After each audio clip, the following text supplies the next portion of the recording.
It's time now for Arkansas Travelers Baseball on FM 101.1 The River. Arkansas Travelers Baseball is sponsored by Miller Lite, Sonic Drive-In, BEC Powder, Coca-Cola, the Arkansas Prostate Cancer Foundation, and ITT Technical Institute. And now for the ITT Technical Institute pregame show, let's go to the ballpark with Phil Elson.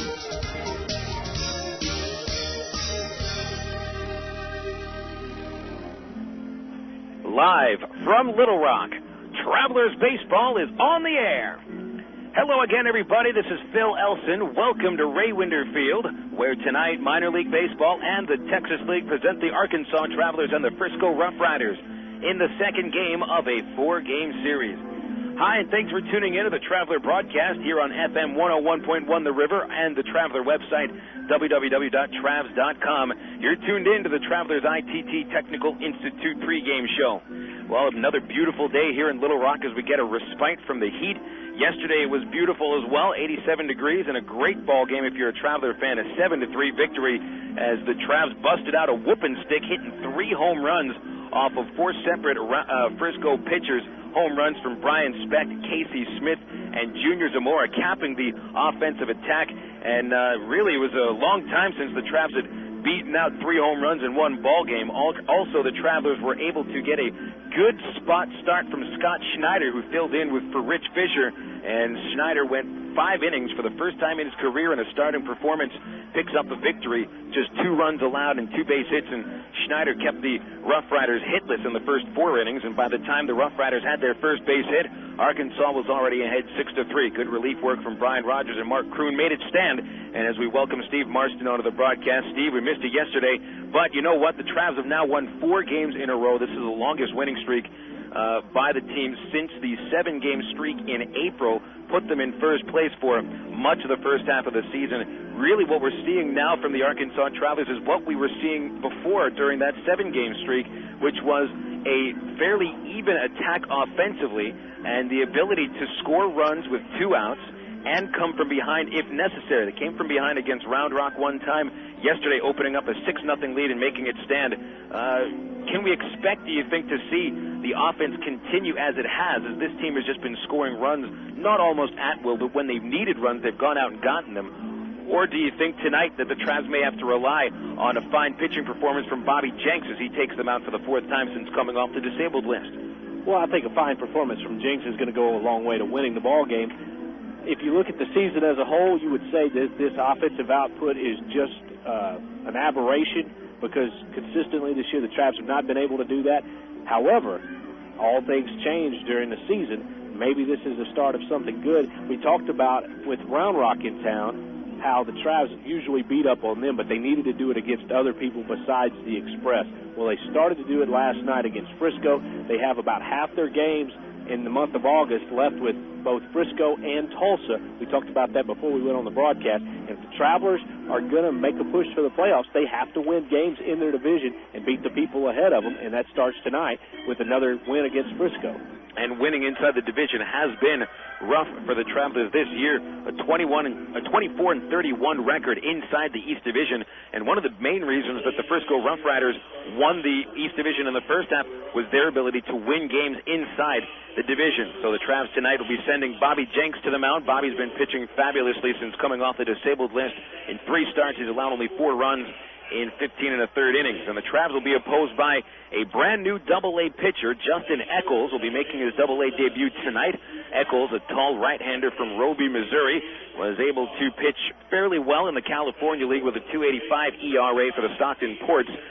Eccles will be on a 50-pitch count. The Rangers use a piggyback system for their starting pitchers down in single lane. We'll explain that piggyback system when Eccles gets on the mound, but this is just a continuation of the revamping of the Frisco RoughRiders. The second half team is much different from the team that won the first half division title, and they have struggled recently as the RoughRiders have dropped 6 of their last 10 ball games.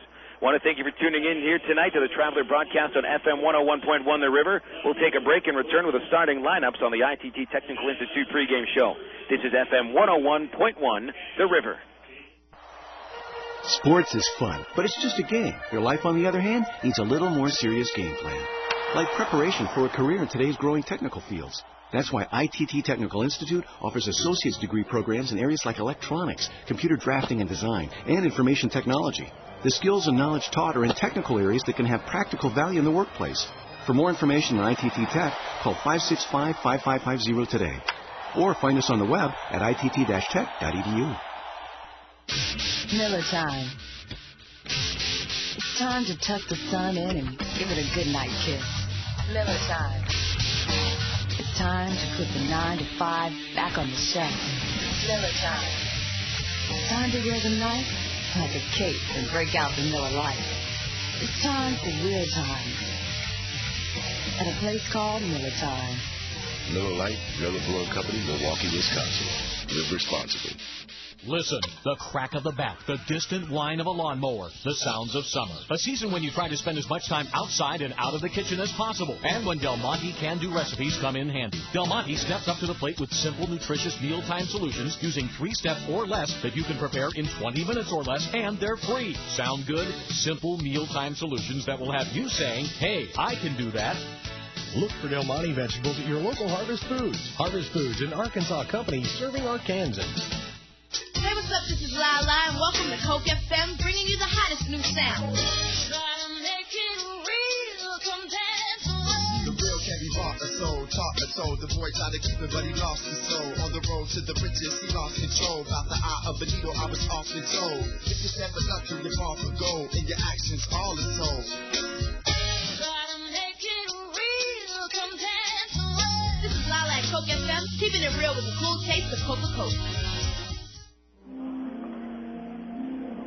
Welcome to Ray Winder Field, here for the Travelers ITT Technical Institute pregame show. Phil Elson alongside Steve Marston. ITT Technical Institute is committed to helping you develop the skills and knowledge to pursue opportunities in technological fields such as computer electronics. At ITT Tech, you'll learn specialized techniques in a hands-on environment to help you reach your potential. You can get a hold of ITT Tech locally by calling 565-5550 or just go online to ittech.edu. Second game of this series coming up here. Travs have won 4 games in a row, and nice to see that they've won all 4 of those games here at Ray Winder Field, where the Travs have struggled pretty much for the entirety of this season. Arkansas now coming into this ball game with a 23-32 record at Ray Winder Field. Meanwhile, the Frisco RoughRiders, they've had their troubles on the road. They're very much a home ball club. Frisco 14 games over 500 at the Dr. Pepper 7-Up ballpark to 3 games under when playing away. RoughRiders enter the ball game a game and a half behind the division-leading Wichita Wranglers and Tulsa Drillers. They are engaged in a doubleheader right now. First game of that double dip in Wichita, scoreless in the second inning. Travs coming out 3.5 behind Wichita and Tulsa at a 15-18 record. Time for a look at the starting lineups. We will begin with the visiting Frisco RoughRiders, the AA Texas League affiliate of the Texas Rangers. And for that lineup, here is Steve Marston. All right, thanks very much, Phil. This lineup we talked about earlier, the newness of this Frisco RoughRiders team. A third of this lineup is playing in less than, has either had 10 games or less experience. Ryan Fleming leads off and plays in center field. John Powers, in just his 4th game, will hit second and play at third base. Jason Bourgeois is the second baseman hitting third. Adrian Gonzalez is the first baseman, and he will hit fourth. Marshall McDougall is the shortstop hitting fifth. Tom Midsick is the designated hitter. He'll hit sixth. Josh Botts is the right fielder hitting seventh, and this is just his 20th game. Will Smith in his third game hits eighth in left field, and Jason Dewey behind the plate will round out the starting 9 for manager Tim Ireland's Frisco RoughRiders. Tyrone Boykin put this lineup on the Travelers card today. Nathan Haynes will lead off. Haynes will be in center field. Nathan had the day off yesterday, and you can pretty much expect to see Haynes in the leadoff spot and in center field for the rest of the season, just about every day. Casey Smith hit his 3rd home run with Arkansas yesterday. He'll bat second and play second base. Jake Weber hitting in the 3-hole. Jake is in left field. He's reached base in 7 consecutive ball games. Junior Zamora has a 7-game hitting streak. He'll be cleaning up. Has hit a home run in each of the last 2 nights, but Junior starts at third base today for the first time in a little over a week. Mike O'Keefe will be batting 5th. O'Keefe at first base. He has just 1 hit in the last 9 games. Ryan Specht hits in the 6th spot for the Travelers. He's at shortstop. His 3-run homer yesterday was his 13th of the season to lead all Travelers. Ryan Buddy hit 7th. Buddy is the starting catcher. Carlos Duncan hits 8th. He went 0 for 4 yesterday, ending a 9-game hit streak. Duncan is the Traveler DH, and Kenny James rounds out the starting 9. He's in right field. Kenny on a 6-game hit streak. Starting pitchers for tonight's game, a couple of strikeout pitchers. Bobby Jenks for the Travelers. Of course, Traveler fans know well about Bobby Jenks. He has pitched very well this year. 3-1 record, a 3.05 ERA. This will be his 9th game starting for the Travelers and his fourth since coming off the disabled list on July the 6th. Good note here. Jenks has made 3 starts since coming off the DL. The Travs have won each of those ball games.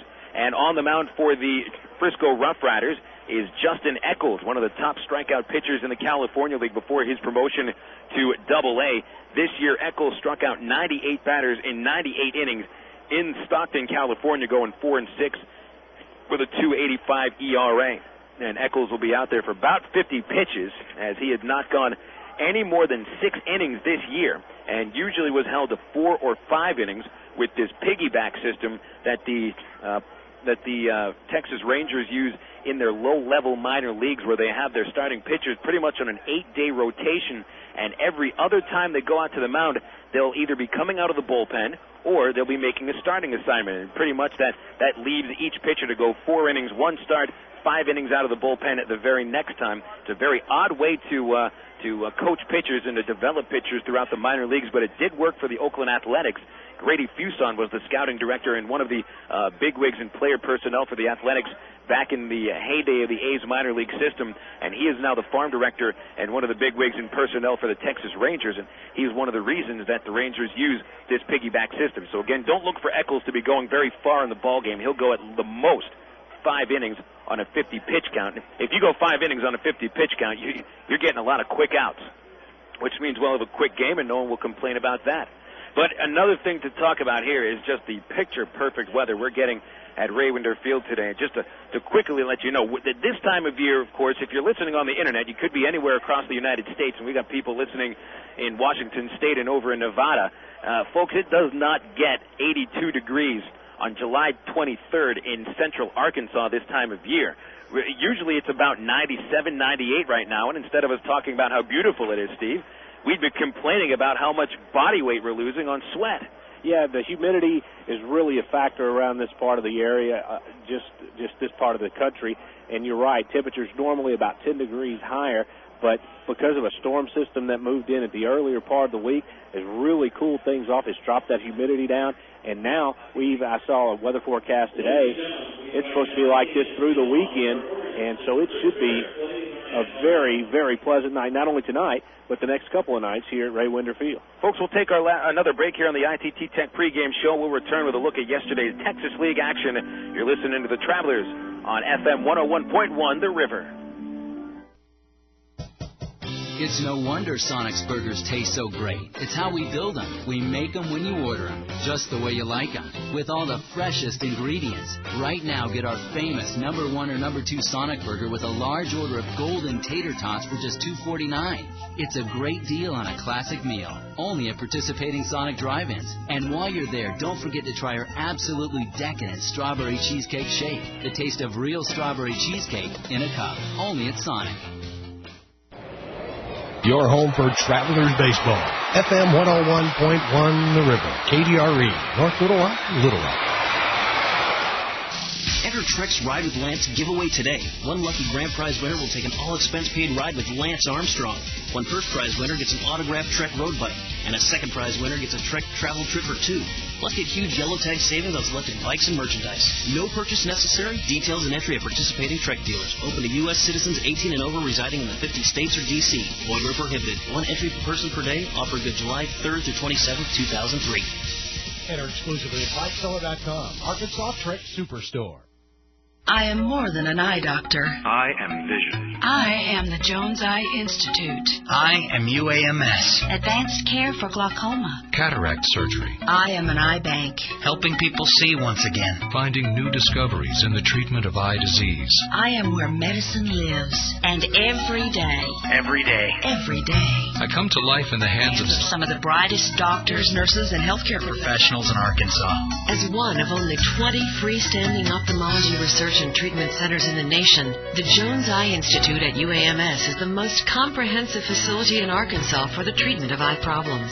From everyday eye exams to the most sophisticated retina surgery, from contact lenses to LASIK surgery, you can depend on the Jones Eye Institute for excellence in eye care. The Jones Eye Institute at the University of Arkansas for Medical Sciences, where medicine lives. Visit uams.edu.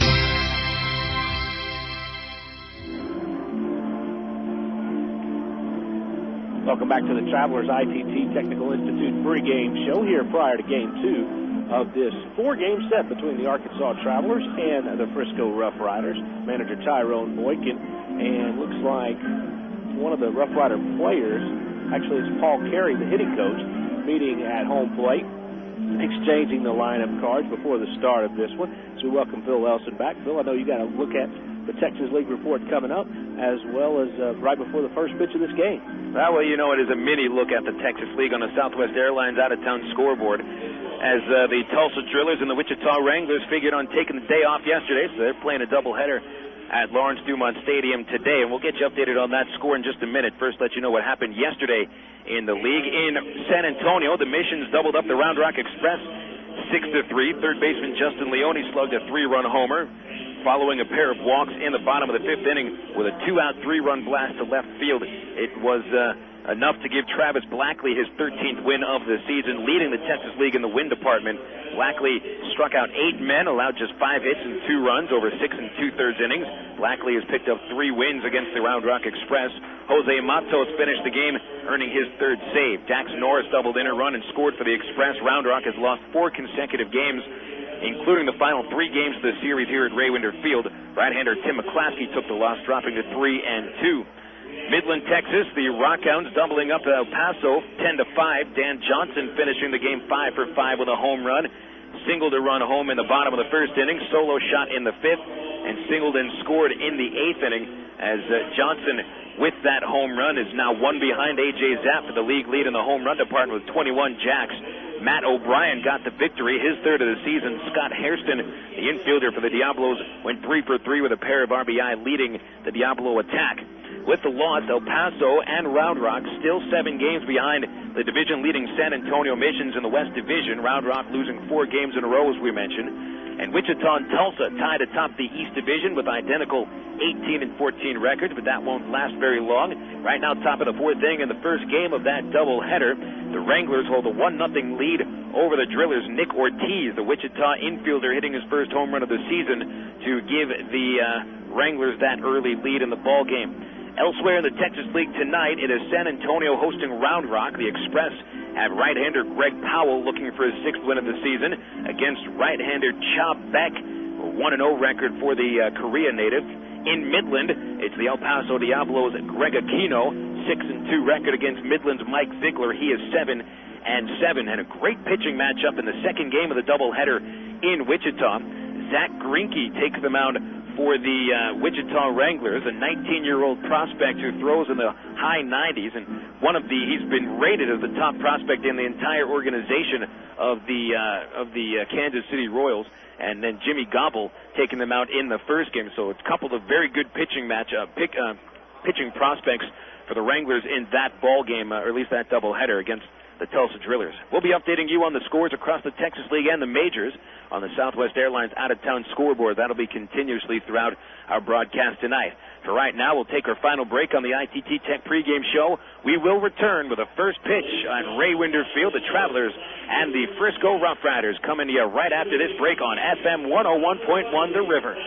AmeriPride Services is the linen and apparel company to get your team into a professional uniform program. AmeriPride features a wide range of high-quality custom programs for the manufacturing industry, hospitality and food service, medical or dental uniforms, and professional and executive wear. Call 664-5575 to schedule a presentation with an AmeriPride consultant. Also specializing in the finest quality table linens, rental mats, and restroom services. Call 664-5575 for AmeriPride, the official garment supplier of the Arkansas Travelers.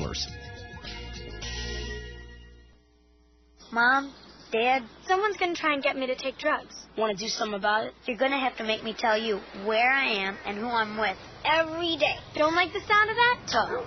You got to be the grown-up. Kids with involved parents are less likely to try drugs. So ask them, Who, what, where, when. Questions. They're the anti-drug.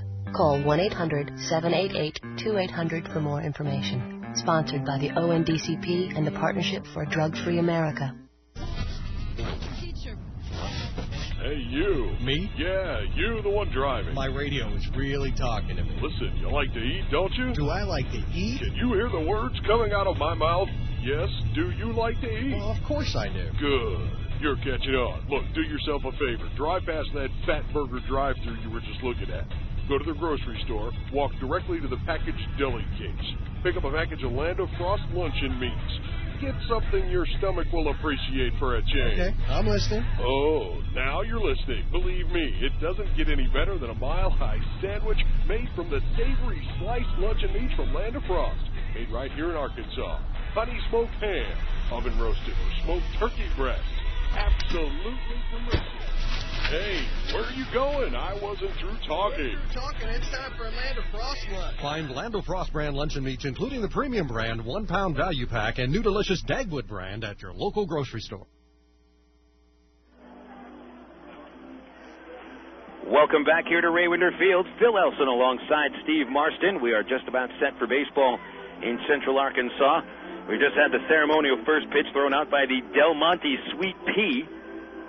All sorts of mascots in this crazy country of ours, and the corporate mascots always seem to be the ones that, this one makes sense. Del Monte makes vegetables, and that's a giant walking green vegetable that we've got at the ballpark tonight. Anyway, I'm sure Shelley's going to have a field day with that Sweet Pea. And throwing the real pitches on the mound right now, Bobby Jenks, the Traveler right-handed pitcher, is out on the mound, and Bobby has been the Traveler's stopper this year, and only been around for 8 starts because of the elbow injury that caused him to miss most of the month of May and all of June. But since he's come back, Bobby has been terrific. And in his last start, one of the best things that we've seen from Jenks ever since he got up to Double-A for the first time in 2001 was he only walked one batter over 5 innings. Bobby did give up his share of base hits last time out against the San Antonio Missions. Even though he got a no decision, Travs won the game 5-4. Jenks did allow 3 runs and 7 base hits. There's not very often that you're going to see a team collect more hits than Bobby throws innings pitched, and that happened last time. But that's mostly because he was in the strike zone. And now hopefully Bobby can pinpoint his pitches and get around this Frisco Rough Rider team. And it will be interesting as well to catch this Rough Rider team in which there's a lot of inexperienced players, at least at the Double-A level, and how they handle Bobby Jenks' stuff. They've seen stuff like Bobby Jenks has, but I'm not quite sure that they have seen the curveball that Bobby has, and quite often that's the pitch that a lot of players from making the jump from Single-A to Double-A have some trouble with. Jenks 3 wins and a loss of 3.05 ERA. This is 9th start of the season, and it'll be Ryan Fleming leading it off for the Rough Riders. John Powers and Jason Bourgeois follow. And out of these 3 players the Rough Riders send to the plate, only Fleming has been with the team all year. Powers had played some time at AAA with the Oklahoma Redhawks. But Fleming has been pretty much an everyday outfielder for Tim Ireland and the Rough Riders. Left-handed batter stepping in against Jenks. We got the first pitch, and it's a strike underway at 14. That's what the official score says, 7-14. And the count 0-1 on Fleming. Fleming had a double yesterday in 3 at-bats, also walked, scored a run, and he'll foul a pitch back, 0-2. Fleming's double led off the 5th inning yesterday. It was the first Rough Rider base hit. Scott Schneider was just tremendous last night, getting a spot start. Had found out he was taking the hill in a starting assignment less than 24 hours before he actually went on the mound and dealt 5 very effective innings to pick up his team-leading 6th win of the season. The 0-2 to Fleming, goodbye, swing and a miss. Could not catch up with a high heater, and there's one away. That's always the advantage of getting 2 strikes on a hitter. You can expand the strike zone as the starting pitcher and let the batter get themselves out, and that's exactly what Bobby did that time. Fleming tried to climb the ladder and struck out. 47 strikeouts on the season now for Bobby Jenks, coming in 38 2/3 innings. The Texas League bats only 200 against him. John Powers at the plate, another left-handed batter. This is 5th game at Double-A, and a strike on the outside corner, 0-1. Powers originally coming from the San Diego Padres in the 21st round of the 96 draft out of University of Arizona. Pitch outside 1-1. Since then, he's missed an entire season, 1999, sat out the whole year, spent some time in the Cubs organization. 2002 season, he spent with the Cubs AA team in West Tennessee. Swing and a miss on a ball in the dirt. Nice-looking changeup from Jenks. 1 ball, 2 strikes. This year, Power started the season in West Tennessee. Batted .235 in 34 games. And then was released and picked up by the Texas Rangers. He'll fist one into the air to the shortstop. Nice play by Brian Specht. Had to hustle up the middle to make that play. Just a little flare that Brian gets to for out number 2. And it'll bring up Jason Bourgeois, another youngster getting in here, although Power's not a youngster. He's 28 years old. Just playing in his 4th AA game with the RoughRiders. He's played plenty of AA baseball the last few years in the Southern Association. Bourgeois, however, this is 21st game. 20th game at the AA level. 2nd round pick of the Rangers from 2000. He'll take a pitch inside, ball 1. Bourgeois displaying a pretty impressive power stroke at AA. He's hit 4 home runs in 19 games, including a 2-run shot yesterday off Scott Schneider. Jenks with a fastball upstairs, 2-0. Bourgeois came into this year with 15 career homers over 3 seasons, and combined his single-A and double-A numbers, he's hit 8 home runs already this year. 2-0 pitch, and it's a strike. Delphine Colon calling balls and strikes today. Little Rock's own Stephen Weber calls the outs at third, and Ben Clanton, the crew chief, is over at first base. 2-1 the count, base is empty. Bourgeois fouls a pitch off the end of the bat, strike 2. Clanton, by the way, we've interviewed him before. Talk about Ben whenever the chance arises. A very entertaining and informative umpire. Ben from just outside Memphis, and matter of fact, went to school inside Memphis at high school there. And said that his family and friends were 100% safe after the huge storm that ripped through the Music City, or ripped through the Blues town yesterday in Memphis. Getting Memphis confused with Nashville for some reason. 2 balls, 2 strikes. Bourgeois looks at strike 3, that unbelievable curveball from Bobby Jenks. And he strikes out 2 batters in a perfect first inning. So we'll go to the bottom of the first. The RoughRiders go down quietly, and the Travelers come into the bat for the first time tonight here on FM 101.1, The River.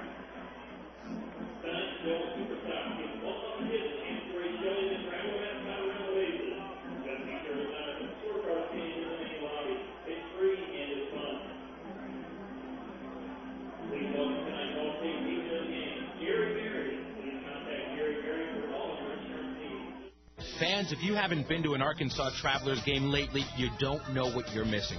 Shedspread Country Crock invites you and your family to get out and see the Travs. You can bring the whole family for Country Crock Family Thursday. Travelers fans who bring an original cash register receipt showing purchase of any Shedspread Country Crock product will receive up to 6 free admissions for any Thursday home game. Hurry! This offer ends August 14th. Offer subject to ticket availability. Country Crock. Bring it home. Mr. Goodwrench, who is this one and only GM expert? I'm about to find out. GM Goodwrench, may I help you? Yeah, hi. Question for you. Mr. Goodwrench had over 1 million hours of training last year? That's right. Well, there happens to be only 8,760 hours in a year, Missy. Excuse me? Throws a little wrench into this whole Mr. Goodwrench thing over there, doesn't it? Huh? You like that? Wrench? It's a play on Goodwrench. I just made that up. Find Mr. Goodwrench, the one and only GM expert at over 7,000 GM dealers. Currently, there are more than 80,000 people on the National Organ Transplant waiting list, and more than 300 of them are from Arkansas. Every 16 minutes, another name is added to that list, and every 82 minutes, someone dies while waiting for a life-saving organ. When you're an organ donor, you're giving someone else a chance to live, which is truly the most precious gift. The Arkansas Regional Organ Recovery Agency hopes you will step up to the plate and talk to your family about organ and tissue donation. For more information, call Aurora, 866-660-5433. Or visit the website at aurora.org.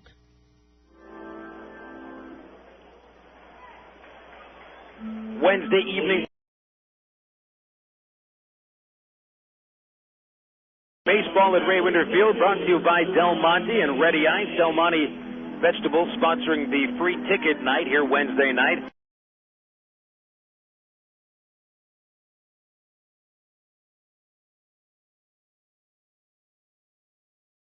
And Ready Ice, the discount $2 tickets. You can get in for free to the ballpark tomorrow. Thanks to Shedspread Country Crock, every Thursday home game at Raywinder Field, free admission by bringing a sales receipt proving purchase of any Shedspread Country Crock product.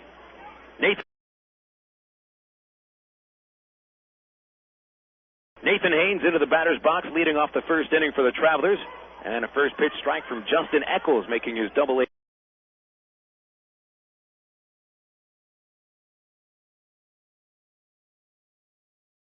debut. Haynes sat up. Rare day off. If Haynes has been healthy, he's been in the lineup. Batted ball foul down the left field line, 0-2. Kenny James was in the leadoff spot last night. Kenny, 9 position. He's been there pretty much all year. Haynes has not any at-bats outside of the number 1 spot in the order. The 0-2. And it's driven down the first base line, foul on the ground. Haynes a .287 average, 5 homers, 36 runs batted in. Finished the Round Rock series fabulously. Last 3 games, 7 hits and 11 at-bats. Scored 5 runs in Saturday's doubleheader sweep. Casey Smith and Jake Weber will follow against Eccles. Eccles spelled E-C-H-O-L-S. Justin the first name. K is the middle initial. Pitch downstairs here. 1 ball, 2 strikes. Eccles, an 11th round pick in the 1999 draft. Signed shortly thereafter. Pitch in the dirt here, 2-2.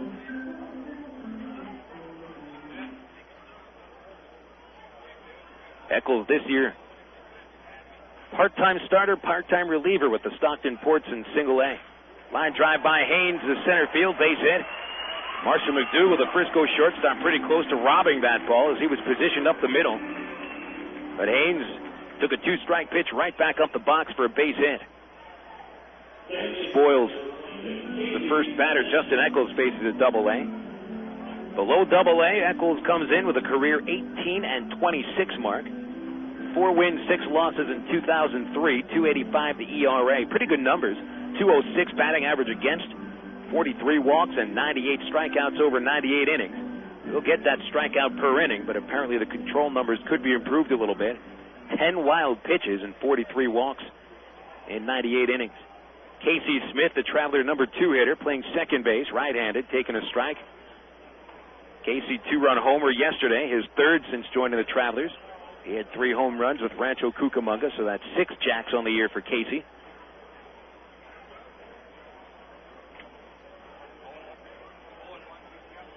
Man at first is Haynes, taking a good lead, 26 steals. Eccles throws to first base, and Haynes gets back standing up. Infield will look to turn 2. The shortstop McDougal shaded closer to second base. Bourgeois, the second baseman. Third baseman Powers off the line. Casey batting .312 after the 2 hits yesterday. Batting average has steadily been increasing. Pitch in the dirt, good block by the catcher, Jason Dewey. Ball ricochets off his chest protector right in front of the plate, causing Haynes to put on the brakes. Nathan was about to try to get to second base. 1 ball, 1 strike. Mentioned Casey's been raising his batting average, and boy is he ever. Over his last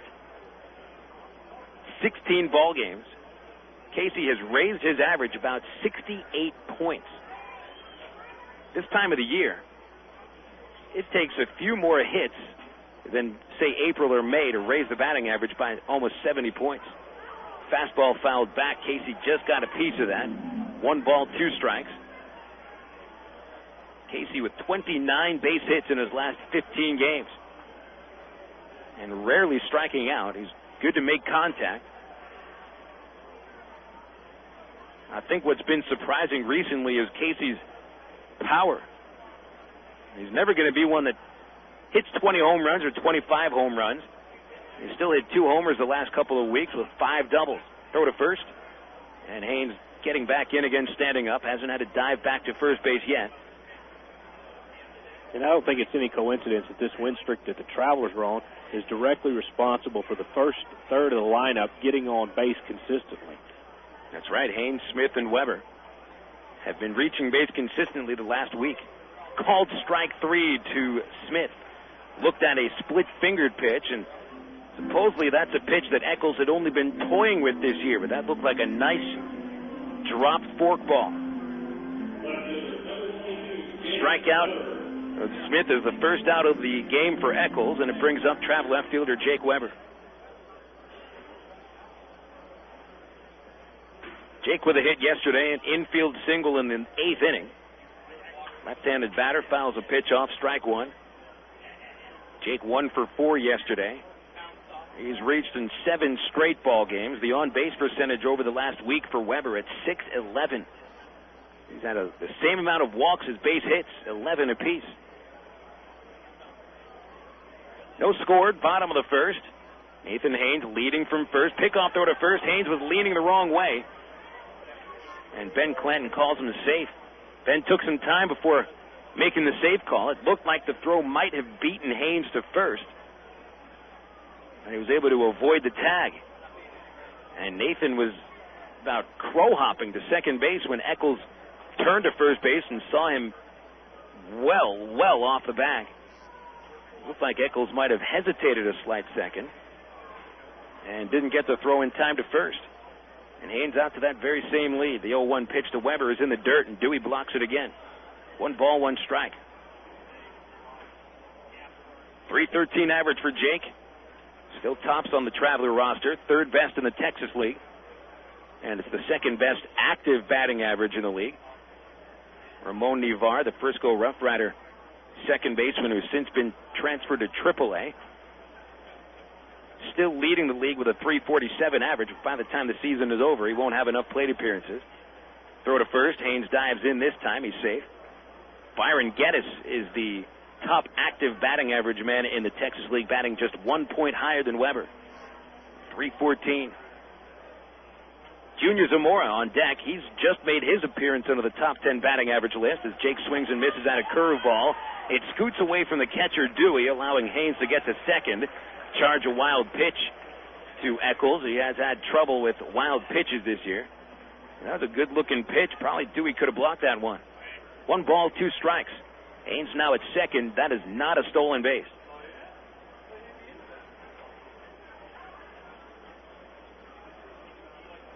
Mentioned Zamora, the top 10 batting average here. Now 8th highest average in the league at .297. It's just amazing. We've been talking about Junior Zamora having such a rough year after not hitting the ball at all in May and June. Weber bounces one on the right side of the infield. Gonzalez plays it behind first. Flip to the pitcher covering in time for the second out. And Haynes advances to third base on the 3-1 put out at first. Again, not exactly ideal, but Jake does hit the ball to the right side to move the runner up. And now it's Zamora, who's got riding that 7-game hit streak that you were just talking about, with an RBI chance right here in the bottom of the first inning. Well, Steve mentioned a 7-game hitting streak. Zamora also has homered in the last 2 nights. Straightaway center field went his home run yesterday. Boy, it was a shot. Just barely got over the wall, but one of those laser shots. Pitched downstairs, ball 1.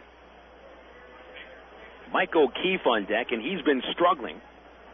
We'd like to see Zamora come through with the first inning RBI. Haynes down the third base line, a short lead. Zamora swings and misses at a slider. And we've heard the slider is Eccles' best pitch. Ryan Fleming in center field has Junior playing way over towards right. There's a big gap between left fielder and the center fielder. Not sure why defenses play Junior a lot like that, because Round Rock seem to do the same thing. Because he seems to be a straight pull hitter. A ball and a strike. The pitch hit foul over the first base side of the roof. Strike 2. I tell you what, I think that Zamora, when he is struggling, is more of a pull hitter. He'll hit a lot of balls on the ground to the shortstop and the third baseman, but when Junior is on, he'll send a lot of balls into that right center field gap. We've talked about his strong wrist, very quick swing. He can wait on the ball pretty well, and that causes him to be able to drive a ball to the opposite gap. But he takes a slider on the outside corner, and that registers strike 3 to end the Traveler first inning.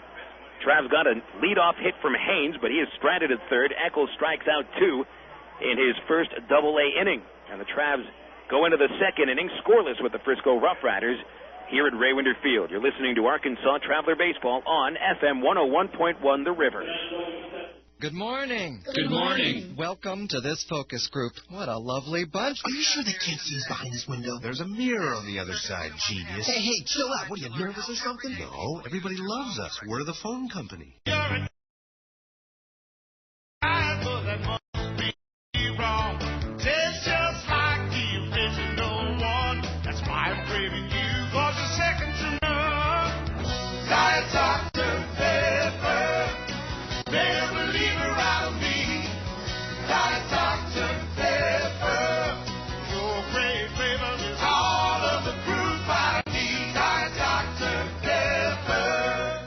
Hi, Tom Bodette with a memo to corporate CEOs.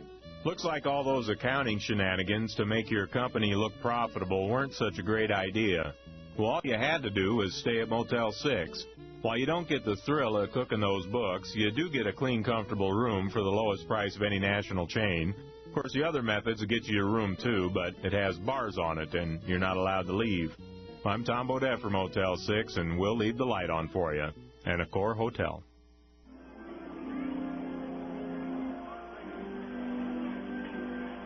Second inning here at Raywinder Field. Neither team scored in the first. Travs had the only opportunity. Got Nathan Haynes to second base with 2 outs. Actually with 1 out. Could not bring him home. And each pitcher registered 2 strikeouts in the first inning. Bobby Jenks for the Travelers, Justin Eccles for the RoughRiders. Adrian Gonzalez will lead off for the RoughRiders in the second inning. Batting in the number 4 spot, he'll be followed by Marshall McDougal and Todd Mensick. Gonzalez, a tall left-handed hitter with good power. Stands straight towards the pitcher's mound and takes a strike from Jenks. Now this here is a matchup of 2 highly touted prospects. Jenks, mentioned as one of the hardest throwers in all of baseball, not just the minors. Fastball downstairs, 1-1. And Gonzalez, the first overall pick in the 2000 draft out of Southern California. 1-1 pitch. Gonzalez takes it low. 2 balls and a strike. Last night, Gonzalez played in his 9th game since being traded by the Marlins to the Rangers. And 1 for 4 with a single. Line to right field. Ball was dropped by Carlos Duncan. Gonzalez reached on the error. Check swing on a fastball called at the letters of Gonzalez for strike 2. Pretty much nothing but fastballs from Jenks against Gonzalez. 2-2 pitch on the way. And it's a curveball fouled off. Not quite as sharp as the curveball that caught Bourgeois looking in the first inning. Now, Gonzalez is showing he's able to hit at this level, and certainly did so last year at AA Portland in the Eastern League. Hit 17 homers, drove in 96. He's been very consistent run producer for the last 2 years at Single A and Double A. This season is the first year that Gonzalez is facing some real adversity, faced some AAA hitters. Started the year in Albuquerque, New Mexico, batted only .216. Double A seems to be more to his liking this year, but he's only 20 years old. A pop-up on the 2-2 pitch. Zamora, third baseman, behind the bag, makes the catch for out number 1. And Jenks has registered 4 outs in a row, 2 pop-outs, 2 strikeouts. Base is empty here for Marshall McDougal. McDougal's been the stalwart of this Rough Rider lineup from day one. Hasn't had quite the numbers or the prospect status of Lance Nix and Ramon Nivar, who's since departed. Fastball high and inside to the right-handed hitter, ball 1. But without McDougal, there's no doubt the Rough Riders would not be first-half division champions and wouldn't have a chance in the second half. He's been the linchpin. 1-0 pitch inside, 2-0. 11 home runs for McDougal, 65 RBIs. That was tops on the team even before the promotions of Nix and Nivar. 260 the batting average, and plays a pretty good shortstop. Jenks' fastball, a strike at the knees, 2-1. Scoreless game, top of the second inning. Second game of this 4-game set. Travs are looking for their 5th consecutive victory. The 2-1 pitch is roped into left field for a base hit. Jake Weber coming in, playing it on 2 hops. And McDougal has the first hit for the Rough Riders. Put some backspin on that. A pretty uppercut swing on a fastball at the knees. That'll break a streak of 11 at-bats. McDougal went without a base hit. Here's Todd Mensick.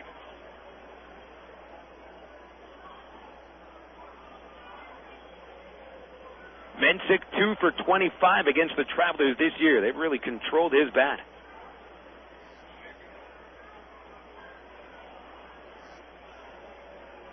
Big left-handed hitter.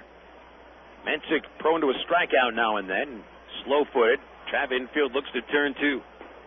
Bobby with a fastball took something off it. Strike 1, outside corner. Mensick hitless yesterday. Did find his way on base with a walk in the 4th inning yesterday. But also was called out on strikes in the 8th inning as Mark Kroon struck out the side. Jenks brings the hands together, sets at his numbers. Runner takes off. It's a pitch out. Buddy's throw to second base is right on the money and in time for the out. Marshall McDougal is meat at second base on a perfect peg from Traveler backstop Ryan Buddy. That's 2 outs. And a good guess by Jenks, Buddy, and the coaching staff of Tyrone Boykin and Keith Comstock. They picked pitch out on the very, very same pitch that McDougal attempted to steal. Just the 3rd time McDougal's been caught this year. 1 ball, 1 strike on Mensick. Now the base is empty. Strike 2 called at the knees. And more importantly, that's now 2 outs. So you erase the base runner and put a lot more pressure on Mensick.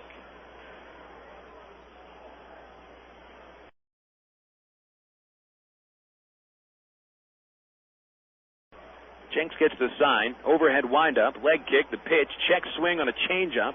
Appeal to third. Weber says no swing. And from up here, it did look like Mensick held back on the change.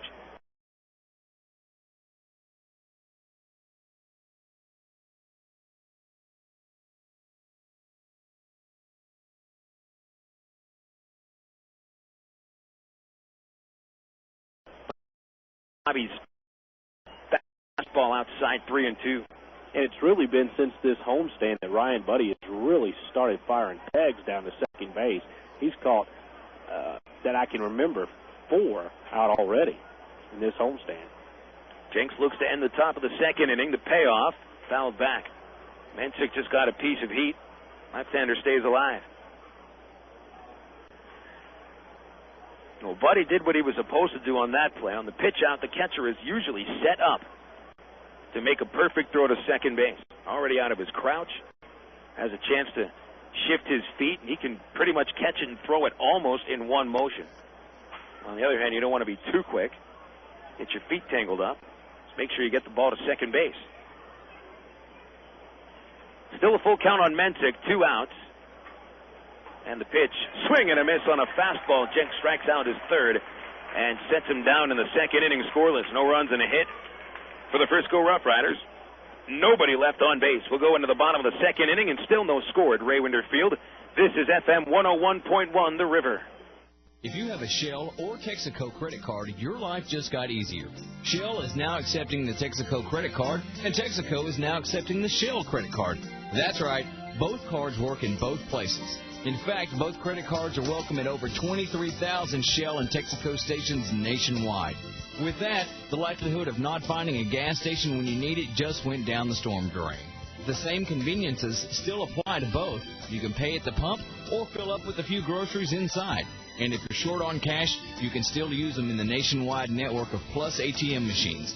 And they're still available with no annual fee. But if your wallet hasn't been blessed with one of these credit cards before, here's its chance. You can apply by calling 888-98-SHELL or visit www.shellcreditcard.com. You can also apply for your Shell credit card at any Shell Superstop, your one-stop shop all across Arkansas.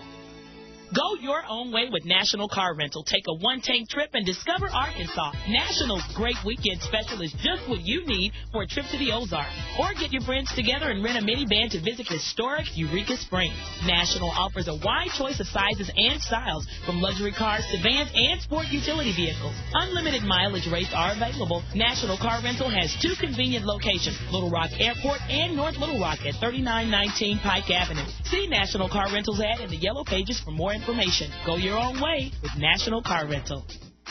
We've got out at 1017. Prowler reported at Elm Avenue. Request backup and underwear.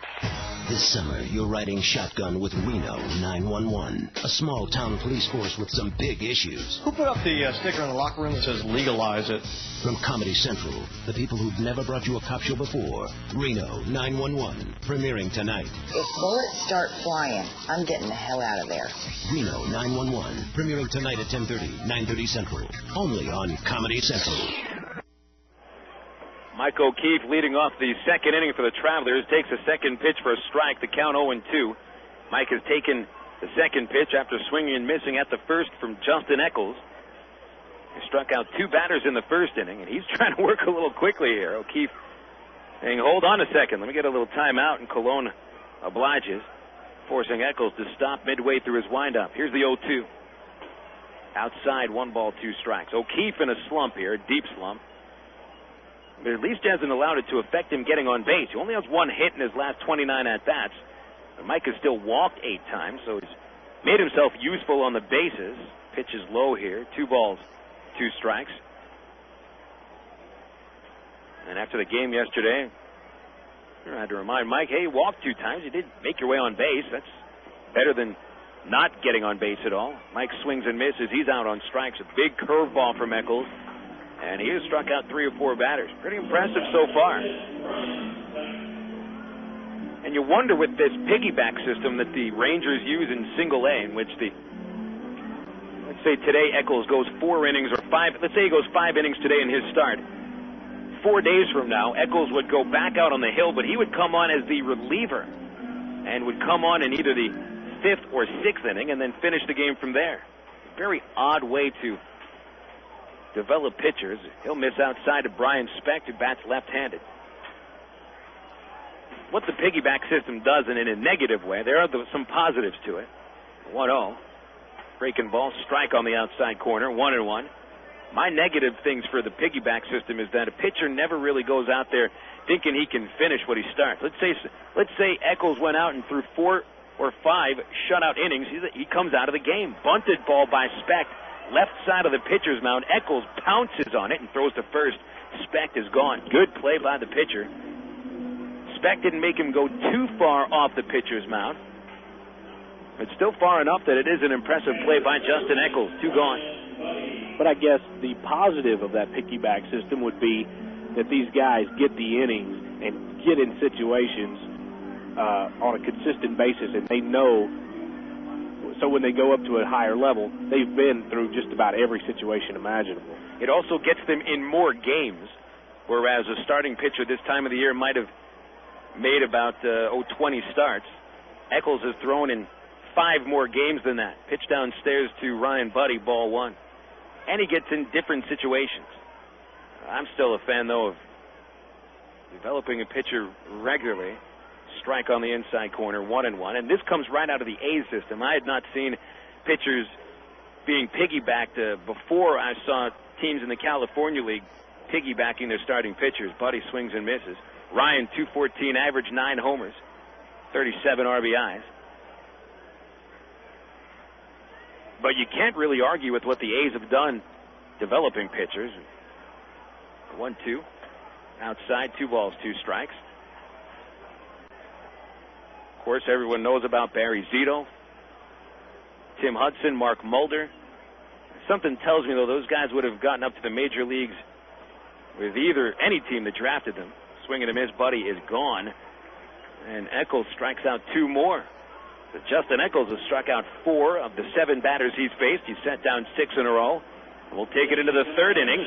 Still scoreless at Raywinder Field. The Travelers and the RoughRiders. After this break on FM 101.1, The River. Putney Chevrolet in Jacksonville is mowing down prices and edging out the competition. 03 Tahoes and Suburbans discounted up to $10,000 off MSRP. Prices on full-size trucks trimmed down $8,000. Save $10,000 off MSRP on Putney's supply of Chevy Avalanches. By 0% financing. Or up to $4,000 in rebate. Plus, register to win a free riding lawnmower. Fresh cut savings now at Putney Chevrolet in Jacksonville. We'll be there. Miller Lite. Miller time. It's time to grab the fellas and hit defrost. great tasting Miller Lite. Time to melt cold shoulders. Time to pull your mojo out of the freezer and warm it up on the grill. It's time for a great tasting Miller Lite. Great tasting Miller Lite. At a place called Miller Time. Miller Lite, Miller Brewing Company, Milwaukee, Wisconsin. Live responsibly.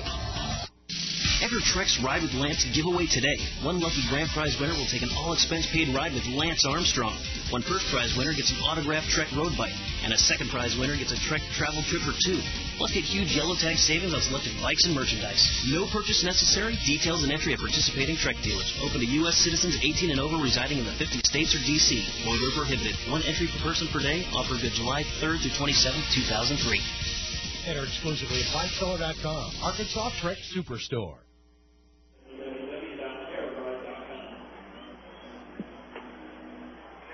Traveler baseball runs into the top of the third inning at Raywinder Field. Pitchers so far striking out a whole bunch of batters. 7 strikeouts between the two pitchers today. Bobby Jenks is with 3. Justin Eccles doing him one better. Here in the top of the third inning, the Frisco RoughRiders send the bottom third of the order to the plate. Jason Botts, Will Smith, and Jason Dewey. Well, I think the big key for Justin Eccles, much like it was for Irvin Santana on Monday night, is going to be the second time through the traveler order. He's done very well, only giving up one hit through the first two-thirds half of the order. It's going to be interesting to see how the Travs respond to him in the middle innings. Botts standing in, big switch hitter, 6'6", 240 pounds, loads of power potential. Still hasn't quite lived up to it. He'll bat left-handed. First pitch strike at the letters. 0-1 the count. This is quite a matchup here. Heavyweights going at each other. Both Jenks and Botts tipping the scales at almost 245 apiece. Pitch fouled off the left side. 0-2. Botts last night doubled, went 1 for 3, struck out twice, and really a phenomenon in yesterday's game was how many Rider batters were called out on strikes. It took about 7 called third strikes. An 0-2 slider hangs high. 1 ball, 2 strikes.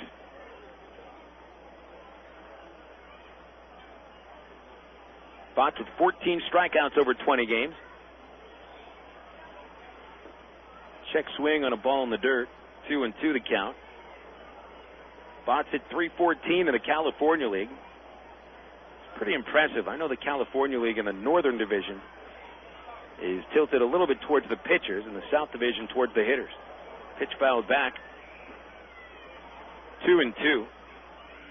Now, what the Rangers, well, I mentioned yesterday, they've had that affiliation switch in high single A instead of the Florida State League. They're now in the California League. Angels farmhands can match up against Ranger farmhands from single A to double A. Line drive by Botts to right field, and tracking it down, Kenny James in the gap for the out. Good play by Kenny, lunging out and bringing it back in. Botts is out number 1. And here comes Will Smith up to the plate. And I think it's pretty good that these Rangers and Angels farmhands, they get to know each other pretty well. And it's not about developing relationships. It's about thinking out there when you're playing baseball, knowing what a hitter or pitcher's strengths and weaknesses are, and you get a sense of how somebody has improved and maybe how to pitch to them if you've seen them at single A or 2 other levels in baseball. Will Smith takes a strike on the outside corner. Will Smith, the Fresh Prince. I'm sure he's never heard that before. A pop-up out of play, 0-2.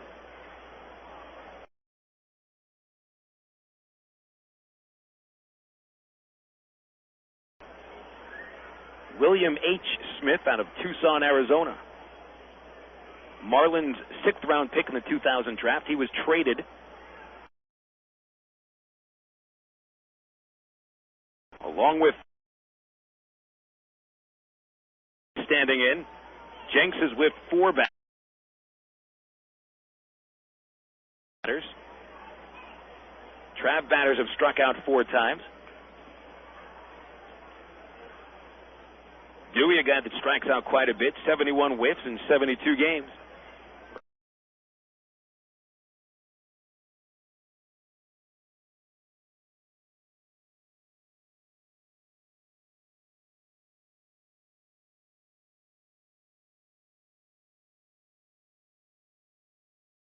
And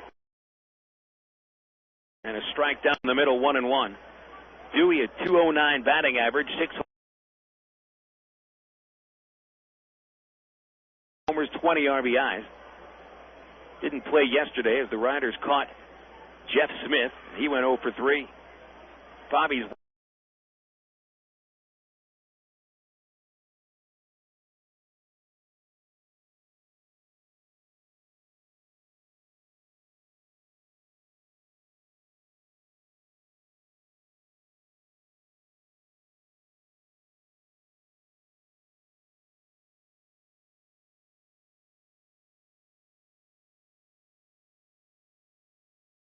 one food craving and hit a home run with your family. With more than 300 varieties of cheese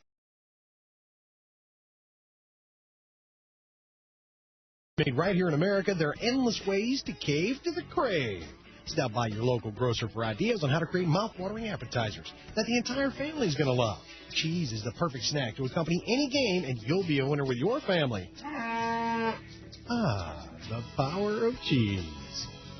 The Isle of Capri and Lula has your Isle 1 Players Club card. Earn comps, points, and mail offers. Receive cash back on the same day. Plus Isle miles for fabulous merchandise and Carnival cruises. New Isle players who join the new Isle 1 Players Club and earn 10 points or 1 hour of rated table play in one gaming day will win from $1,000 to $5,000 instantly. All part of the Isle $1 million giveaway. Come in and sign up. Earn 10 points or 1 hour of table play and scratch it off. Winning? That easy. It all happens with Isle 1. The best pub, the most rewards, only at the Isle of Capri Casino in Lula. No purchase necessary. Full details at the Isle 1 booth. Is it time to revamp your office? Well, get in on the best-kept secret in Arkansas. Southern Office Services, located in the River Market, is the #1 source for new pre-owned and retro office furniture. Over 20,000 square feet of desks, chairs, files, panel systems, and much, much more. You'll be amazed at the savings found at Southern Office Services, where service is an art in itself. Located in the heart of the River Market at 608 President Clinton Avenue. Southern Office Services.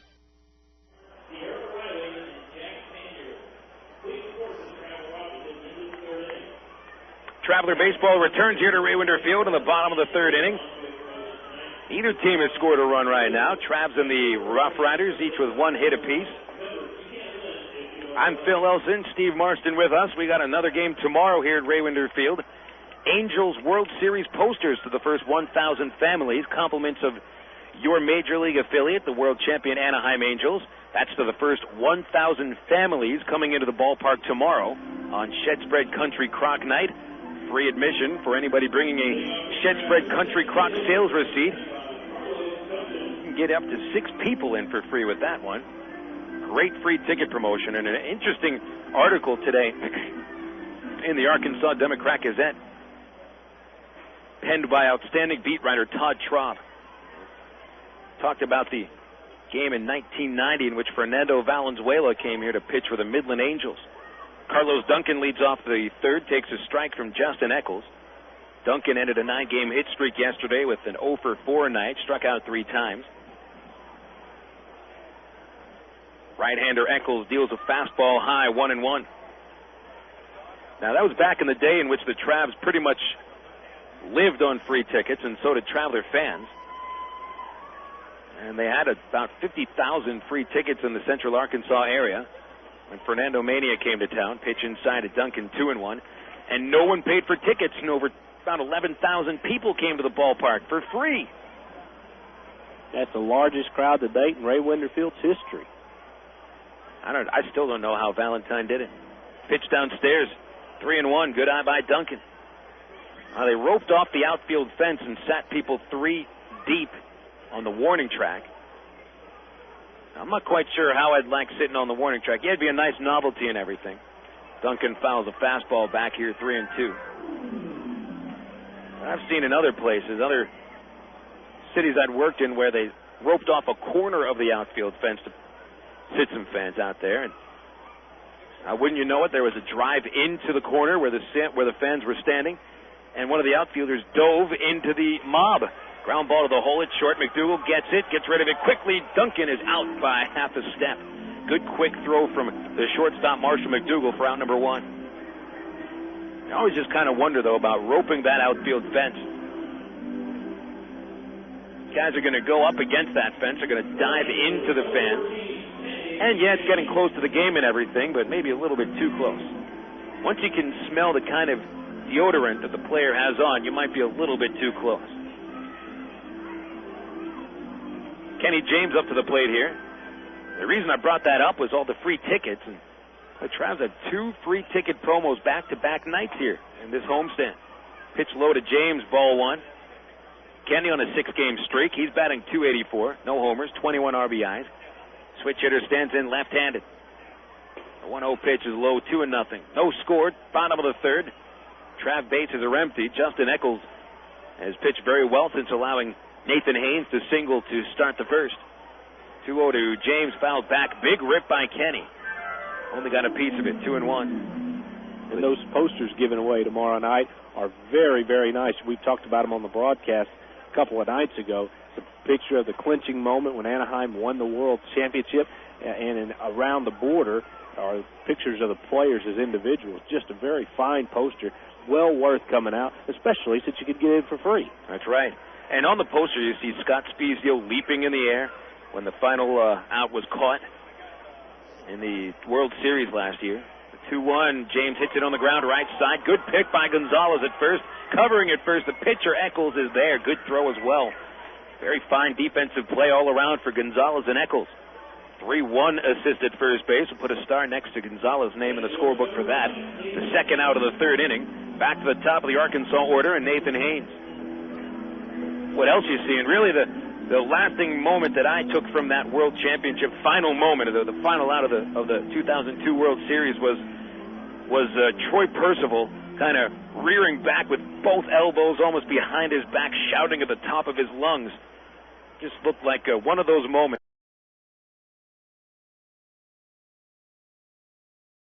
that is unencumbered happiness. A strike to Nathan Haynes on a curveball, 0-1. And many Trav fans, of course, will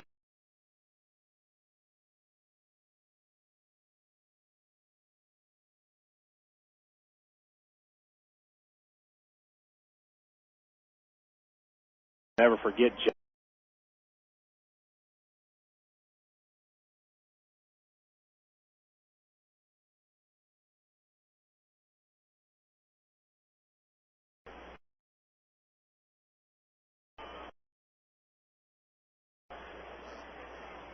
2-1 pitch hit in the air to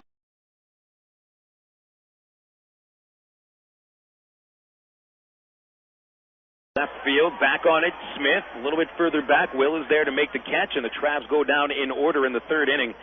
9 up and 9 down. Sent down by Justin Eccles. So we go to the fourth. Still scoreless at Ray Winder Field. Steve Marston takes over the moment. Advanced Sun Systems also has the hottest swimwear and beachwear with colors and styles you won't find anywhere else. It's summer year-round at Advanced Sun Systems, located on Chenal Parkway, Maumelle, and the North Little Rock location that offers the incredible UV-free Mystic Tan. Make your appointment today at Advanced Sun Systems and get ready for the ultimate tanning experience. Synonymous. Words alike in significance and meaning, like summer and baseball. Baseball and Ray Winder Field. Ray Winder Field and hot dogs and Coca-Cola. Yes, Coke is joining the Travs All-Star lineup this summer right alongside the future Anaheim Angels wearing the Travelers uniform. Enjoy the best value in family entertainment in Central Arkansas. Ray Winder Field, the Arkansas Travelers, and Coke. 3 summer classics. Call 664-1555 or visit our website at travs.com. It's no wonder Sonic's burgers taste so great. It's how we build them. We make them when you order them, just the way you like them, with all the freshest ingredients. Right now, get our famous #1 or #2 Sonic burger with a large order of golden tater tots for just $2.49. It's a great deal on a classic meal, only at participating Sonic drive-ins. And while you're there, don't forget to try our absolutely decadent strawberry cheesecake shake. The taste of real strawberry cheesecake in a cup, only at Sonic. Your home for Travelers Baseball. FM 101.1 The River. KDRE. North Little Rock, Little Rock. We've had a pitcher's duel through the first 3 innings here tonight between the visiting Frisco RoughRiders and the homestanding Arkansas Travelers. No score. Each team with a base hit. thus far. Trav's right-handed starter, Bobby Jenks, has faced the minimum through the first 3 innings. The only hit given up to Marshall McDougal, and then he was promptly erased on trying to steal second base. Jenks will now face the top of the order again. Ryan Fleming leads off. It swings at the first pitch into shallow left center field, and it drops in for a base hit. So just as soon as I start talking about how great these pitchers are, the first ball put in play is a base hit here at the beginning of the 4th inning. Now John Powers will hit. Powers softly lined out to Brian Specht his first time up. And he stands in with a man on and nobody out here in the 4th inning. Now Bobby Jenks will work for the stretch. He looks in a long time to get his sign. O'Keefe will hold the runner on at first, and Jenks to the plate. And squares to bunt as Powers. It's right in front of the plate. Buddy lets it go, and it rolls backward foul because of the topspin on the ball. So it'll go as strike 1. Pretty good idea by Powers, trying to sacrifice the runner to second base, especially when both of these pitchers have pitched so well. Base runners are going to be a premium. And any run that they could produce would be just about as good as gold.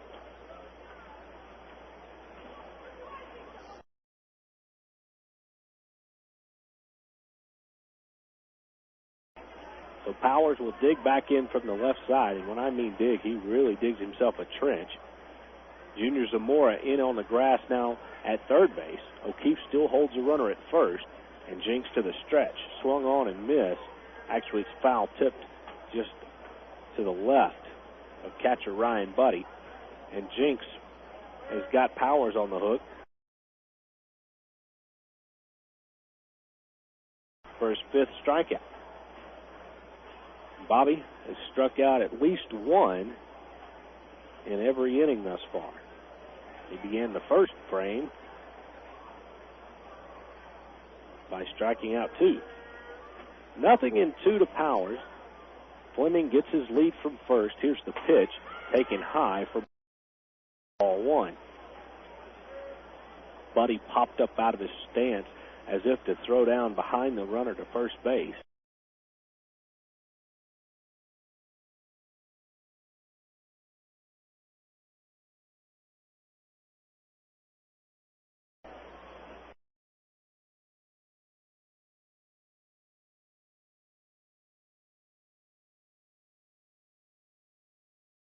$13 times this year.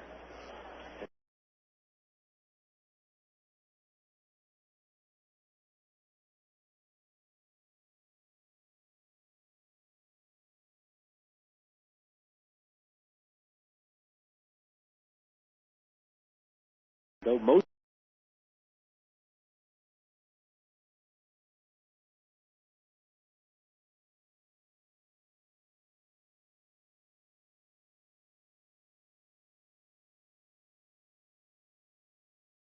and John Powers becomes the 5th strikeout for Bobby Jenks.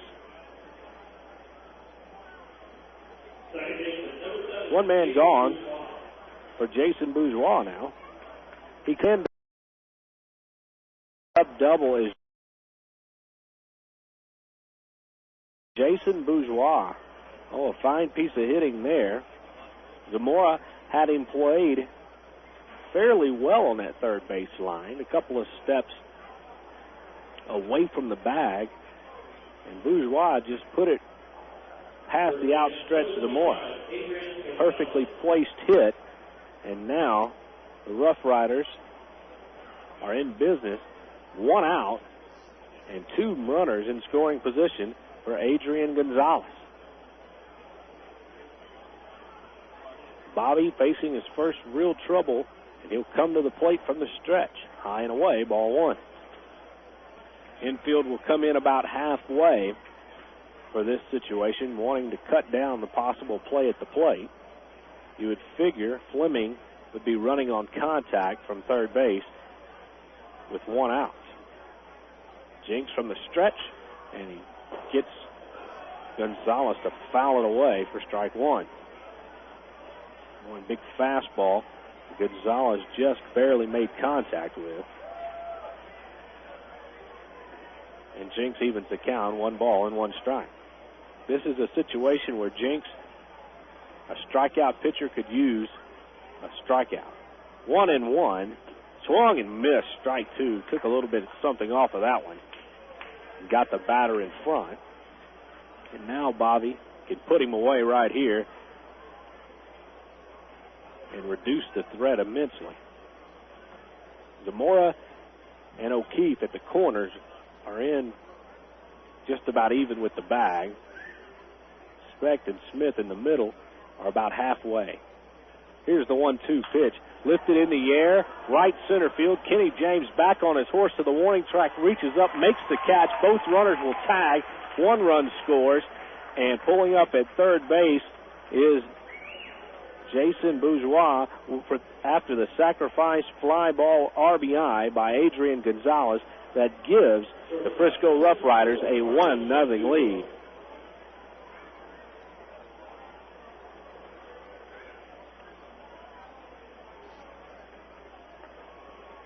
So Gonzalez does his job, brings home the runner from third base,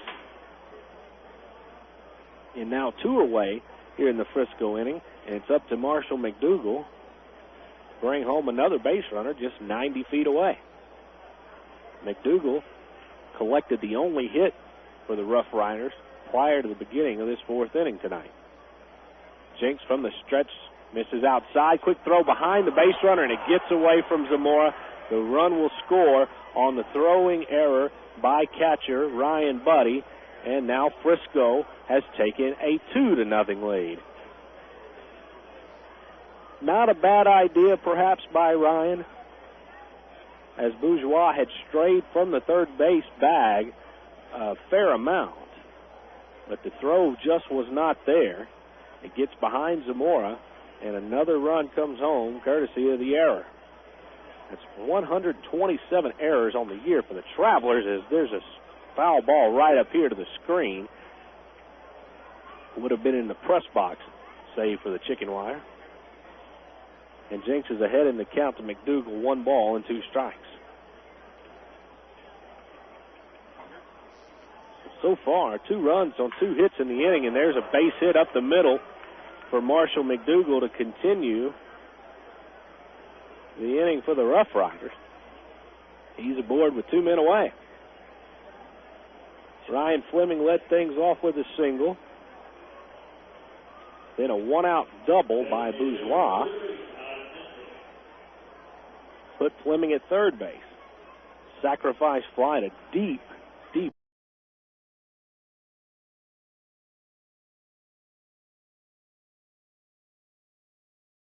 right.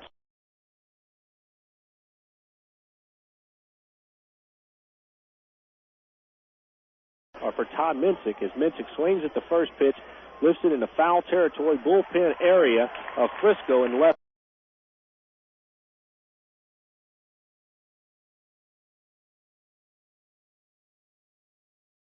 field.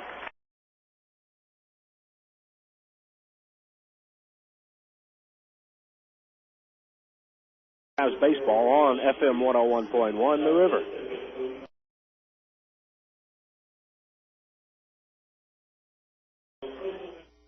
Well, ladies and gentlemen, the votes have been tabulated, and here are the winners.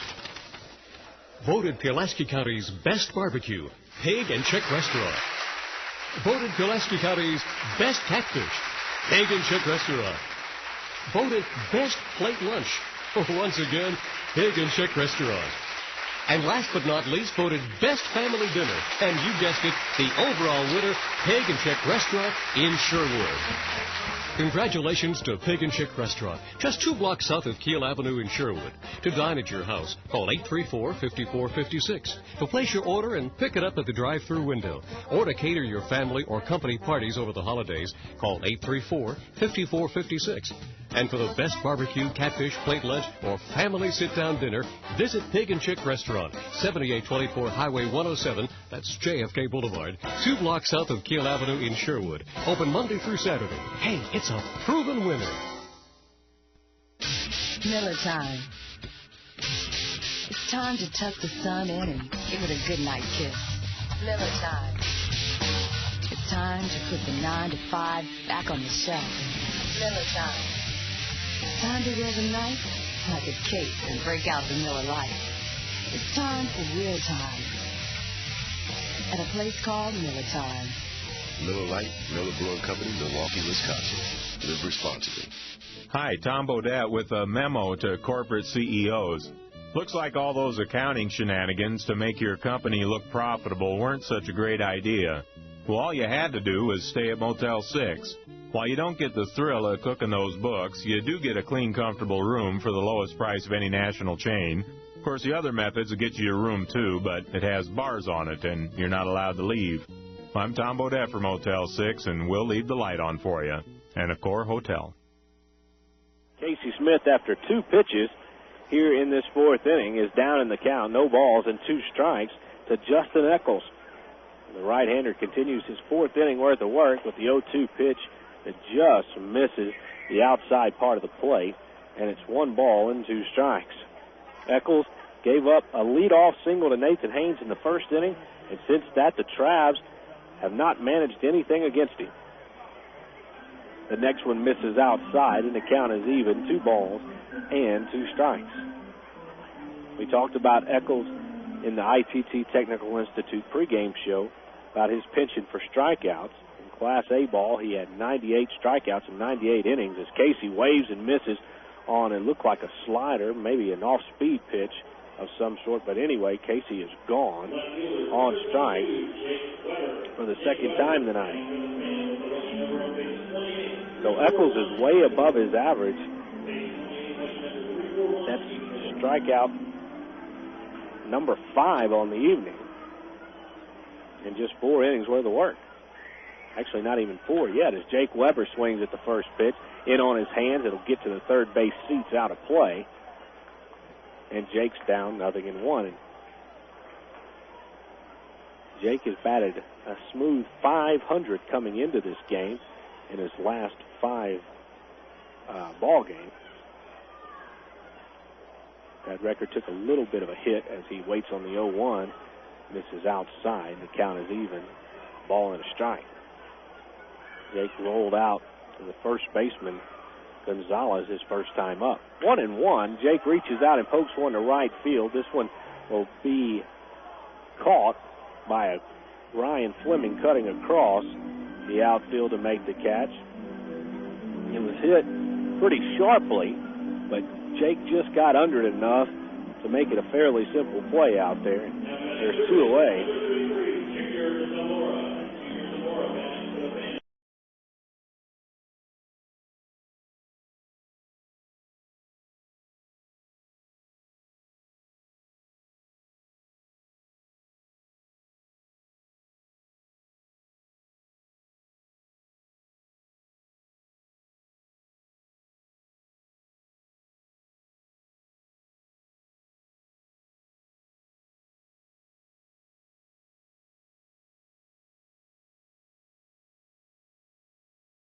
Out. And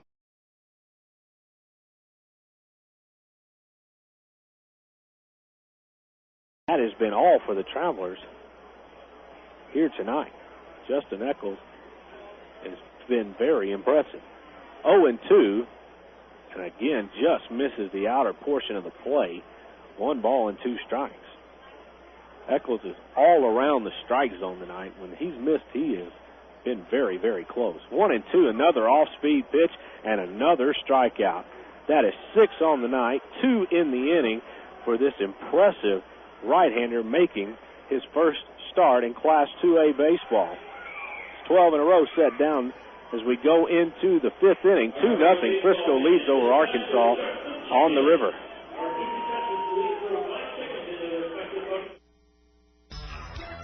Boy, it sure gets hot during the baseball season, and Ready Ice, Arkansas's largest ice company, is always the best choice to keep your favorite drinks cold.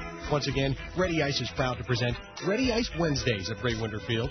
Just pop in anywhere Ready Ice is sold in Greater Little Rock, like Exxon stations or your local convenience store, and grab a coupon good for $2 admission to any Travs Wednesday home game.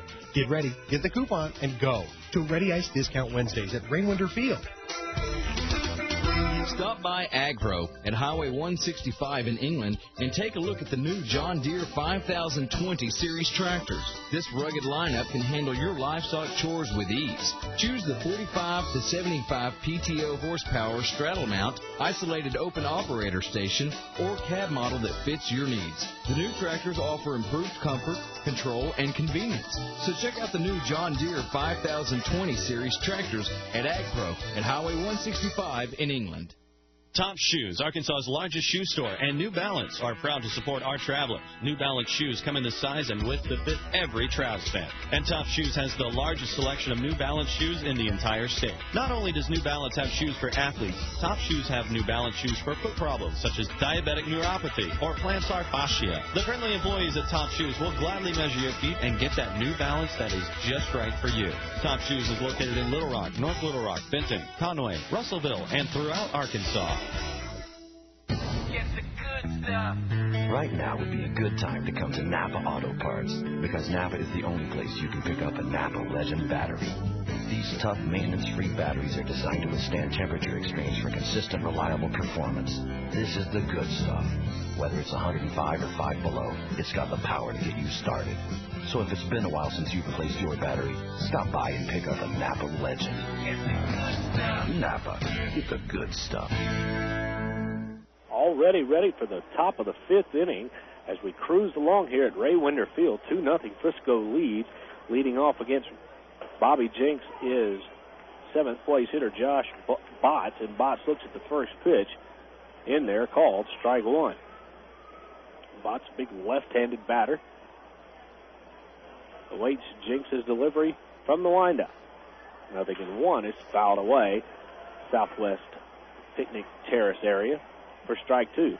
Coming up in this inning, we'll be looking at the Southwest Airlines out-of-town scoreboard for both the Texas League and the Major Leagues. Get you updated on scores across the country. 0-2. This is in the dirt. Split finger pitch. Good idea by Jenks, but couldn't get it in the zone, and the count is 1 ball and 2 strikes.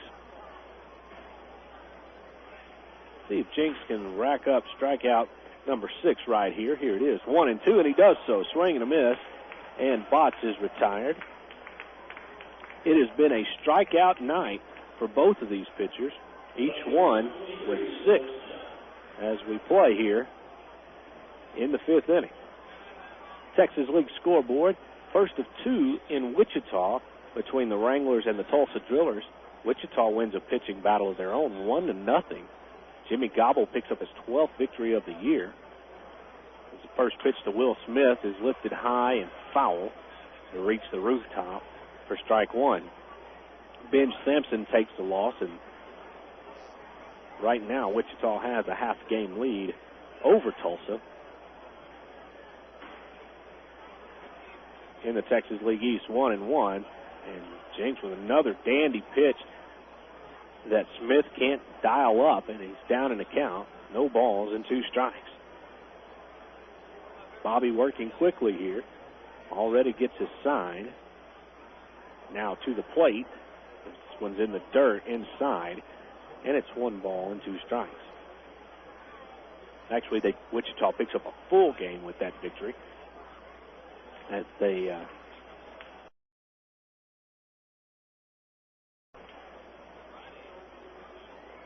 are underway in the second game here in a few moments.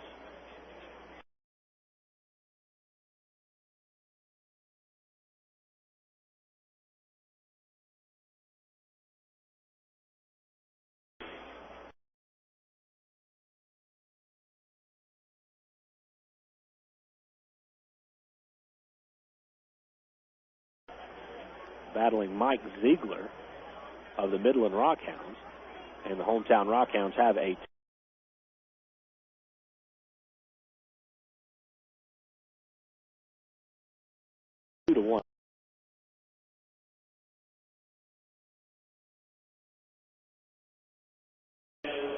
Jenks gave up 2 runs on 3 hits in the 4th inning. But since then, and before then, it's been very, very sharp tonight. Now Jason Dewey stands in from the right side, looks at the first pitch downstairs for ball 1.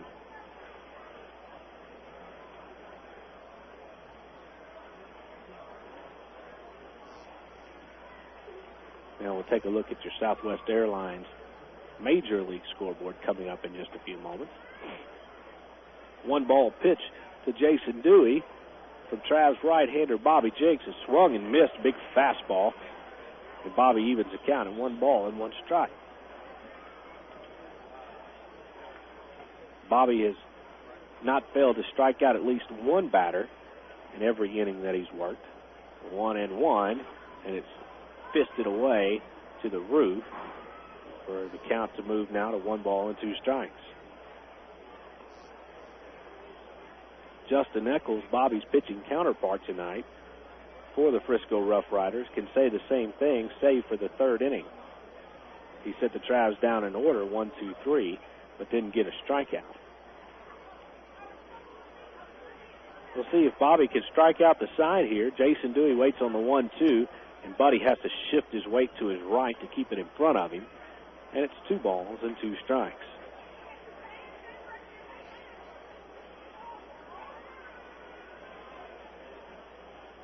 Dewey, the 9th place hitter in the lineup, waits for the 2-2 and just gets a piece of an all-speed pitch to stay alive.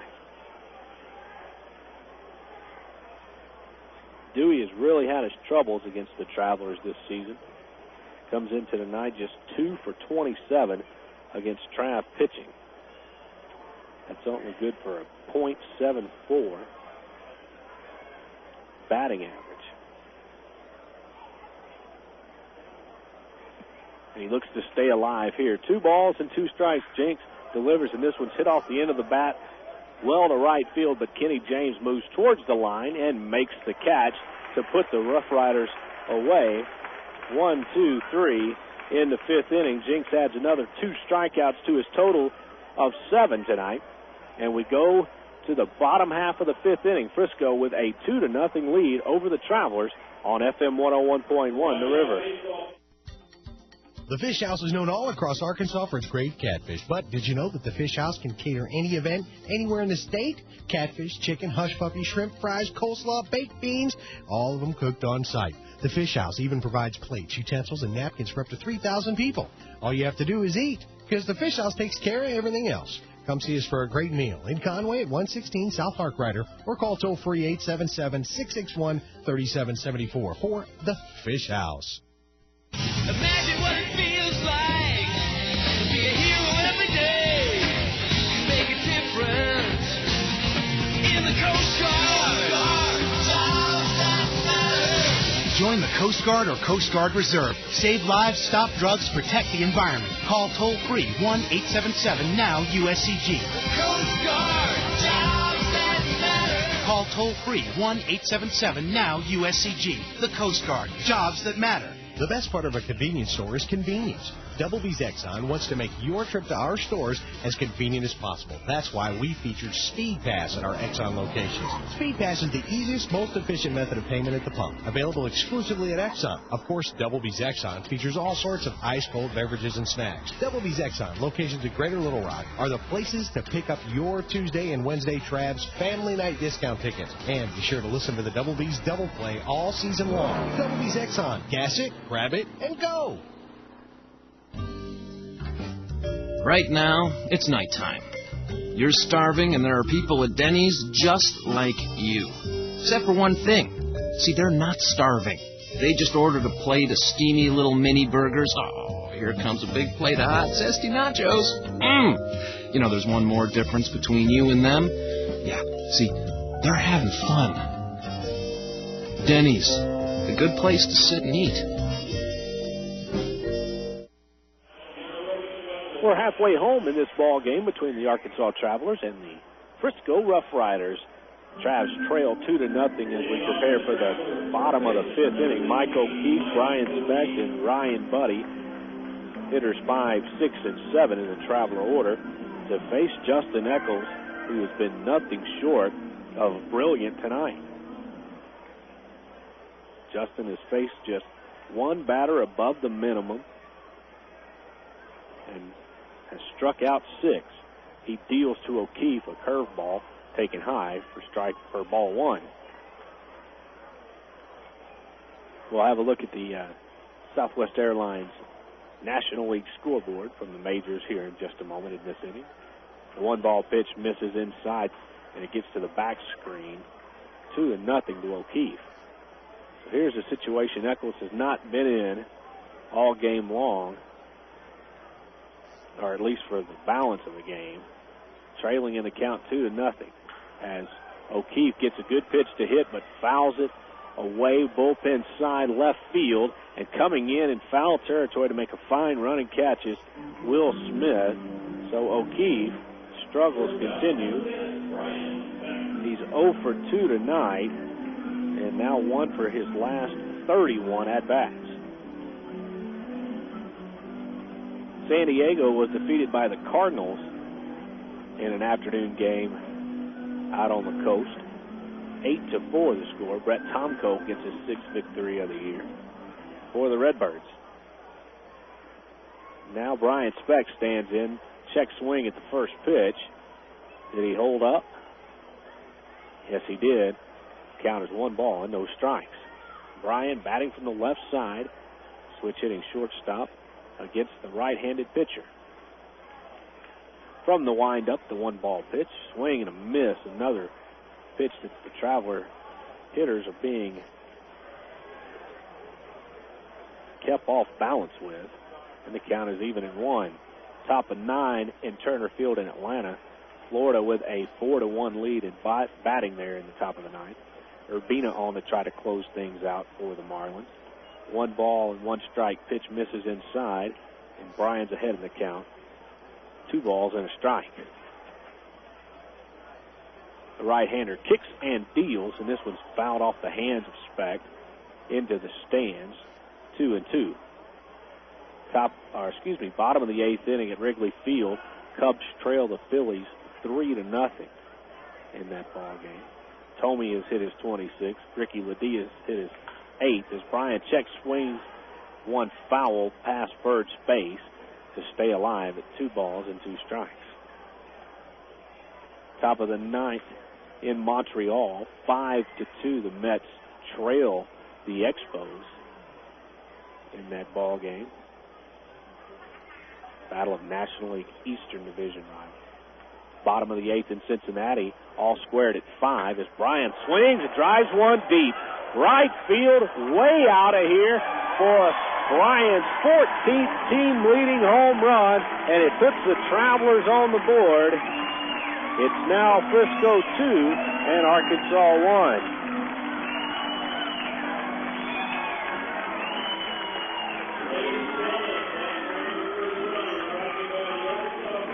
That's the first mistake Eccles has made all night. He left the off-speed pitch up in the zone, and Brian canned it to right field. And the Travs are in this ball game. It's now 2-1 as Ryan Buddy will stand in with the bases empty and 1 out. He looks at the first pitch a little bit low. Ball 1. Continuing on the Southwest Airlines National League scoreboard, they're all squared in Cincinnati, 5-5, Pittsburgh and the Reds. 1 ball pitch is hit on the ground to third. Fine backhand by Powers, fires the length of the diamond and gets Buddy. Nice play, and Ryan's now 0 for 2. Houston and Milwaukee playing at Miller Park in Wisconsin, 2-1. The Brew Crew with an advantage. Roy Oswald pitching for Houston. Rush on the mound for Milwaukee. Right now stands to be the winner. Games later tonight, Colorado at Los Angeles and Arizona at Frisco, at San Francisco. As Carlos Duncan swings and misses at the first pitch of his at bat, and he's down 0-1. 2-1 the score.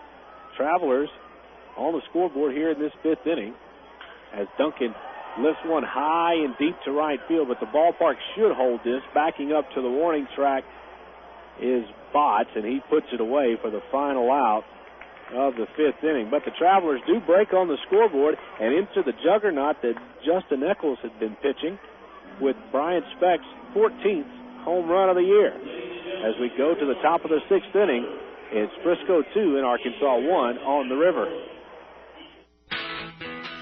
Hollywood Sports and Memorabilia specializes in autographed collectibles from the worlds of baseball, football, basketball, movies, and music. Memorabilia signed by the likes of Joe Montana, Mickey Mantle, Ted Williams, John Wayne, Marilyn Monroe, Elvis, Britney Spears, and the Beatles. And remember, everything sold at Hollywood Sports and Memorabilia is 100% authentic or guaranteed. It's all at Hollywood Sports and Memorabilia at the intersection of Rainwood Drive and Green Mountain. Give them a call at 219-0003 for Hollywood Sports and Memorabilia. Sundays are sin tonight and repent tomorrow at Banana Joe's Island Party, Little Rock's newest nightclub located downtown in the River Market. Sunday Sin Night features $2 domestic beer, contest featuring color TV giveaways, and a free buffet from 9 until 11 p.m. when you sign up for a Sin card. Plus other specials on Monday, Tuesday, and Wednesday nights. Banana Joe's any night of the week at 300 President Clinton Avenue in the River Market.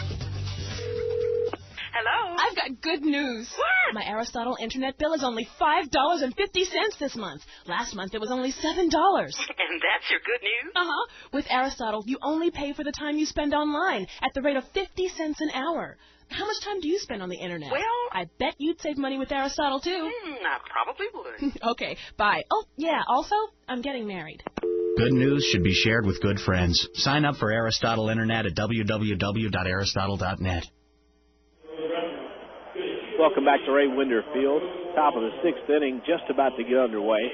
Travelers now trail Frisco by a score of 2-1, courtesy of Brian Speck's home run with 1 out in the 5th inning, deep over the right field wall. And you hated to say that the Travelers were really not in the ball game, just trailing 2-1 at that point. But you've got to understand, Justin Eccles had retired 13 batters in a row before Speck took him deep. Now it's a brand new ball game as Bobby Jenks returns for his 6th inning of work. Bobby with 7 strikeouts to this point will face Ryan Fleming once again. Fleming got to Jenks in the 4th inning with a single, and he later scored on a sacrifice fly by Gonzalez to score the first Frisco run. Zamora will play in on the grass at third as Jenks delivers. First pitch called, strike 1. We'll take a look at the American League scoreboard from Southwest Airlines. Better get that straight here in this half inning as the 1-strike pitch comes and in at the knees. Strike 2 called. Boston all over Tampa Bay. They scored 7 runs in the 7th inning and lead that ball game 10-4. Final out of Jacobs Field in Cleveland. Bobby deals the 0-2, and did it hit him? It skipped in the dirt and hit him. So the count moves to 1 ball and 2 strikes. Cleveland wins over Detroit at home 4-1. Anderson to win. Roney the loser. Baez, 22nd save of the year. Bottom of the 7th, the Homer Dome in Minnesota. The Twins trying to make some ground on the front-running Kansas City Royals in the American League Central. The 1-2 pitch is fouled away, third base side, and Fleming stays alive. So far, it's been all Royals. They lead that ball game 7-1.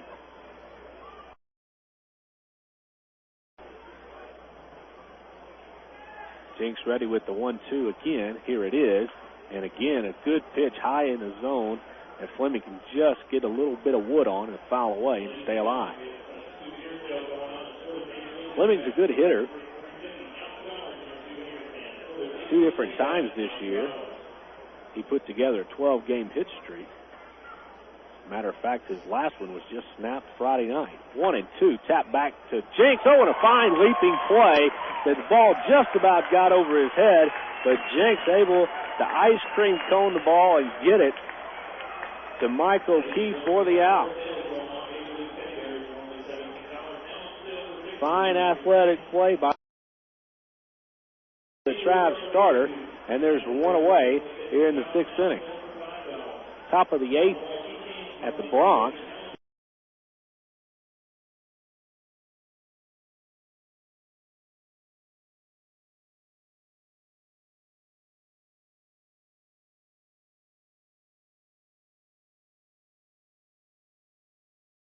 Yankee State.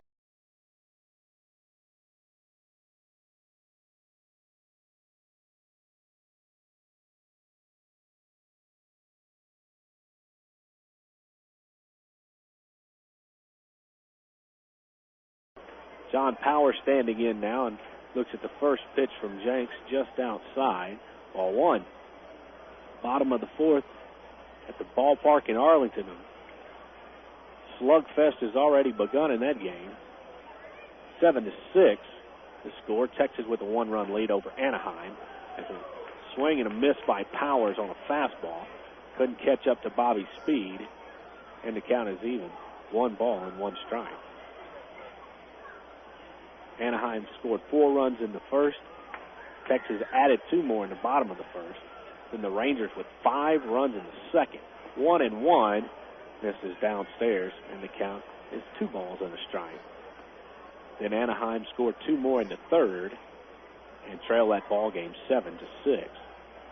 And then later on tonight, as Jenks delivers the 2-1, it's fouled and rocketed into the stands.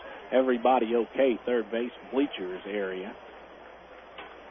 This ball was hit extremely hard. Everybody okay down there. And the count remains 2 balls and 2 strikes to Powers. Just a little after 9 o'clock this evening, Seattle will host Oakland in a battle of American League Western teams. And that's your Southwest Airlines Major League scoreboard. As Powers looks at the ball just above the belt, and the count is full, 3 balls and 2 strikes. Southwest Airlines is your traveler's official airline. And you can always log on for low fares at www.southwest.com.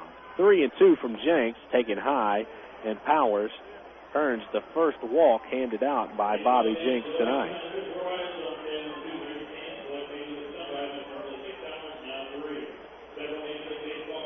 That's only the 30th walk given out by Bobby in 9 games. But it comes with a man out, and Jason Bourgeois to stand in here in the 6th inning, with Frisco leading over the Travelers by a score of 2-1. Bourgeois looks at the first pitch in at the knees, strike 1.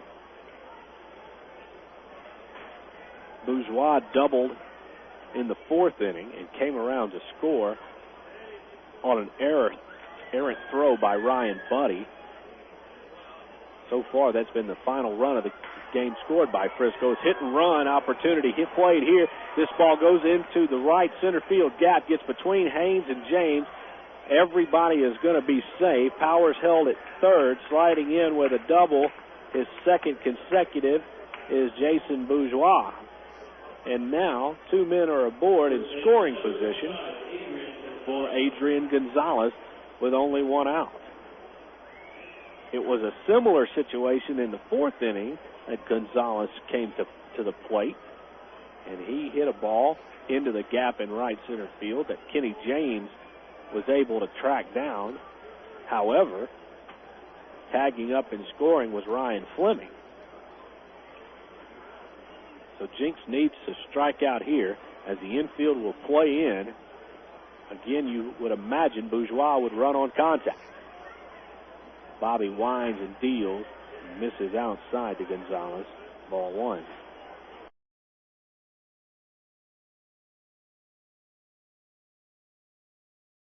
Gonzalez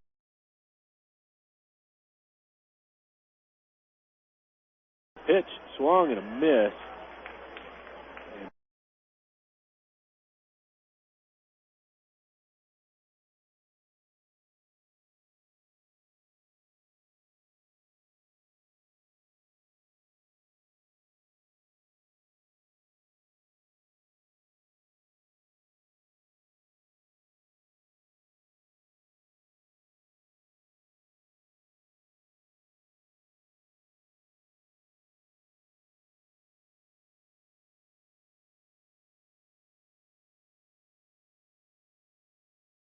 count is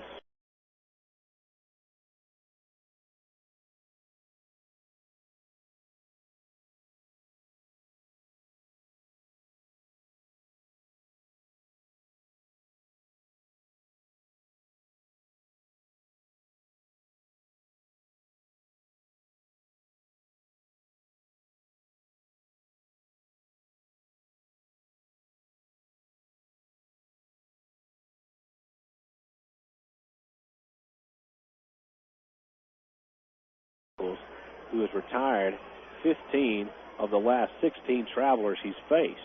And now Bobby Jenks doesn't want to let this game get away with a one-run deficit and 2 men on as Gonzalez check swings. The 1-2 pitch holds up. No appeal. And the count moves to 2 balls and 2 strikes. Bobby needs to strike him out here to relax the infield. 2-2 to Gonzalez. Here it is. Strike 3 called outside port of the plate. Gonzalez does not argue. Was fooled on the pitch, and Bobby racks up his 8th and probably to this point most important strikeout of the night. And that'll earn a visit from pitching coach Keith Comstock as the Travelers get Dusty Bergman up in the bullpen. He just now started throwing, so Comstock out to make sure that his right-hander Jenks feels okay and to try to get him out of this 6th inning without having to bring the reliever Bergman in.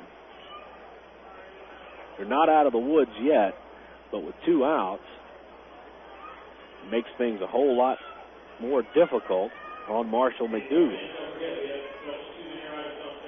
McDougal, however, tonight is 2 for 2. He singled both his times up and was caught stealing in the 2nd.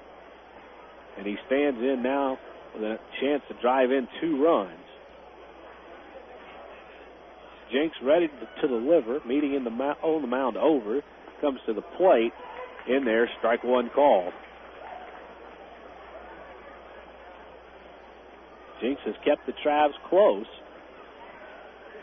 The 4th inning, the only rocky spot to this point, but he's in a bit of a pickle now. 2nd and 3rd, 2 outs and the 1 strike pitch just misses outer portion of the plate, and McDougal has the count even and a ball and a strike. Todd Minsick waits to hit next if McDougal can continue the inning. First base is open. 1 ball and 1 strike. Swing and a miss as McDougal climbs the ladder high in the strike zone and comes up empty. Now Dusty 1 pitch away from getting out of this 6th inning jam. 2-1 the score. Frisco with the lead, and Jenks wants Buddy to come out and talk. The strategy could have been, if Jenks fell behind McDougal, who has hit the ball not only well tonight, but well against the Travelers this year, to go ahead and walk him with first base open to face Minsick, who is just 2 for his 27 this year against the Travelers. But now that Jenks is ahead in the count, 1 ball and 2 strikes, they'll come after him here. 1-2, Jenks lifts the leg to the plate, and a slider just misses. 2 balls and 2 strikes. Nice idea. Slider started over the outer third of the plate and dove out of the zone, but just too far. And now McDougal has the count even at 2. To the plate, and he reaches out and check swings the ball into right field. 1 run will score. Here comes the second as James loads up and throws to the plate. Not in time. 2 more runs come across on the RBI single by Marshall McDougal. He's 3 for 3 tonight and has given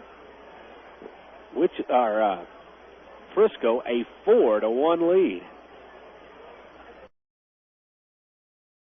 Puts the ball into right field and drives home 2 runs. Now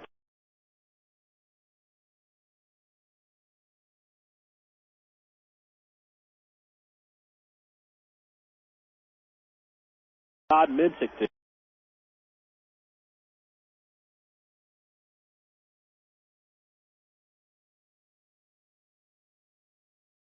McDougal. And again, he didn't mean to swing at the pitch. It was almost that the ball hit the bat instead of the other way around. One strike pitch is called on the outside corner, and Minsick is down 0-2. Well, now in hindsight, with first base open and McDougal at the plate, why not walk him? It's easy to say now. But McDougal came through to drive in 2 runs to extend the lead to 4-1. The 0-2 pitch is fouled away by Minsick to the screen to stay alive. Dusty Bergman continues to loosen up in the Traveler bullpen. You would imagine that this would be the final inning of work for Bobby Jenks, no matter the outcome. 0-2 to Minsick. Lifts the leg, delivers a pitch, and swing and a miss. Strike 3. That's number 9 on the night for Trav starter Bobby Jenks. But 2 more runs come across the plate on 2 hits and a walk, and a man left. At the end of 5 1/2, it's now Frisco 4 and the Travelers 1 on the river. Sports is fun, but it's just a game. Your life, on the other hand, needs a little more serious game plan, like preparation for a career in today's growing technical fields. That's why ITT Technical Institute offers associate's degree programs in areas like electronics, computer drafting and design, and information technology. The skills and knowledge taught are in technical areas that can have practical value in the workplace. For more information on ITT Tech, call 565-5550 today, or find us on the web at itt-tech.edu. When Mac told me about BC Powder, I had no idea it would start a 20-year friendship. Yeah, I remember Tim laying on the locker room floor. It was my first televised wrestling match. You were the referee. The help you were. Share the relief. Use as directed.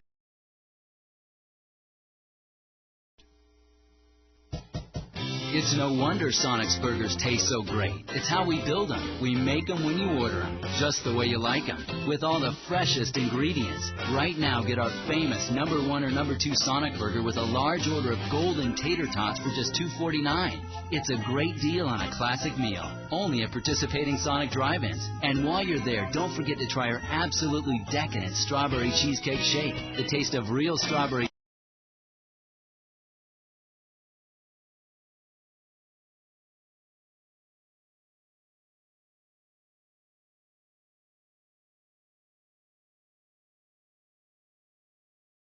cheesecake.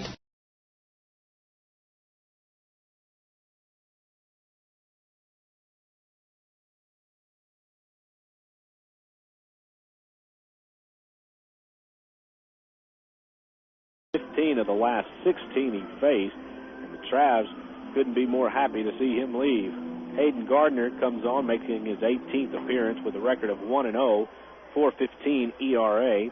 He's given up 27 hits, walked 12, struck out 17 in 26 even innings worth of work. Opponents are batting .265 against him, and he's a big, tall right-hander. 6'2", 200 pounds from Woodbridge, Virginia. And he'll face hitters 9, 1, and 2 in the Traveler order here in the 6th. Kenny James to lead things off. Kenny looking to extend a hit streak from 6 to 7 games here.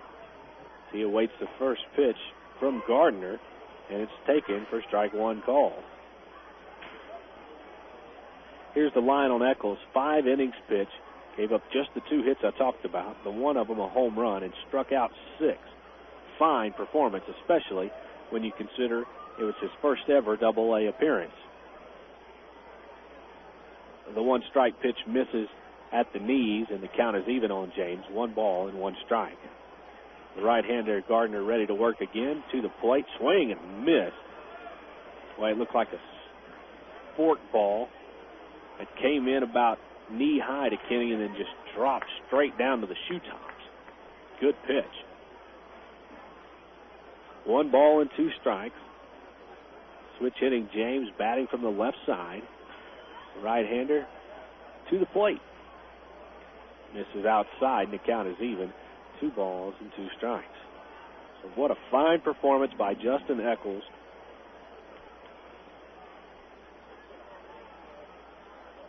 Here in his very first Class 2A appearance. 2-2 to James, and called on the outer portion of the plate. Fans don't like it. Boy, that looked to be well outside, but Delphine Colon rings up Kenny James. And that's the first strikeout of the night for Hayden Gardner. And the 7th for Rough Rider pitching tonight.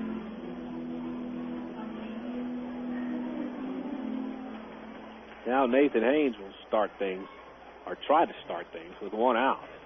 The pitch fouled at the plate for strike 1.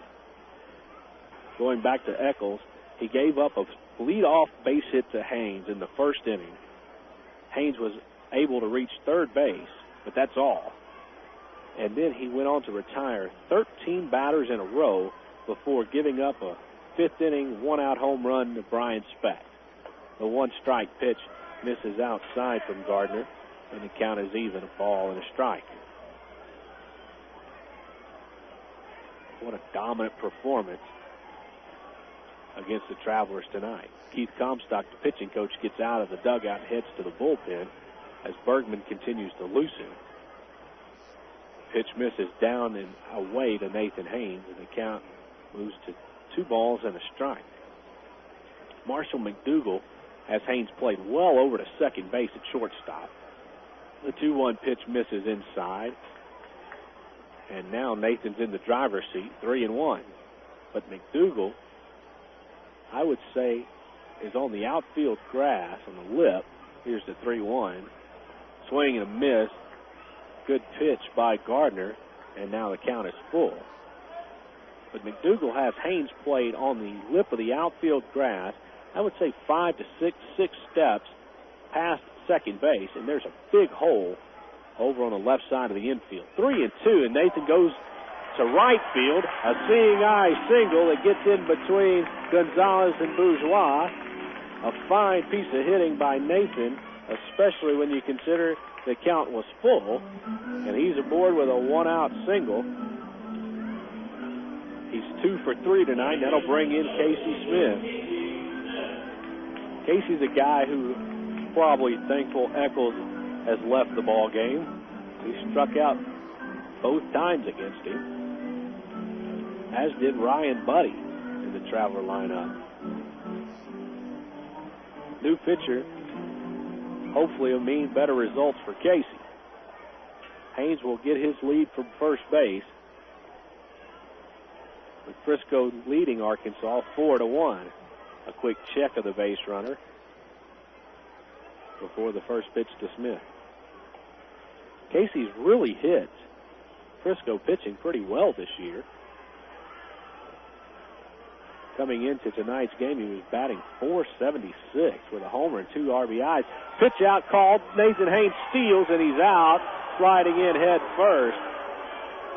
Much as the Travelers guessed right when Marshall McDougal tried to steal in the second inning, they called a pitch out, gunned down McDougal, and I guess turnabout is fair play as Haynes is gone, caught stealing 2-6.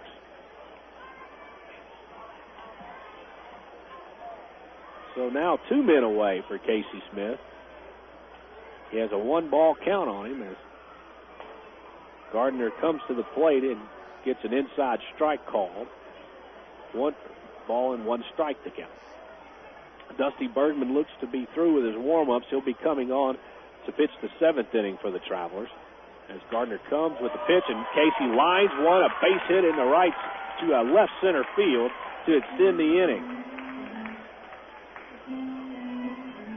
Good job of hitting by Smith. And Jake Weber will now come to the plate. Travelers' bats have been silent most of the night. Save for Nathan Haynes' 2 singles and Brian Speck's solo home run, Travs have done virtually nothing tonight.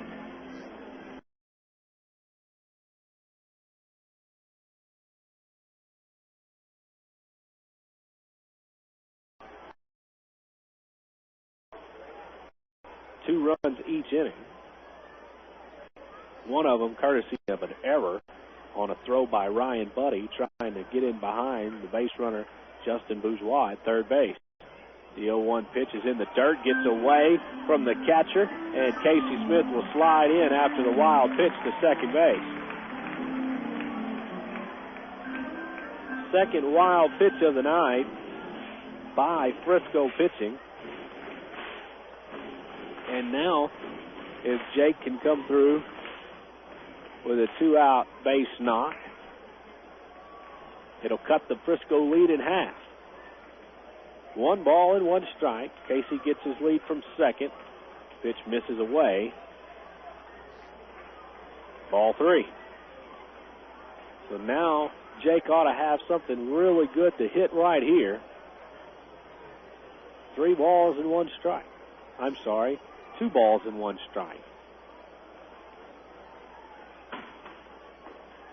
Holds off on a slider. Now Jake is ahead in the count, 3-1. Good pitch by Gardner, but Jake didn't offer at it as it sailed outside. And now Jake really has the advantage.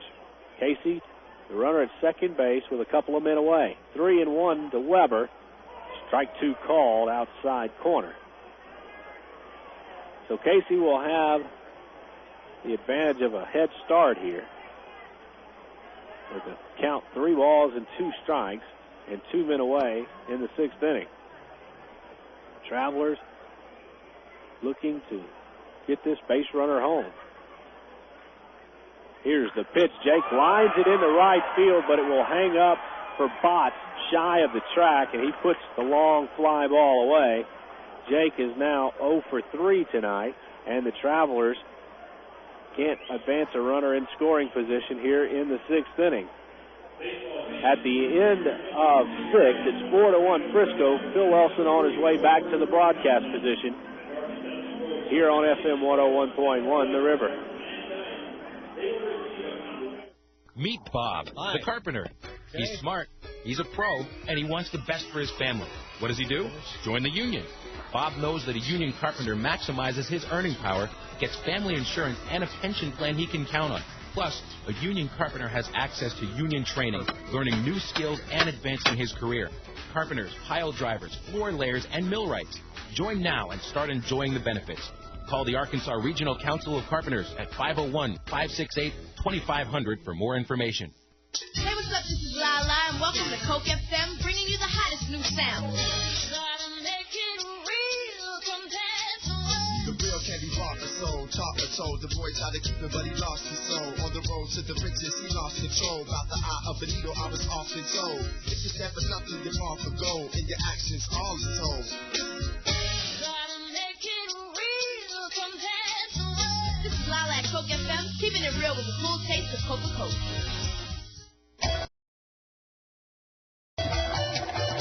You got an appetite, a taste that you can savor.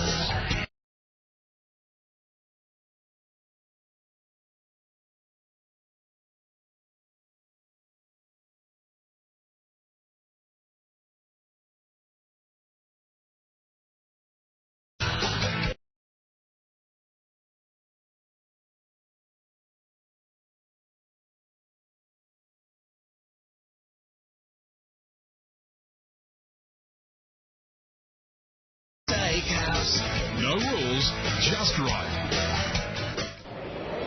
Your home for Travelers Baseball. FM 101.1 The River.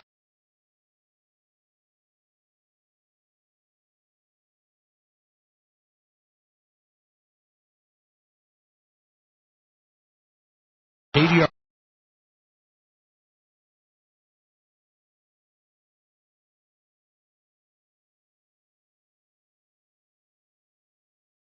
Riders.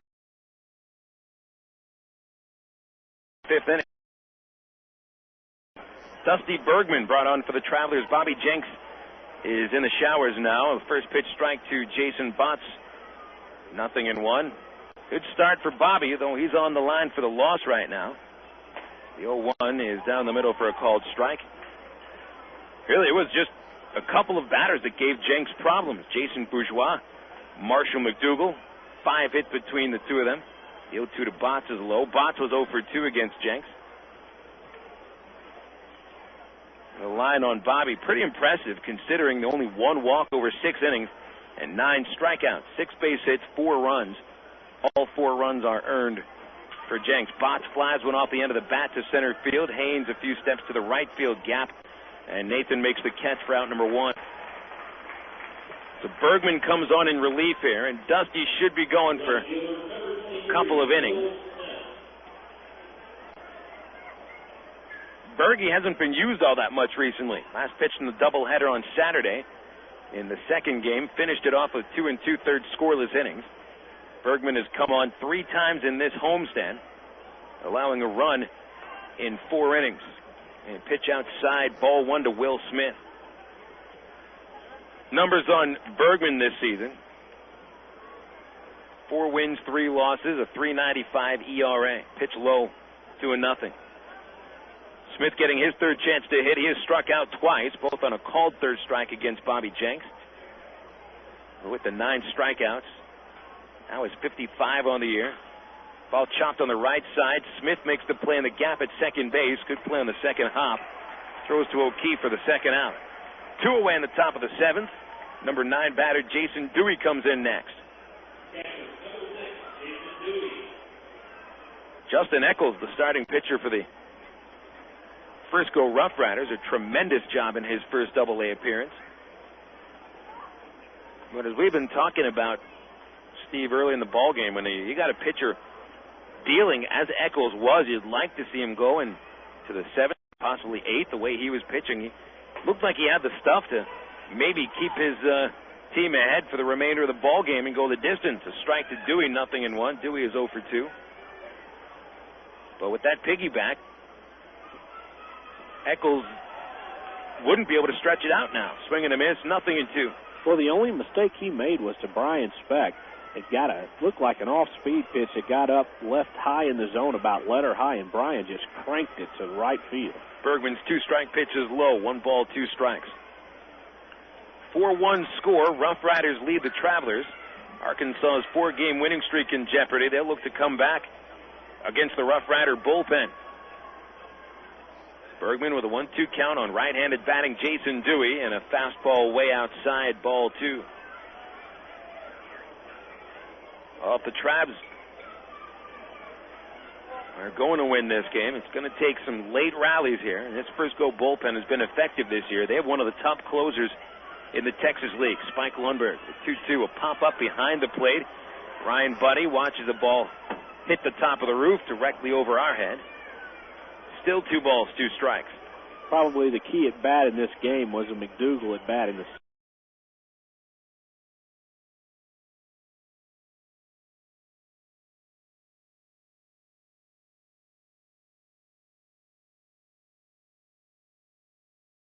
6th inning.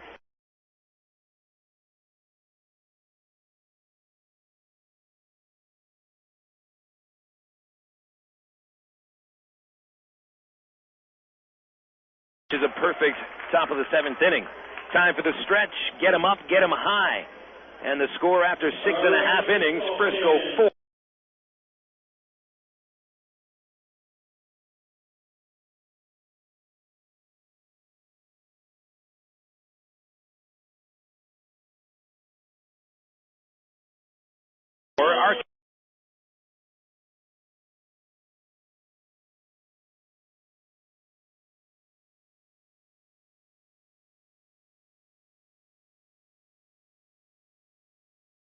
Exit. Tractor trailer accident, Gary Eubanks and Associates. Tractor trailer injury, Gary Eubanks and Associates. Tractor trailer investigation, Gary Eubanks and Associates. Tractor trailer settlement, Gary Eubanks and Associates. Tractor Trailer Litigation Experience, Gary Eubanks and Associates. At Gary Eubanks and Associates, an experienced trial lawyer will handle your tractor trailer case. And as always, we'll win your case, or you don't owe us a dime. Now that the baseball season is here again, moms everywhere begin scouting for a cool, delicious recipe that won't take extra innings to make, like Del Monte's Quick 3-Bean Salad. Simply combine a can of Del Monte cut green beans, a can of Del Monte wax beans, a can of kidney beans, and a quarter cup of chopped red onion. Toss it together with some Italian oil and vinegar salad dressing, and you've got a quick score. Del Monte steps up to the plate with simple mealtime solutions that will have you saying, hey, I can do that. Look for Del Monte vegetables at your local Harvest Foods. Harvest Foods, an Arkansas company serving Arkansans. Right now, it's nighttime. You're starving, and there are people at Denny's just like you. Except for one thing. See, they're not starving. They just ordered a plate of steamy little mini burgers. Oh, here comes a big plate of hot, zesty nachos. You know, there's one more difference between you and them. Yeah, see, they're having fun. Denny's, a good place to sit and eat.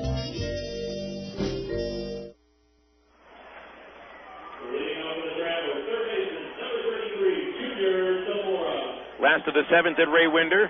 RoughRiders 4, Travelers 1. Junior Zamora leads off in the seventh for the Travelers, followed by Mike O'Keefe and Brian Specht. This is Phil Elson joining you live on FM 101.1 The River, as well as Steve Marston. Zamora swings and misses at a slider from Hayden Gardner to start off the seventh inning. Gardner, in his second inning of work, came on to replace the starter Justin Eccles, who pitched a very effective 5 innings.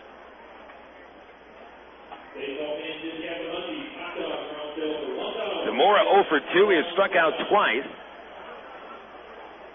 2 of Eccles' 6 strikeouts in 5 innings. The 0-1 to Junior. Swing and a miss. Off speed pitch. 0-2. Gardner 6'2", an undrafted free agent out of Pitt Community College. That's in North Carolina.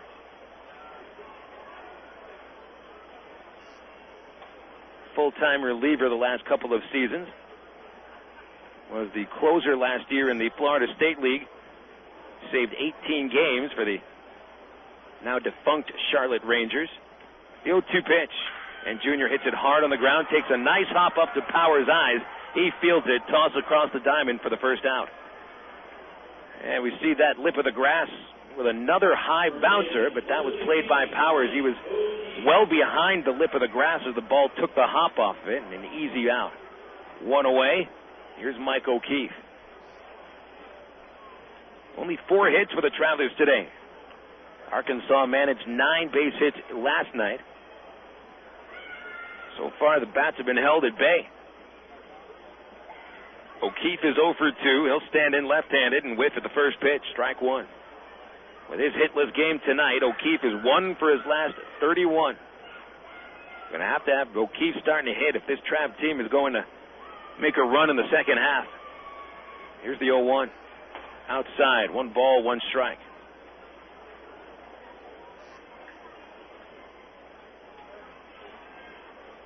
And look at the way the Travelers have hit recently, and it's just shocking that O'Keefe has not been a part of the parade. A 1-1, low. I think a lot of people by now, and certainly O'Keefe would be one of them, would have expected maybe even 20 home runs by now. Certainly more than 49 RBIs and a batting average higher than 250. A 2-1 pitch, called strike at the knees, 2-2. Well, this season's starting to get a little bit rough for O'Keefe. He's had a couple injuries, kept him out for a little bit. He's seen his roommate and best friend Billy Stokely promoted to AAA.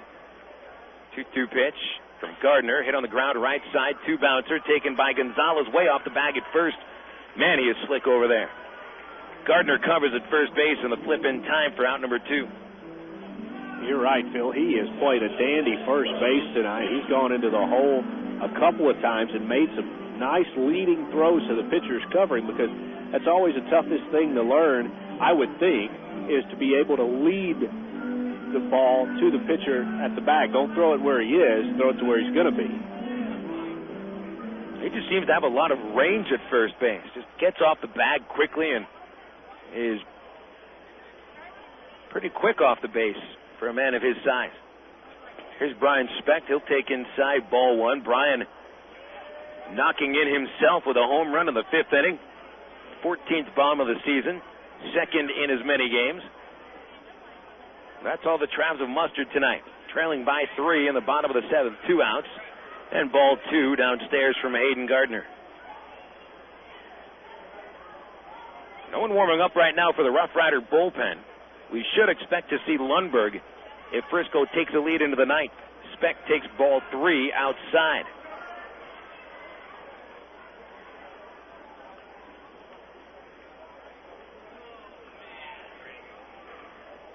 Speck going to try to start something for the Travelers here. A 2-out rally, perhaps, if he can find his way on base. Brian Buddy on deck. There's a strike, 3-1.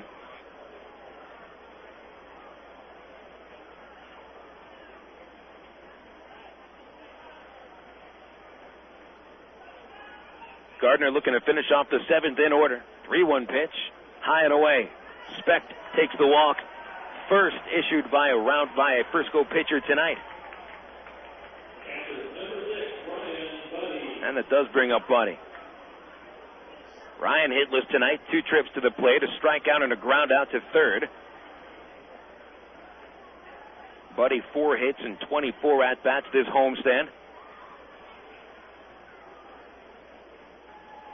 Travs have been aggressive on the base paths. Haynes caught stealing last inning. See if Speck tries it here. Brian is 7 for 14 in stolen base attempts. Pretty good lead at first. He'll stay on the first pitch. Slider called strike 1. I think it would be a pretty good idea to get Brian in motion. Buddy has had his struggles at the plate, not only getting hits, but just making contact here recently. So try to stay out of the force out at second if you can. Big gap between the hole at first and second, with Gonzalez holding Speck to the base. Slider inside, 1-1. 4-1 the score. Frisco leads. Travs have won 5 of 6 ball games, including the last 4. And with Wichita winning the first game of the doubleheader in Tulsa, Travs are back to being 4 games behind the Wranglers for first place. A 4-game margin is not that bad. Halfway into the second half of the season. Pitch low and outside, 2-1. Tomorrow will be the 3-quarter mark in our season. 35 games left. That's something else. I can still remember opening day. Speck leads from first, apparently not going anywhere right now, at least until Buddy hits the ball. The 2-1 pitch hit down the third base line and foul. Tyrone Boykin will play it in the coach's area. Now it looks like we got a little action in the Frisco bullpen. They get left-hander Eric Burke loosening up. Burke used 44 times this year, and only one other Texas League pitcher has entered in more games than Burke this year. 2s across the scoreboard. Balls, strikes, and outs. Bottom 7. Frisco 4, Arkansas 1. Buddy at the plate, Speck at first. Gardner ready, the delivery, swing and a miss on a slider, and the inning is over. No one scores, no base hits, a man left on. Frisco's pitching staff controlling the Travelers as we go to the 8th. Rough Riders 4, Travelers 1. This is FM 101.1, The River. Hit a home run with your family tonight. Whether you're planning a meal before the game or snacks for the game, remember to include milk, cheese, and yogurt in the game plan. 3 servings a day of dairy is the right amount to help keep your body healthy. It's easy. Just look for the 3-a-day logo on your favorite calcium-rich dairy foods at your local retailer. For more information, including recipes and coupons, visit www.3aday.org. Have you had your 3-a-day today? The power of cheese. It's no wonder Sonic's burgers taste so great. It's how we build them. We make them when you order them, just the way you like them, with all the freshest ingredients. Right now, get our famous #1 or #2 Sonic burger with a large order of golden tater tots for just $2.49. It's a great deal on a classic meal, only at participating Sonic drive-ins. And while you're there, don't forget to try our absolutely decadent strawberry cheesecake shake. The taste of real strawberry cheesecake in a cup, only at Sonic. Nick, I can't go on anymore. I want to be free. You want to be free of Hollywood, the glamour, the fame? No, I want to be free of overnight liquid laxatives that taste like I'm drinking chalk. Well, it's easy, baby. Take Freelax. It's the only overnight laxative that gives you stimulant-free, cramp-free relief in just 2 caplets. Ooh, are you sure I'll be free of constipation before my early morning flight to the coast? Depend on it. Freelax is the free of everything you hate about laxatives. Laxative. Oh, Max. Use only as directed.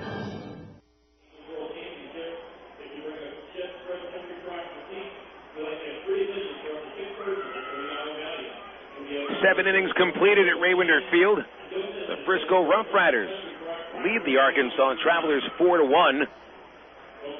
Pitching the story of tonight's ball game, the RoughRiders staff of Justin Eccles and Hayden Gardner, guys that have not seen much action at Double-A, have controlled this ball game from pitch 1. Phil Elson with you alongside Steve Marston. Leading off in the 8th inning for the RoughRiders, center fielder Ryan Fleming. He'll be followed by John Powers and Jason Bourgeois. Bergman in his second relief inning. Dusty sent him down in order in the 7th. A ground out, fly out, and strikeout. Fleming stands in. He's 1 for 3 with a single and a run scored. Left-handed hitter takes a strike. This inning, we'll look at our BikeSeller.com Tour de France update. Your favorite part of the broadcast, Steve. Absolutely right. I don't know how you just get by without it. The 0-1, swinging a foul ball at the plate. Actually, today's story's a pretty good one. And see, you already know what happened. Yeah. Well, I keep up, you know. Well, there was an American who won stage 16, but it wasn't Lance Armstrong. It was Tyler Hamilton. And not only does he win the stage, but he does it with a broken collarbone. You got to be kidding me. Upstairs on the 0-2 pitch high, 1-2. 4 hours, 59 minutes, and 41 seconds. The first time Hamilton wins a Tour de France stage. The 1-2. Outside, 2 balls, 2 strikes. 122.5 miles through the Pyrenees. He rides with a broken collarbone faster than anyone else.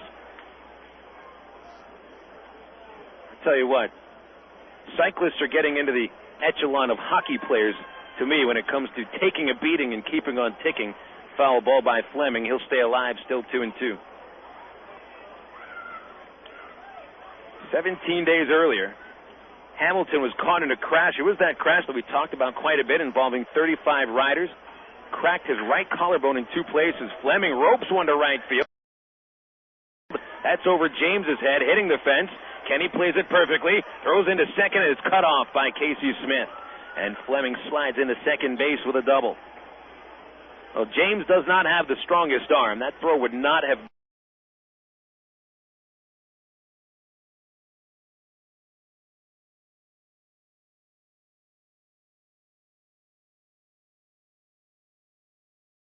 got to.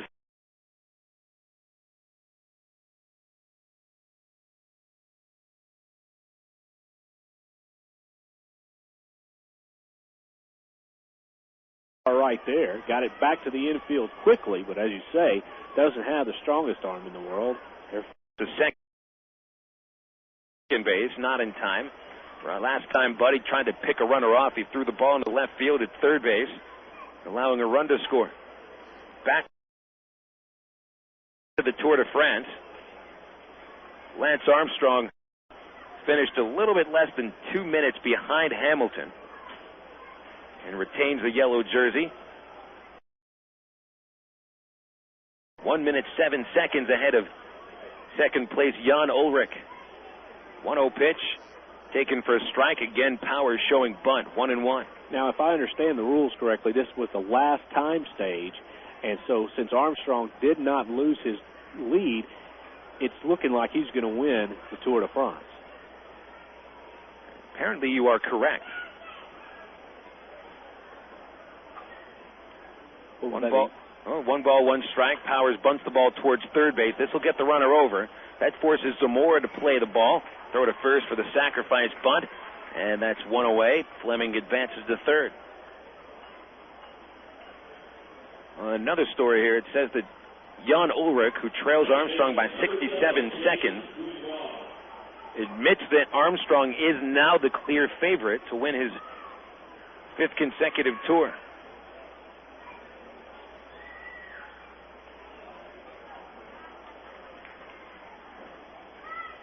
And tomorrow they're going to have stage number 17, 112 miles flat from Dax to the wine region of Bordeaux.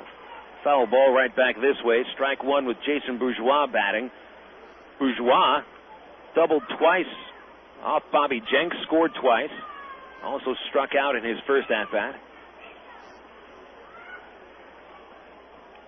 Infield up, man at third, one away. Bergman's pitch is high, 1-1. Right-hander Ryan Cummings throwing in the Traveler bullpen, with Bergman close to allowing a run in the eighth. A ball and a strike on the right-handed Bourgeois. Swing and a miss, slider, strike two. This Tour de France update brought to you by BikeSeller.com. You can register to win a Trek OCLV road bike at BikeSeller.com, located in Hillcrest on Kavanaugh, right by Damn Good Pies. The 1-2 is low, 2 balls, 2 strikes. While you're there checking out the Trek OCLV road bike, you can register to win a one-on-one ride with Lance Armstrong. And that's BikeSeller.com, Hillcrest on Kavanaugh.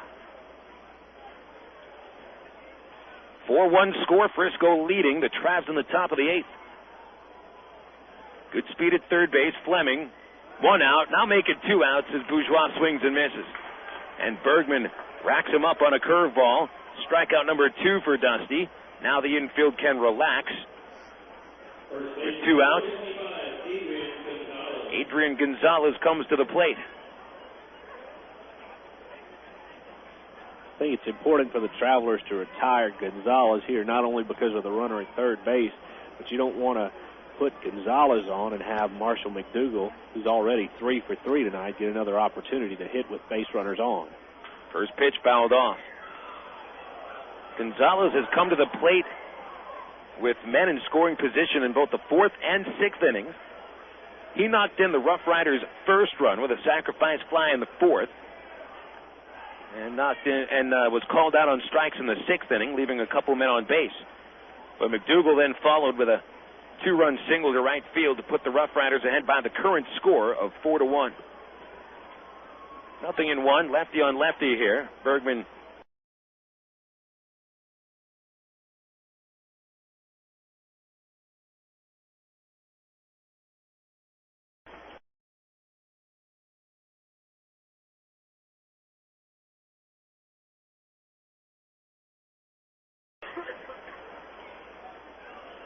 and another left-handed hitting prospect in this Texas League, Chris Snelling of San Antonio, does almost the exact opposite of Gonzalez.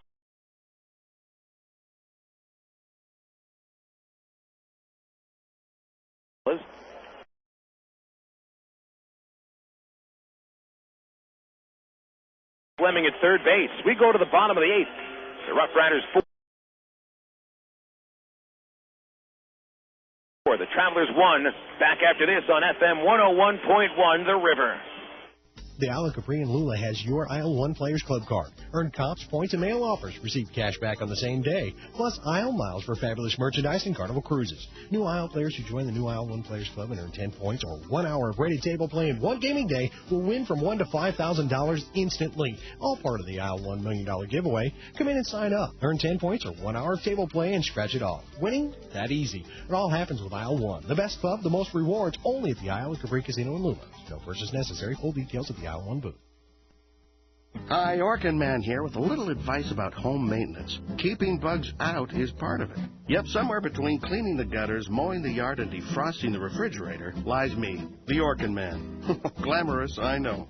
See, 83% of ants, roaches, and other pests get in from the outside. Before they ever reach your welcome mat, call me at Orkin. I'm trained to put down a protective barrier to help keep bugs from ever getting in the first place. This is the Orkin Man saying, if it bugs you, bug me at 1-800-ORKIN-MAN. Fans, if you haven't been to an Arkansas Travelers game lately, you don't know what you're missing. Shed Spray Country Crock invites you and your family to get out and see the Travs. You can bring the whole family for Country Crock Family Thursday. Travelers fans who bring an original cash register receipt showing purchase of any Shed Spread Country Crock product will receive up to 6 free admissions for any Thursday home game. Hurry! This offer ends August 14th. Offer subject to ticket availability. Country Crock. Bring it home.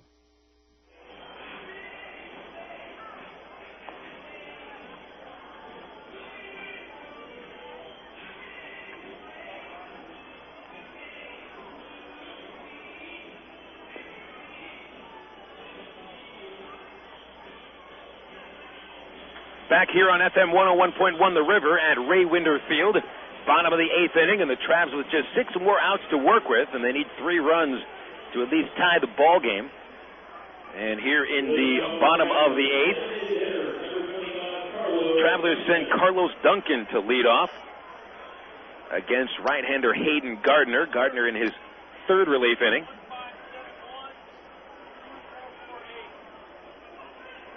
Just got to announce attendance here. 2,448 at the game tonight. Duncan, a high fly to left field, hitting towards the corner, and that's a fair ball. Extra bases for Duncan.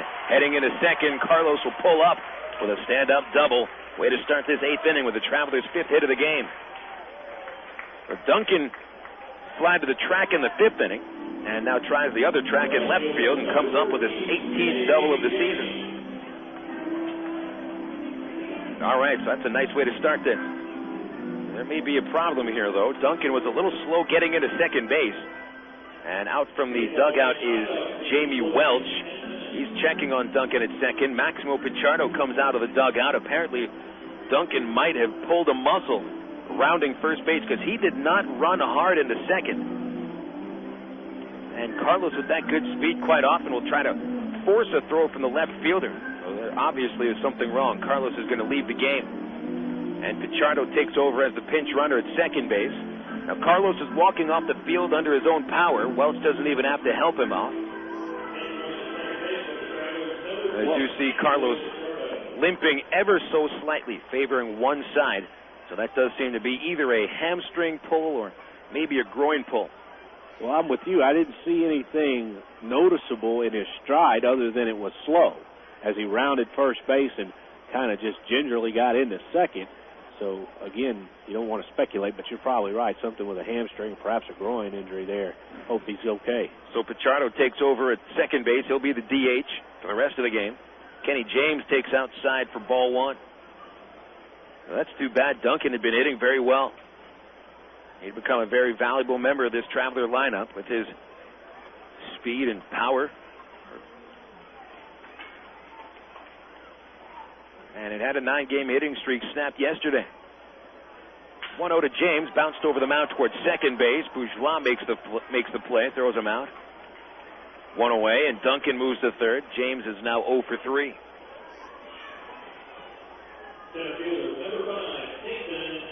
So here comes Nathan Haynes. Travs at least need to bring 1 run across here in the 8th inning. They'll be going up against Spike Lundberg next inning, who has started to throw.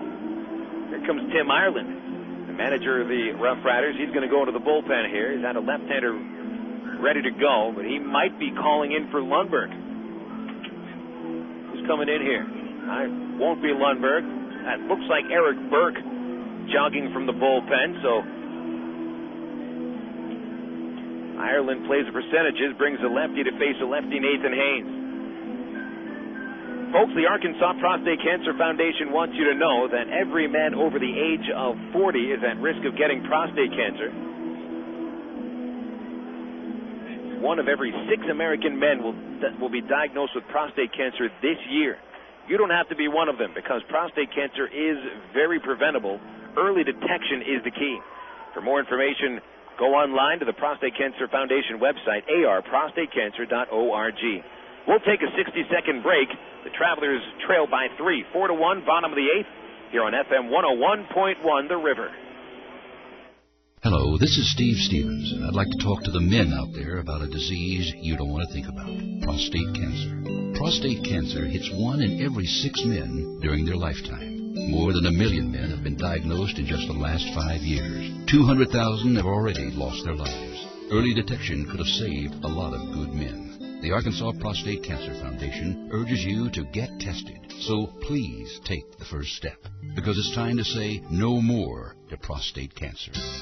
Hi, fans. This is Phil Elson, voice of the Travs. I hope that you enjoy listening to Traveler Baseball as much as I love broadcasting it. Thanks for welcoming me and Arkansas's only professional baseball team into your house, car, or workplace. Please show your support of the Travelers radio broadcast by thanking our sponsors when you get the chance. Let them know that you heard them. They'll appreciate it, and the Travs certainly do, too. And keep tuning in all season to the Travs on Unforgettable Favorites, FM 101.1, The River.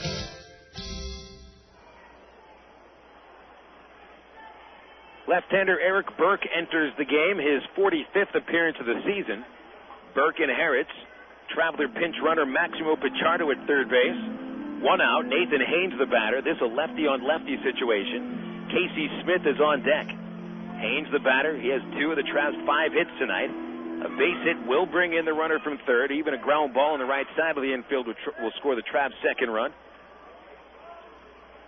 Burke will pitch from the stretch with a runner at third. Haynes takes upstairs for ball 1.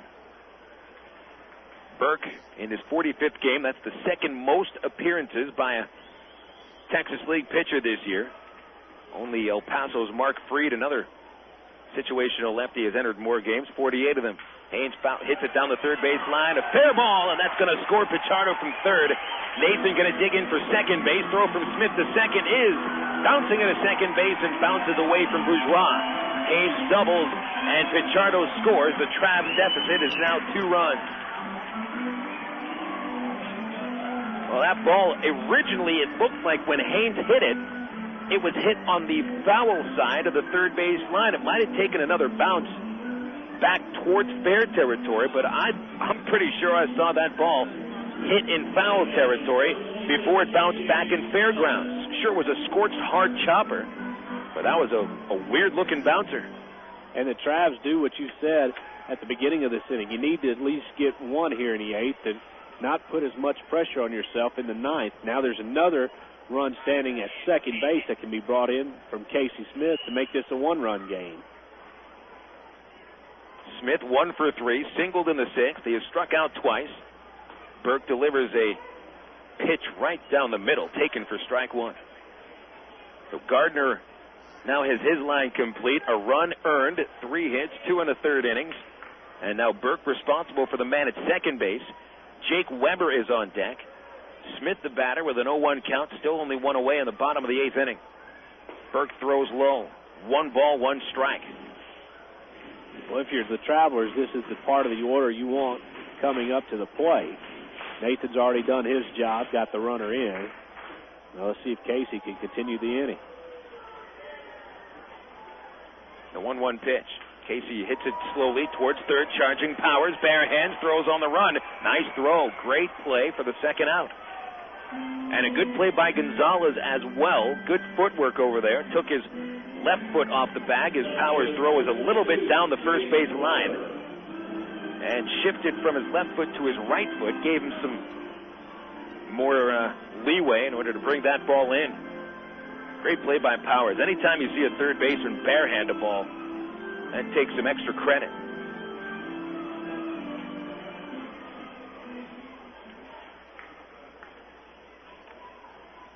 Haynes still at second base. Weber the batter. Takes the first pitch high for ball 1. Jake is 0 for 3. Has flat out twice, grounded out once. I'd imagine if Weber reaches base, Ireland won't hesitate to bring in his closer Lundberg. Although O'Keefe waiting in the wings, and he would like to have a lefty face O'Keefe. The 1-0. Jake checks the swing. And the home plate umpire Colon says he went around. Strike 1. 1-1. Frisco 4, Arkansas 2. Last of the 8th inning. Burke checking second again. Haynes a big lead. The pitch swung on and missed. Big curveball from Eric Burke. Nice looking pitch too. Burke looking to send the game into the 9th inning. Jake trying to send Haynes around third. Hands together. Burke checks second. Kicks, throws. Jake hits it over the mound. High bouncing ball. Bourgeois charges, gloves it on the run, and gets the out at first base to complete the bottom of the 8th inning. Travs come back with 1 run on 2 base hits. A couple of men left on. 1 man left at second base. We're going to go to the 9th inning here at Raywinder Field with the Frisco RoughRiders leading the Travelers 4-2. This is Traveler Baseball on FM 101.1, The River. Miller time. It's time to tuck the sun in and give it a goodnight kiss. Miller time. It's time to put the 9 to 5 back on the shelf. Miller time. Time to wear the night like a cape and break out the Miller Lite. It's time for real time. at a place called Miller Time. Miller Lite, Miller Brewing Company, Milwaukee, Wisconsin. Live responsibly. Enter Trek's Ride with Lance giveaway today. One lucky grand prize winner will take an all-expense-paid ride with Lance Armstrong. One first prize winner gets an autographed Trek road bike. And a second prize winner gets a Trek travel trip for two. Plus, get huge yellow tag savings on selected bikes and merchandise. No purchase necessary. Details and entry at participating Trek dealers. Open to U.S. citizens 18 and over residing in the 50 states or D.C. Void where prohibited. One entry per person per day. Offer good July 3rd through 27th, 2003. Enter exclusively at BikeSeller.com. Arkansas Trek Superstore. So I was in a crowded elevator, inches away from this blue-eyed guy. All I could think was, is my breath bad? Teeth not so white? I started holding my breath. Then I realized I use Crest Whitening Plus Scope. It's got Crest Whitening power for a white smile, and it's got Scope in new cool peppermint for icy fresh breath. So, after 20 floors, I realized I can also exhale. Crest Whitening Plus Scope.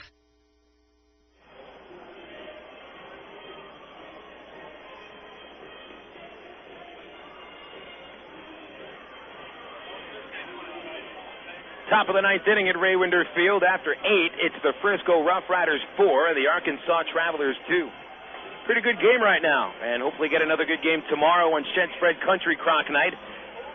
Free admission for up to 6 people by bringing a sales receipt proving purchase of a Shed-Spread Country Crock product. And the first 1,000 families receive a commemorative poster of the Angels World Series Championship last year.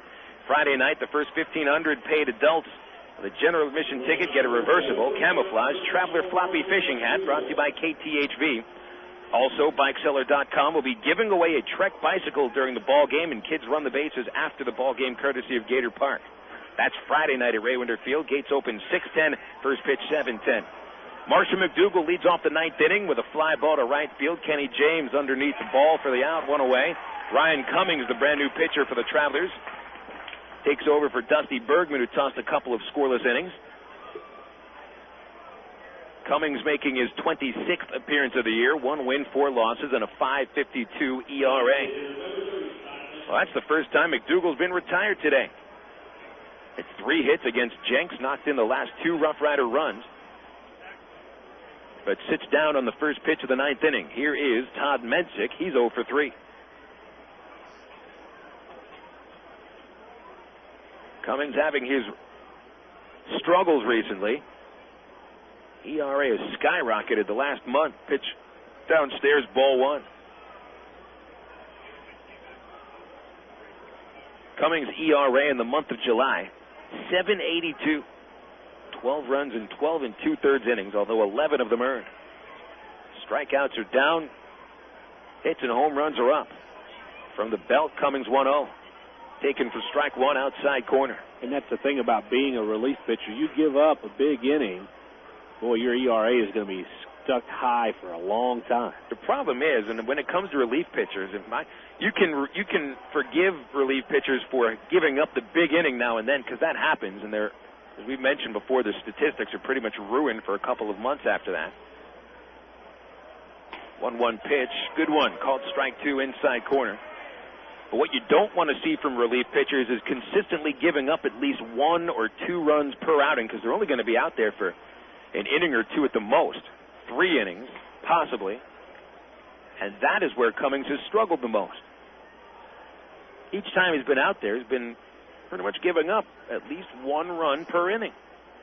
The 1-2 hit on the ground to the second baseman. Smith bobbles it right in front of him. Smith recovers but holds onto the ball. And Mensick is safe at first base. E4 charged Smith with the error.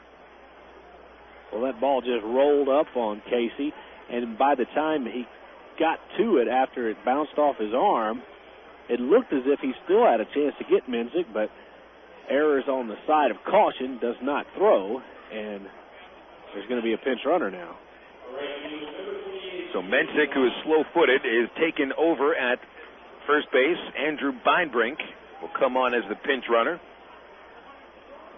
Beinbrink, the top base-stealing threat on this Rough Rider roster, 21 steals, 27 attempts. And don't worry about Beinbrink in the field. as Mensick was the DH and finishes the night 0 for 4, reaching base on Smith's error. The error on Casey, he's 11. Jason Botts at the plate, he's 0 for 3. Strikeout, 2 flyouts. Batting left-handed against Ryan Cummings. Botts will take the first pitch at the knees. Strike 1. And Beinbrink entering the game as the pinch runner shows that manager Tim Ireland thinks this game is not over yet, even though they do have a 2-run inning or 2-run lead here in the 9th inning. Beinbrink slowly creeps away from first. Takes a good look at Cummings, who throws over to first base. Beinbrink back in, standing up. Infield looking to turn 2. Third baseman Zamora way off the line, about 15 feet. Shortstop Specht shaded up the middle, so is Smith at second base. Ryan's 0-1 is outside on a hook, 1-1.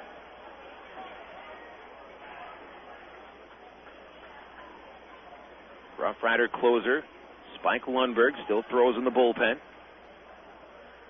Lundberg has saved 23 games this year, second most in the Texas League to San Antonio's Jared Herman, who leads all the minors with 30 saves. Throw to first again. Beinbrink is safe. Rough Riders 4, Travelers 2. Top of the 9th inning, 1 away. When Arkansas comes to hit in the bottom of the 9th inning, they'll have their 4, 5, and 6 hitters. Zamora, O'Keefe, and Specht. 1-1. Ryan's pitch way outside, ball 2. Bobby Jenks started. Not a bad performance at all, though he did allow 4 runs in 6 innings. But Bobby forced the Rough Riders to put the ball in play, only walked 1 batter and struck out 9. Bergman pitched a scoreless 7th and 8th innings, and now Cummings in the 9th. Beinbrink chased back to first again. He's safe. Final score in the first game of the doubleheader in Wichita. Wranglers 1, Tulsa nothing. Wranglers lead the second game 5-zip in the top of the 4th inning. Wichita posted a 5-run first inning. 2 balls and a strike. Cummings throws to first again, and Beinbrink back in, standing up. Elsewhere in the Texas League, it's the Midland Rockhounds leading El Paso 6-4 after 7 innings of play. Midland outfielder Matt Allegra hits his 10th home run of the season. Runner takes off, pitch high. Ryan Buddy's throw to second, wrong side of the base. And Beinbrink steals. That's his 22nd stolen base of the year. Buddy's throw was a good hard throw, but on the third base side of second. And that aggressiveness on the base pass keeps the double play chance out for the Travelers here. Botts hitting with a 3-1 count. Only 1 away. Cummings throws. Botts swings. Fouls it back. Strike 2. San Antonio 5, Round Rock nothing. Top of the 9th inning at Wolf Stadium.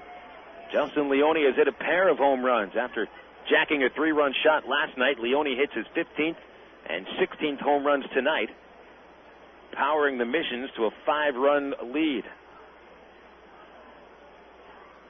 Full count on Botts. Cummings sets. He throws, and Botts chops it on the ground to the shortstop. Specht, good play. Looks the runner to second and throws Jason Botts out. 2 gone in the 9th.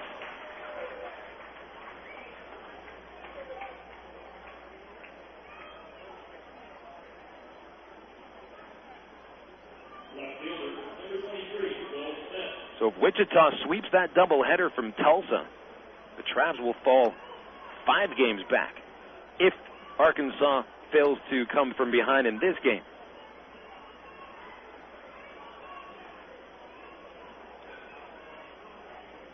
Travs did pick up 2 games the last couple of nights. High line drive deep to right field, fair ball, base hit.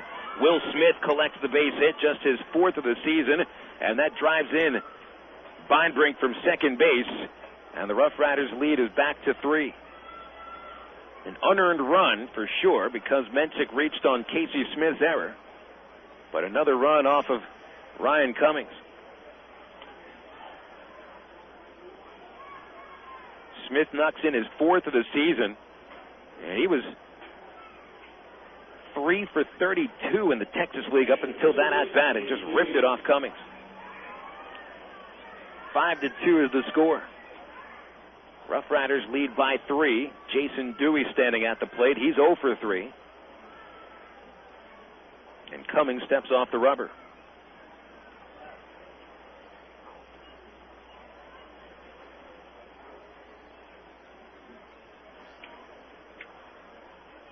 First pitch on the way to the batter. Dewey takes it low. Ball 1.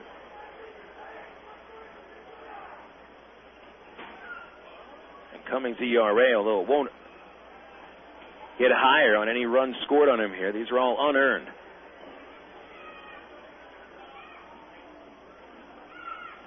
The 1-0. Dewey takes a curveball. Big bender, called strike 1.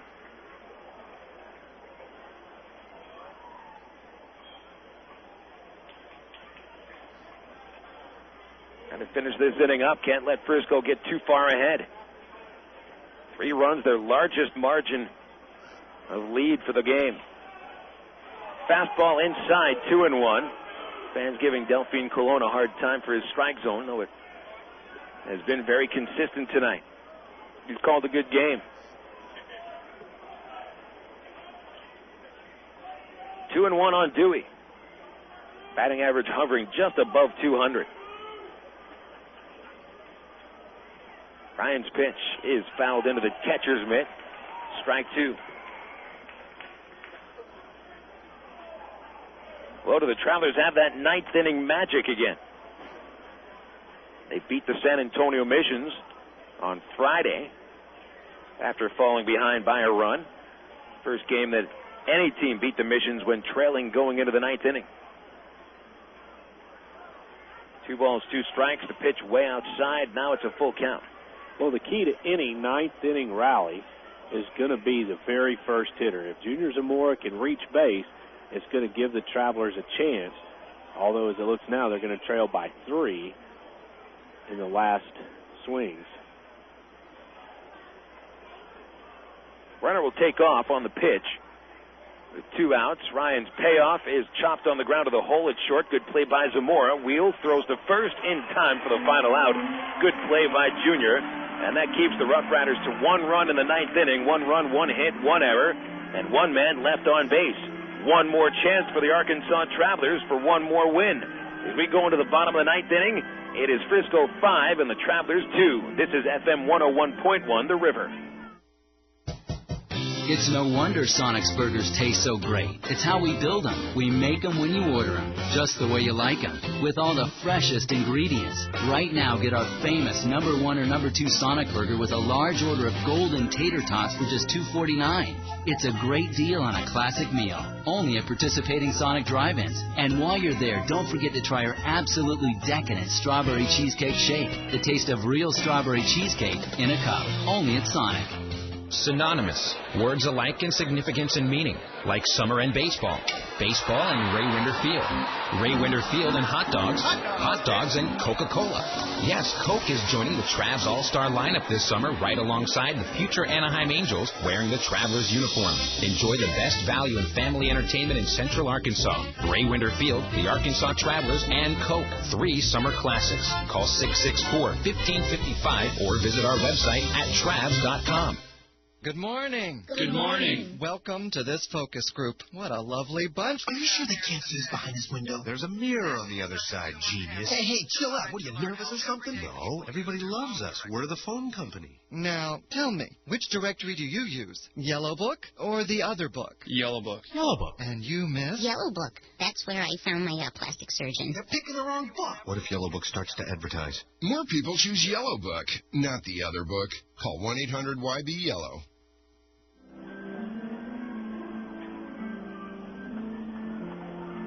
It comes to the bottom of the 9th inning here in Little Rock, and to get to the bottom of the 9th, that must mean the Travs are trailing as the Frisco Rough Riders lead by 3 runs. 5-2 the score, and Frisco gets it right where they want it. Leading in the 9th inning and bringing in their closer, Spike Lundberg. Lundberg having a An outstanding season out of the bullpen. 2 wins, 4 losses, a 2.05 ERA. 24 saves, actually 23 saves, pardon me. That's second most in the Texas League.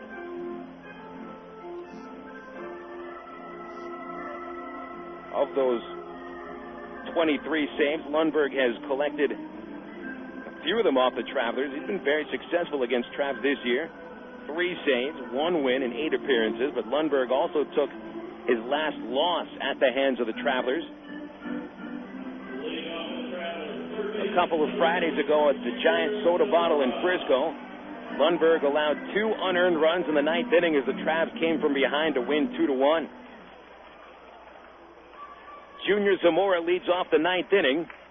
Right-handed batter hits the first pitch deep to right field. Will the ballpark hold it? Botts at the fence, leaping. He can't catch it. It falls in front of him. And Zamora digging around second into third head first with a triple.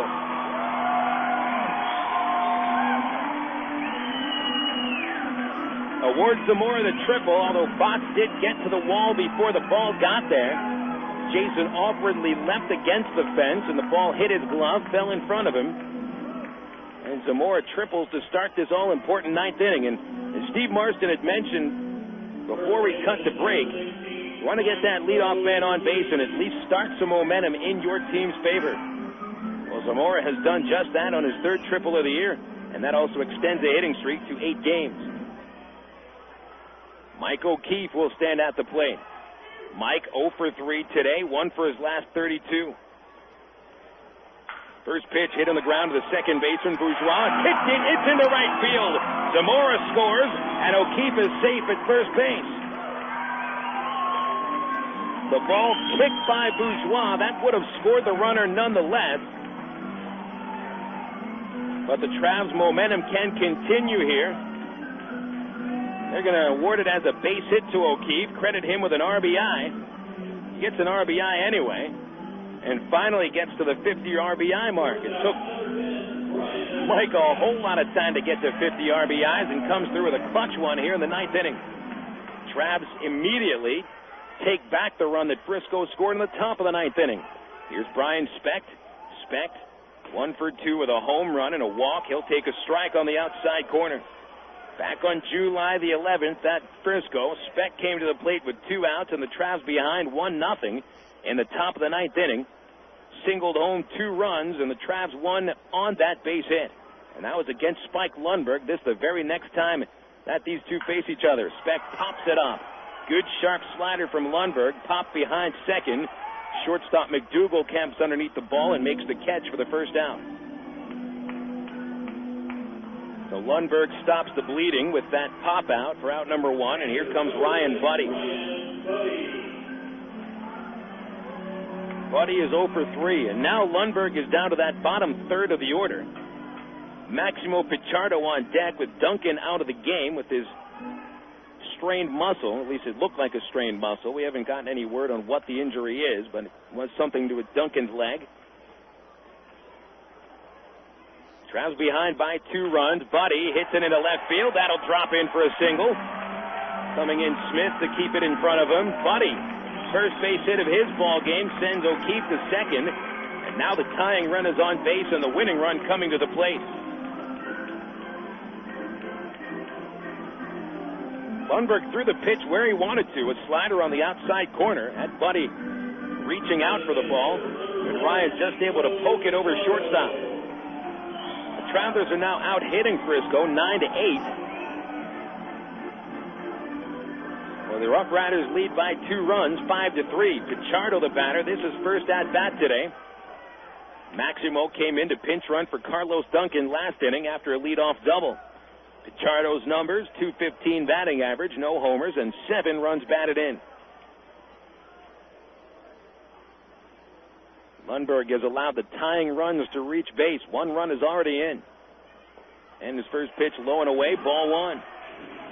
Duncan finished the game 1 for 3 and seemed to have a pretty good stroke going his last 2 at-bats, flying deep to the warning track in the 5th inning and doubling in the 8th. And now it's Maximo Pichardo hitting. Pichardo went 0 for 4 yesterday, putting the ball on the ground 3 times. Infield looks for 2, And a slider fools Pichardo. He'll take it for strike one. Lundberg's slider, one of the best breaking pitches in the league this year. It's got a sharp downward motion, and it's a knee-buckling pitch. Fastball in the low 90s. Lundberg has also developed a split-fingered pitch. That's been his most effective pitch this year. The 1-1, inside, ball 2. So the Travelers have to count on the bottom of the order to give the top of the order the chance they're looking for. Haynes 2 batters away. Nathan has 3 hits tonight.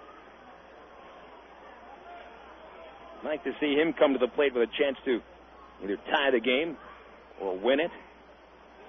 5-3 Rider lead, bottom 9, 1 away. 2-1 to Pichardo. Hits him, and the bases are loaded. Lundberg coming inside very hard with a fastball. He got Pichardo on his left arm, and Maximo feeling the pain. And really, there's not much else the Travs can do. There's no leeway. Only one reserve player ready to go, and that's Brent Del Chiaro. Here comes Steve Luber, the pitching coach, out to the mound. He's got to talk with Lundberg as he has loaded the bases on the hit batter. Only the second hit batter for Spike Lundberg in the 2003 season. Loading the bases for Kenny James. This has been all Travelers here in this 9th inning. Zamora tripled to start it off. O'Keefe reached on the infield single off Bourgeois' glove, scoring Zamora. Speck the only batter to make it out. Buddy singles. And Pichardo hit by the pitch. Luber still on the mound talking with Lundberg. And here's the home plate umpire, Delphine Colon, out to the mound. He joins in the conversation for about 10 seconds. Usually when the home plate umpire gets to the pitcher's mound, he's trying to force this meeting to break up. Delphine is not forcing anything to break up. He just stands in there, and everybody else leaves the pitching mound. Colon jogs back behind the plate. Luber was out there for a while. Hope he got his say in. Kenny James to the plate. Bases loaded. A single might tie the game, and an extra base hit could win it. Pichardo, the runner at first, he represents the winning run.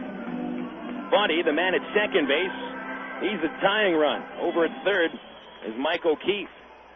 Bases juiced for KJ. Kenny is 2 for 4 with the bases loaded this year. He'll bat left-handed. Lundberg's first pitch is outside, ball 1. Kenny is 0 for 3 today. Grounded out twice. And in the 6th inning, Hayden Gardner caught him looking. 21 runs batted in for Kenny James this year, 5 with the bases loaded. The 1-0 pitch taken for strike 1. Lundberg aiming for the outside corner. 1 ball, 1 strike. Well, we see a pretty tight ball game tonight, coming down to the very last inning. Can the Travs make it another 9th inning comeback against the RoughRiders? Travs have won 3 in a row against Frisco after losing 9 of the first 10 games between these teams. James hits it in the air towards right center field, chasing it. Ryan Fleming, he makes the catch. Good job making that catch. O'Keefe will tag from third and score the 2nd run of the inning. And the lead is cut to 1 run. And boy, that run allowed by Ryan Cummings in the top of the 9th inning is huge now. That run is the margin of lead for the Frisco RoughRiders. James given credit for a sacrifice fly.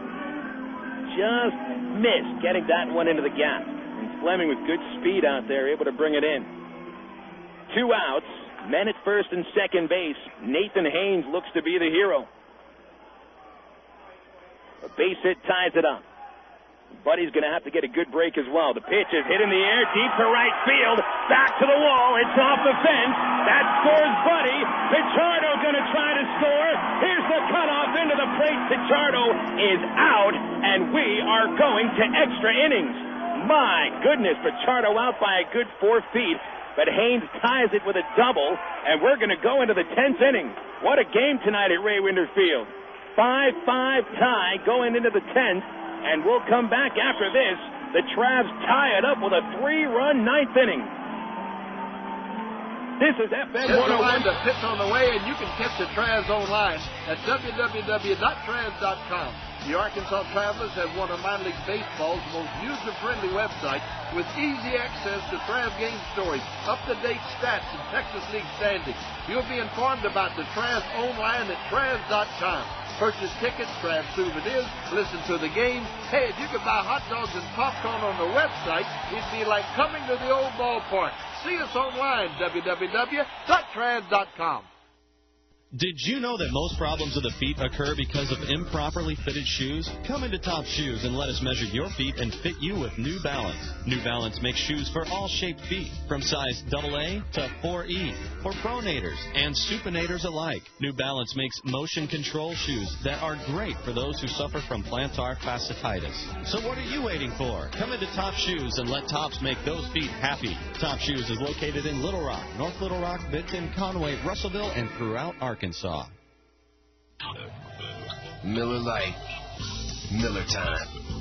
It's time to grab the fellas and hit defrost. Great tasting Miller Lite. Time to melt cold shoulders. Time to pull your mojo out of the freezer and warm it up on the grill. It's time for a great tasting Miller Lite. Great tasting Miller Lite. At a place called Miller Time. Miller Lite, Miller Brewing Company, Milwaukee, Wisconsin. Live responsibly. Your home for Travelers Baseball. FM 101.1 The River. KDRE. North Little Rock, Little Rock. Spike Lundberg blows his second consecutive save opportunity against the Arkansas Travelers as the Travs rally for 3 runs in the bottom of the 9th inning. Nathan Haynes drives in the tying run with a double off the right field fence. Maximo Pichardo gunned out at the plate by a good 4 feet as Tyrone Boykin tried to bring the winning run across the plate. But we get here into the top of the 10th inning. Another extra inning affair for the Travelers this year. They played the most in the Texas League. This is the Travelers' 9th extra inning game this season. Travs have won 6 of 8 this year. Ryan Fleming leads off the 10th inning for the Rough Riders. Frisco is 3-4 in extra inning affairs. And they've won the only extra inning game they played against the Travelers back on May the 15th, a 13-inning game won by the Rough Riders 6-5. A strike to Fleming on the outside corner. Fleming 2 for 4 in the first 9 innings. Singled, scored a run, and doubled. He'll be followed by Powers and Bourgeois. Here's the 0-1 from Ryan. Hit in the air, deep to center field. Haynes back on the ball. Shy of the warning track. Haynes puts it away for out number 1. Well, Cummings looking to get through this 10th inning here and send it into the bottom of the 10th, where the Travelers have the 2, 3, and 4 hitters ready to go, and Lundberg will come out for another inning. There's no action in the Rough Rider bullpen, while the Travelers have Steve Andrade loosening up in the right field pen. 5-5 tie. First time we've been tied since the 3rd inning when neither team had scored yet. John Powers, the batter. Powers 0 for 2. Sacrifice bunt, a walk, and a run scored to his credit. He'll foul the first pitch off for strike 1. And for a while there, we had played a whole bunch of extra inning games almost in a row. From June 6th till June 27th, the Travs matched up in 7 extra inning games, winning 6 of them. The 0-1 to Powers. Hit in the air to right field. Shallow, popped up for Smith.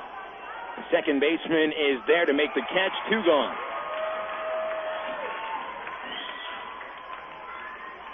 Here's Bourgeois. Good to see no one on base for Bourgeois. He's doubled twice today. Scored 2 runs, also struck out twice.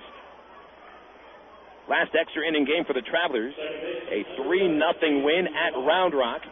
10 innings on June the 27th. They were scoreless after 9 innings in that ball game. Travs rallied for 3 runs shortly thereafter. So this is the first extra inning game this month for the Travelers. A pitch low and inside to Bourgeois, ball 1.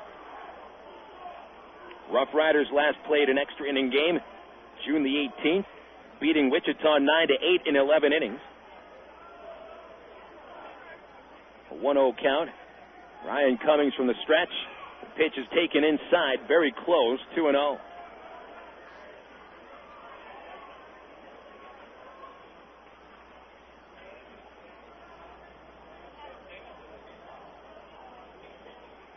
Bourgeois, a homer and 2 doubles this series. Watch out, he's got deceptive power. The 2-0 pitch, a check swing. It's inside, ball 3.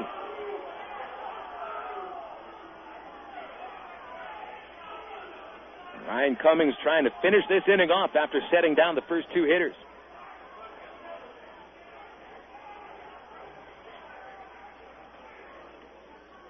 Here's Bourgeois going to attack a pitch that comes down the middle, or is he leaving it go? He takes strike 1, and that was on the inside corner, so Bourgeois didn't want to go after that pitch. That was a pitcher's pitch for strike 1. 3 balls and a strike.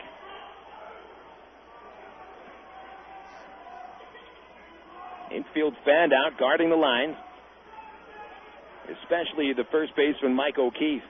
Ryan's 3-1, check swing, foul ball towards the first base seats. Cummings coming high and inside on that last pitch. Bourgeois checked the swing and tried to get out of the way of the pitch and ended up fouling it off.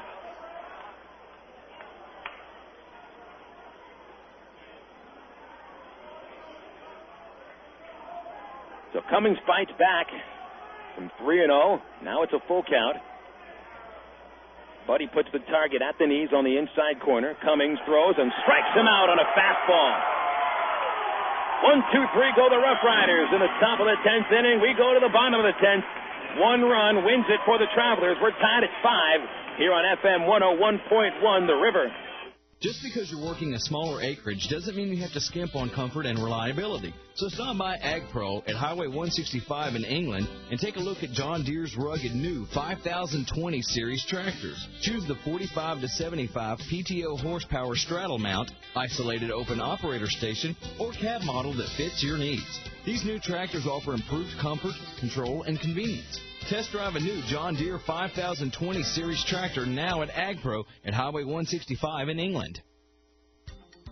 The Fish House is known all across Arkansas for its great catfish. But did you know that the Fish House can cater any event anywhere in the state? Catfish, chicken, hush puppy, shrimp, fries, coleslaw, baked beans, all of them cooked on site. The Fish House even provides plates, utensils, and napkins for up to 3,000 people. All you have to do is eat, because the Fish House takes care of everything else. Come see us for a great meal in Conway at 116 South RoughRider, or call toll-free 877-661-3774 for the Fish House.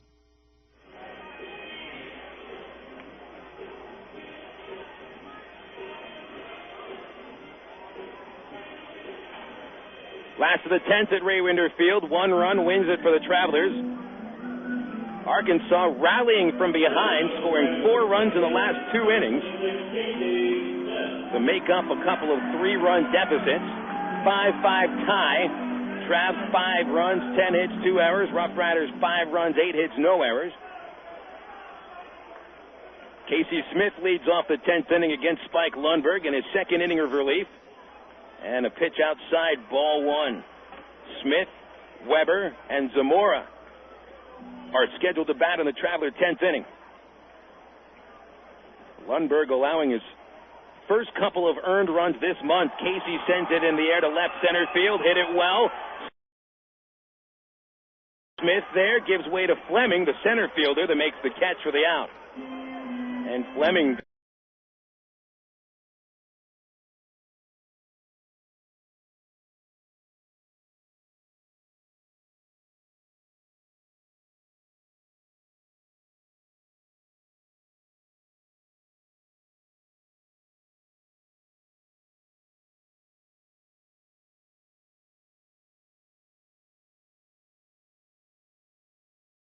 hit it well. Smith there gives way to Fleming, the center fielder, that makes the catch for the out. And Fleming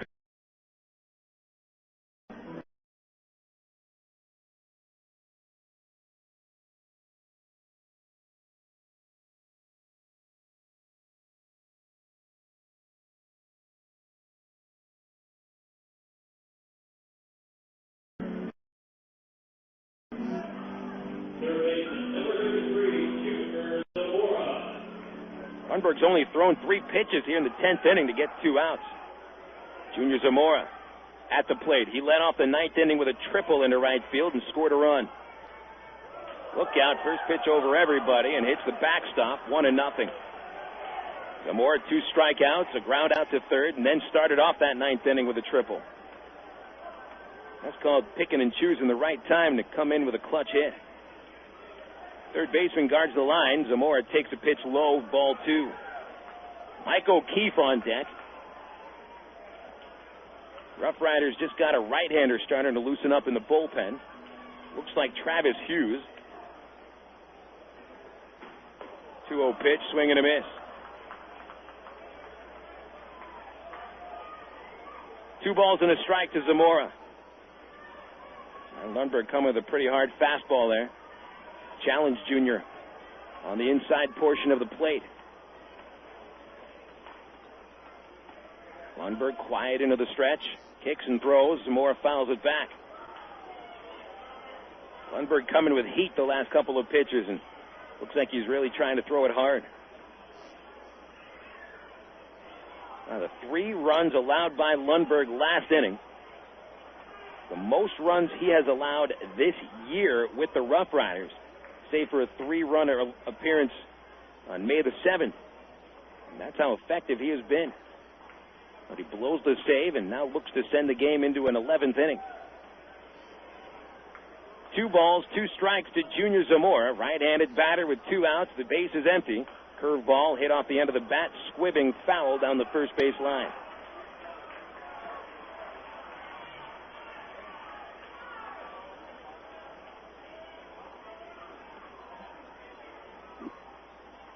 Lundberg went to that breaking pitch after 2 hard fastballs. A 2-2 count. Zamora's going to foul anything off that's close, or at least try to. 2-2 pitch pops out of play again on the top of the first base roof. The junior getting defensive up there with the swing. Trying to waste Lundberg's pitches.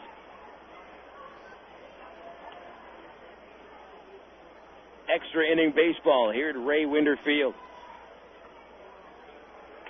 Travs have been outstanding in extra innings, especially since the month of June started. 2-2 pitch outside, now the count full.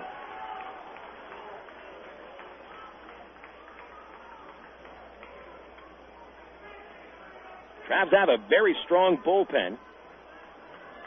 And, of course, that always helps in extra inning baseball.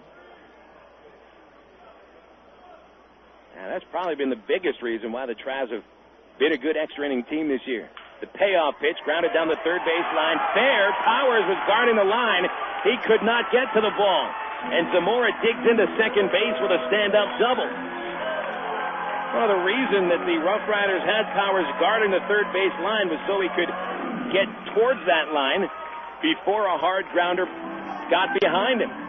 But he was a little slow reacting to that ground ball, still dove for it, and he got under his glove. So Zamora triples to start the 9th inning and doubles with 2 outs in the 10th.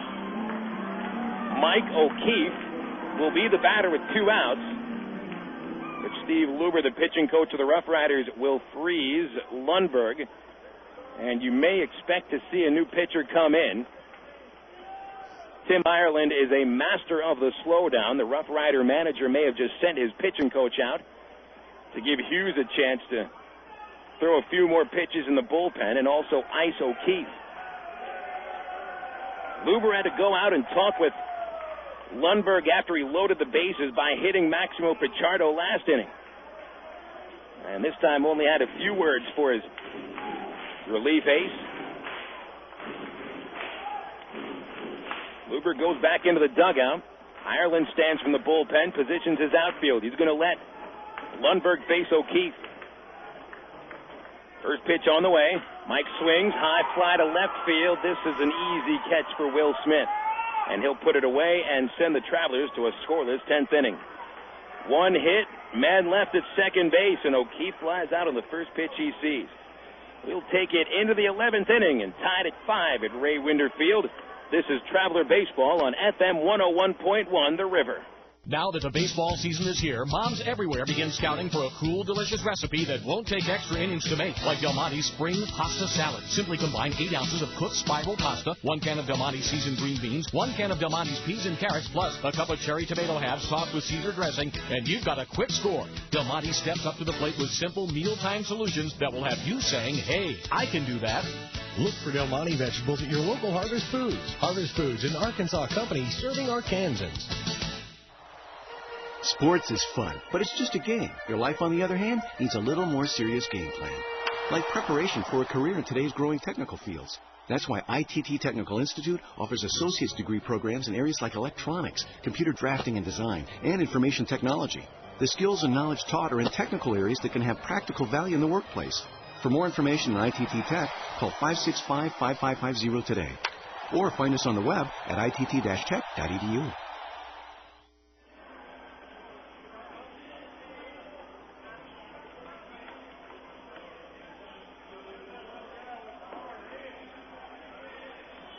Back at Ray Winder Field, we're now in the 11th inning here. Travs brought on their 4th pitcher of the night, Steve Andrade, to keep the ball game tied, 5 apiece.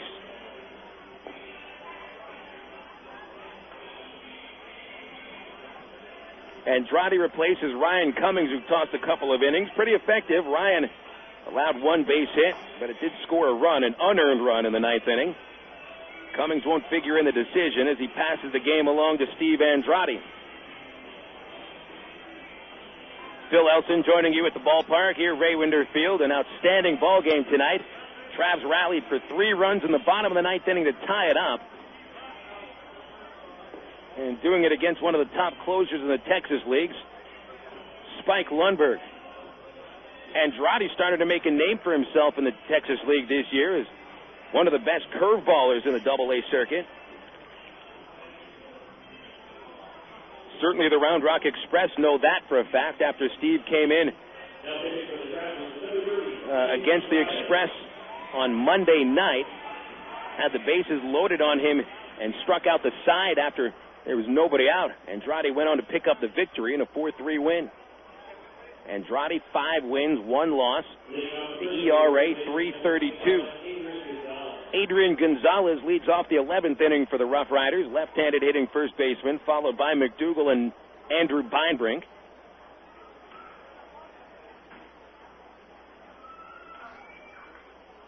Rough Riders have not scored an earned run since the 6th inning. Gonzalez is 0 for 3. Adrian 2 strikeouts, a sacrifice fly for a run batted in. First pitch on the way. Gonzalez swings and misses. It's curveball, strike 1. Let's check around the Texas League and see what's going on the Southwest Airlines out-of-town scoreboard. Midland finishes off El Paso with a final score 9-4. Midland outfielder Matt Allegra hit his 10th home run of the season. Came off Beltran Perez, who suffers the loss. Perez drops to 2-10. Andrade slider outside, 1-1. Midland wins their 2nd game in a row and are now 3 games in behind El Paso for 3rd place in the Texas League West. A 1-1 to Gonzalez. Low and away, dropped by the catcher Buddy, 2-1. Mike Ziegler was the winning pitcher. He's 8-7. Ron Flores saved his 5th game for the Midland Rockhounds. Final out of San Antonio. The Mission shut out Round Rock 5-0. 2 base hits for the Round Rock Express. Gonzalez swings at an Andrade fastball, fouls it back. 2 balls, 2 strikes. Cha back, the winning pitcher for the Missions. His record 2-0. Jared Herman registered his 31st save. Justin Leone, the Mission 3rd baseman, hit 2 home runs, running his season total to 16. 2-2 count on Gonzalez. McDougal awaits on deck. Slider in the dirt. Gonzalez takes ball 3.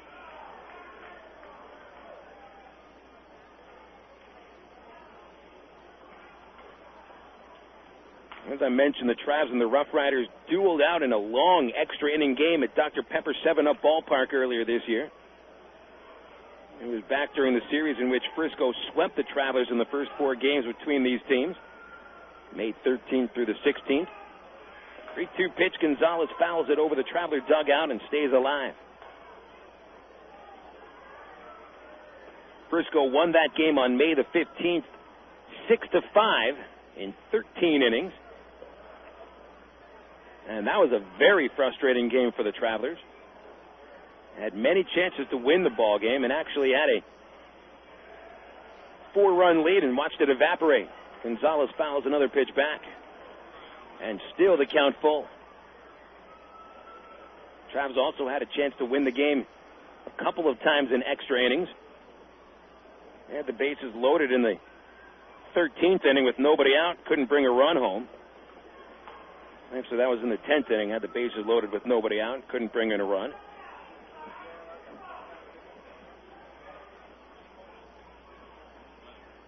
Three balls, 2 strikes. Gonzalez swings and misses. He's gone. Andrade fooled him. Gonzalez looking for heat and got the hook. Big strikeout for Andrade for the first out of the inning. Strikeout number 59 for Steve, 38-plus innings.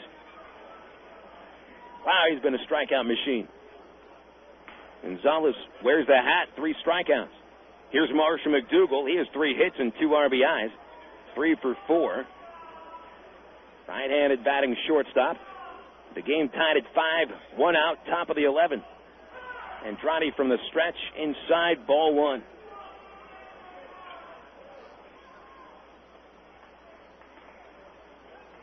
What was that second game of the doubleheader in Wichita? 6-0 Wranglers, top of the 7th. No, they're about a few outs away from another win. Foul ball at the plate, strike 1. McDougal went after another breaking pitch from Andrade, who just continues to throw the hook. I think if you're going by nicknames, Steve Andrade could go by Captain Hook. Or just Captain Breaking Ball, because he throws a slider, too.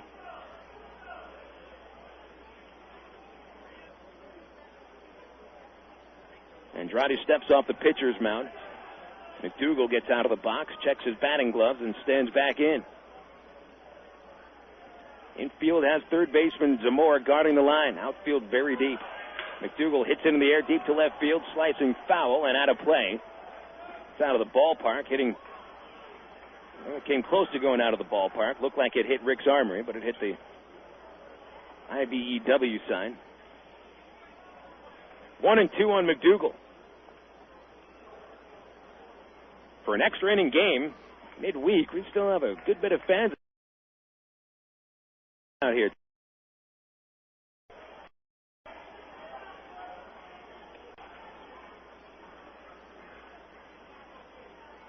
This game will be the only Double-A game still being played. Eastern League is finished. Southern League is done. Wichita about an out away from picking up their win. Maybe the final game other than this one in the Texas League. McDougal lines it foul past third base. Hit it hard. Zamora was close to the ball as he guards the line, trying to take away extra bases. Ball ends up in the left field bullpen where Travis Hughes continues to warm up. Hughes will come on for the bottom of the 11th. Speck, Buddy, and Pichardo are due to hit. Steve's 2-2. Swing, a pop-up out of play. Boy, both McDougal and Gonzalez fighting here to stay alive in their at-bats.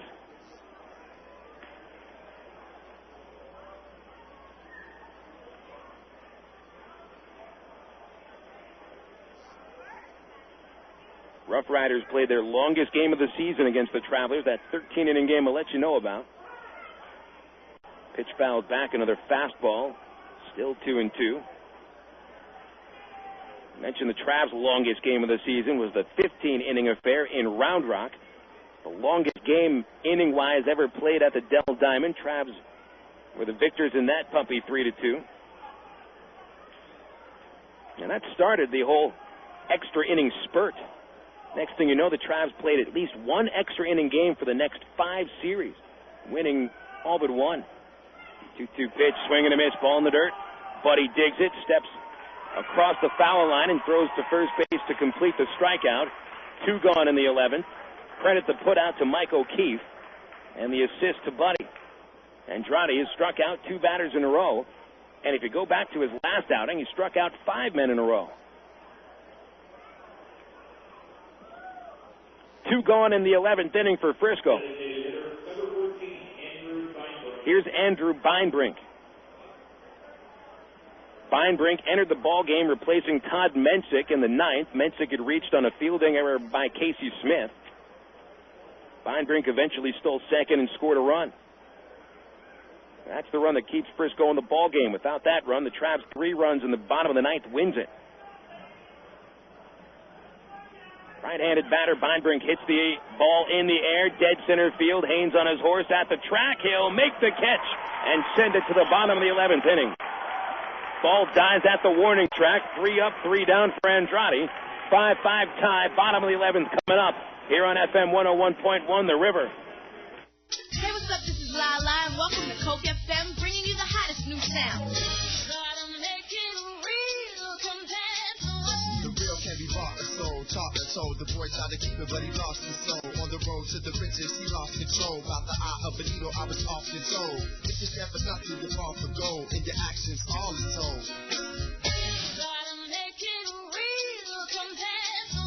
This is Lala at Coke FM, keeping it real with a full taste of Coca-Cola.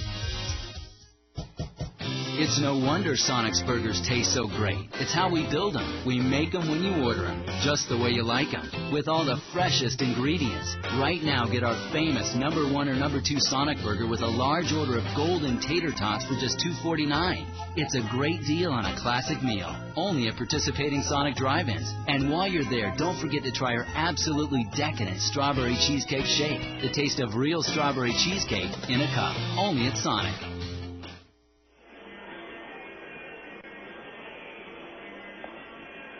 Bottom of the 11th inning here in Little Rock, Arkansas. 5-5 tie. Your Travelers and the Frisco RoughRiders are tied. RoughRiders 5 runs, 8 hits, no errors. Travelers 5-11-2. This is Phil Elson joining you at Ray Winder Field on FM 101.1 The River. Arkansas looking for their 5th consecutive victory. Maybe the 2nd longest winning streak of the year for the Travelers, 2nd of the 7-game streak back in April. Travis Hughes comes on in relief of Spike Lundberg. Lundberg blows the save, allowing 3 runs, all earned in 2 innings, 5 base hits. Left the winning run, however, at second base in the 10th inning, inducing a flyout from Mike O'Keefe, and now the hard-throwing Travis Hughes comes on. Hughes a .530 ERA in 10 games in the Texas League. He had started this year with the Oklahoma Redhawks as one of their top prospect and starting pitchers at AAA. Hughes went 1-3 with Oklahoma, a .546 ERA in 11 starts. Had a lot of problems, allowed a .329 batting average, 4 homers, and 27 walks in just under 58 innings. Travs got to Hughes yesterday for 1 run in 1 inning. Brian Speck leads off the 11th. And the first pitch is taken for strike 1. Hughes, a big kid out of Nebraska, throws hard, low to mid-90s. And he faces the 6, 7, and 8 batters. Speck 1 for 3 with a home run and a slider downstairs, 1 ball, 1 strike. Ryan Buddy is on deck. Maximo Pichardo hits 3rd this inning. Speck in there left-handed. Hughes a high leg kick and a changeup down the middle for a strike. I think that changeup threw Speck off as he takes the count, 1-2. Well, Hughes certainly did not expect a demotion this year. 1-2 pitch. Speck strikes out on a slider.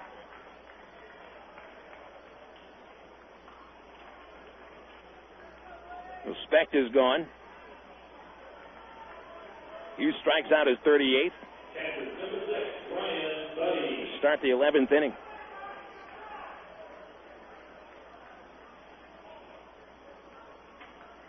Here's Ryan Buddy. Buddy part of that 9th inning rally with a Important single came around to score the tying run. Ryan is 1 for 3. Pitch taken low, ball 1.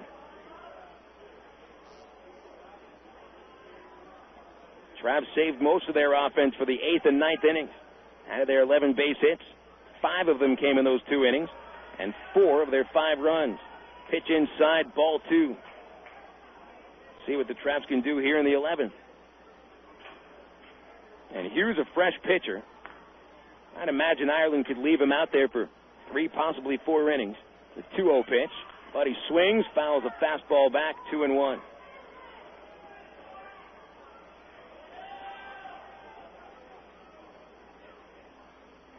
Hughes has had good staying power as a starting pitcher this year. Had a complete game shutout in his first start in the Texas League, coming back from AAA. The 2-1 to Buddy. Slider at the knees, called strike 2.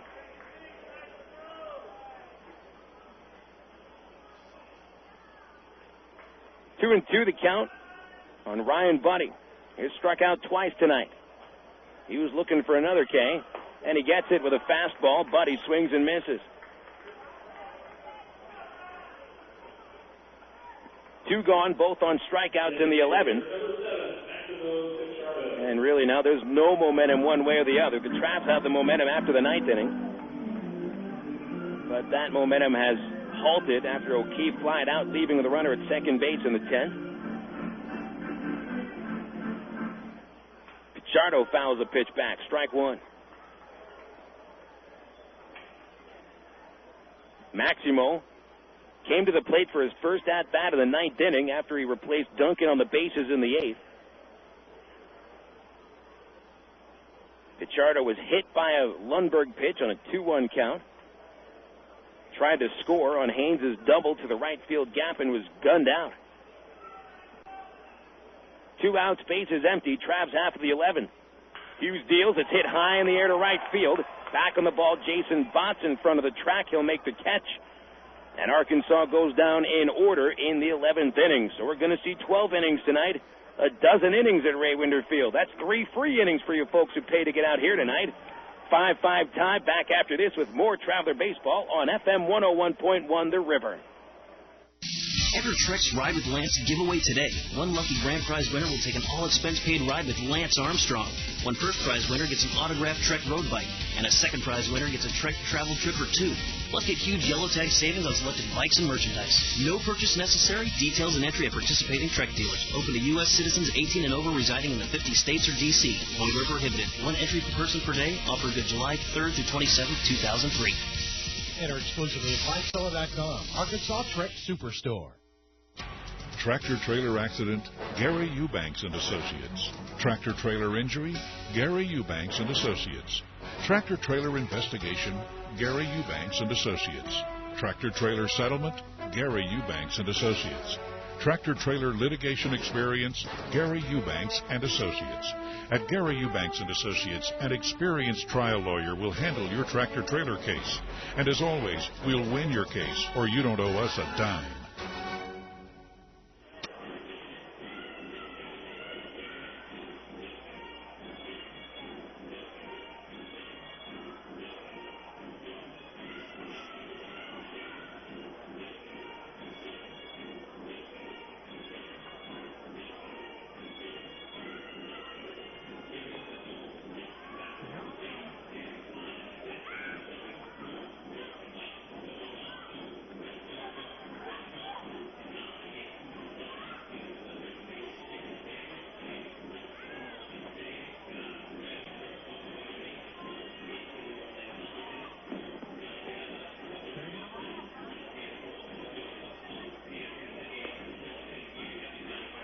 More baseball, more than you paid for.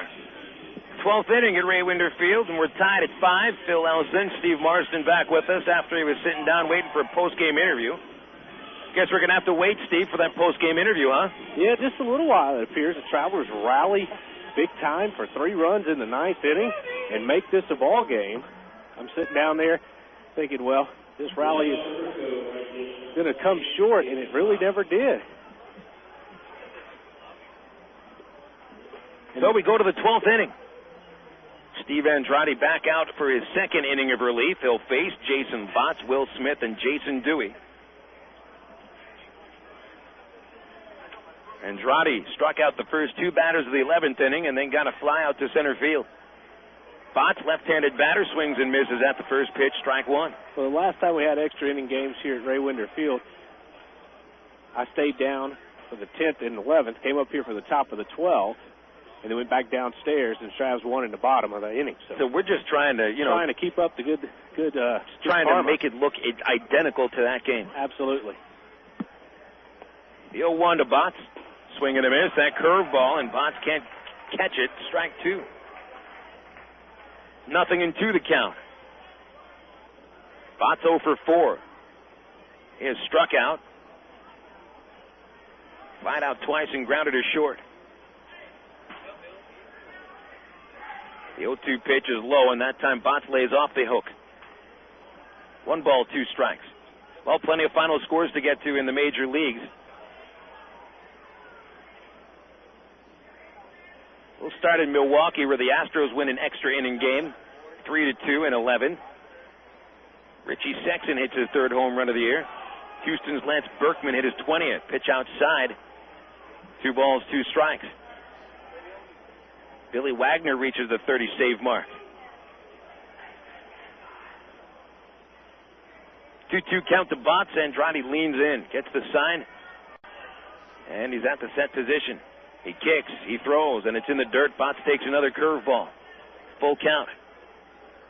Pirates beat the Reds 6-5 one day after trading 2 of their better hitters for a bunch of batting practice balls and some X-Lax. Don't get me started on that. And hey, Jose Hernandez actually hit a home run. I didn't have anything good to say about him today as a Pirate fan, and then he goes out and goes yard. Matt Stairs hit his 12th home run. Randall Simon hit his 8th. Boehringer the winner. Lincoln gets the save. Kent Merker the loss. He's 0-2. 3-2 count. And the pitch outside. Ball 4. Good at bat by Botts. Taking an 0-2 count and working it into a leadoff walk.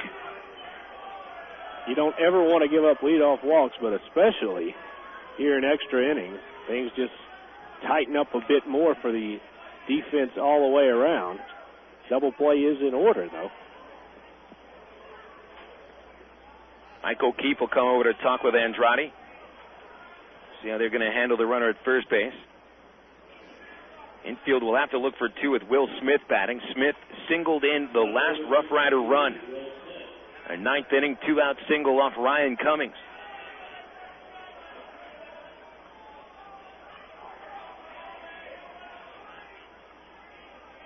Left-handed batting Smith, right-handed pitching Andrade. Smith squares, tries to bunt it.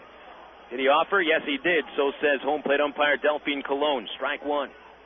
Cardinals beat the Padres 8-4 in San Diego. Phil Nevin returns to action. Goes 1 for 3, but the Cardinals still pick up the win. Brett Tomko, the winning pitcher. He's 6-6. Tino Martinez, 3 hits, 3 runs scored. Pujols, a couple of hits. Renneria, Kerry Robertson, 3 base hits apiece.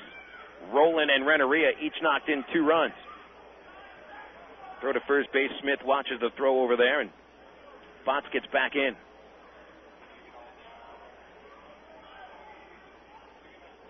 So the Cardinals pick up that win in San Diego, break a 2-game losing streak. They'll stay 4 behind Houston, who won today. Curveball, swing and a miss. Will Smith is behind, 0-2. Florida 5-4 win in Atlanta in 12 innings. Well, we've got a lot of extra inning games here today. Extra innings in Milwaukee, as well as Atlanta and Little Rock. What those cities have to do with one another, I don't know. Tommy, our scoreboard operator, is from Wisconsin. I dislike the Braves, so there's your connection. Smith swings and misses. He's gone. Curveball, and that is the 3rd strikeout for Andrade. 1 away in the 12th. Here's Jason Dewey. Nate Bump was the winning pitcher for the Marlins. Look out for Florida. 5 games over 500. They've won 3 in a row. They decided they're keeping Derek Lee. They're keeping Mike Lowell. Traded to get Uget Urbina. Marlins still have a chance to make some noise in the wild card race, though they're 13.5, actually 13.5 behind the Braves in the East Division of the National League. Looks like we may have a pinch hitter here. Jason Dewey was due to be the batter, but instead it'll be Jeff Smith who comes up.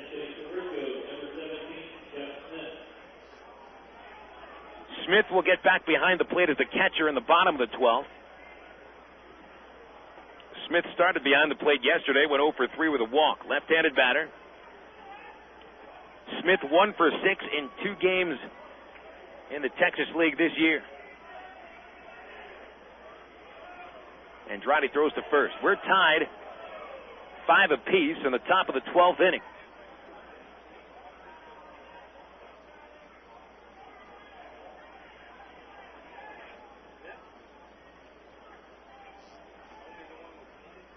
Smith began the year with the Red Sox organization. Only played in about 17 games at AAA and AA combined. Wide open stance from the left side. He'll take it outside. Ball 1. Want to know the count? Dewey finished the game 0 for 4. Rough Rider on deck hitter Ryan Fleming has 2 hits. One away, infield looking for a ground ball to turn 2 with. Gaps at shortstop and second base. Andrade's quick throw to first base. Botts gets back in. Andrade has a nice move over to first. That's a couple of times it's been close, but Botts back each time. Phillies shut out the Cubs 3-0 on 4 hits. Chicago will lose ground in the NL Central Division. They're 5.5 behind Houston. The 1-0 outside on a fastball, 2-0 the count on Jeff Smith. 1 away, top of the 12th. Travs and the Rough Riders tied at 5. Ryan Buddy having a conversation with Andrade on the pitcher's mound. And Steve has walked a batter and fallen behind Smith 2-0.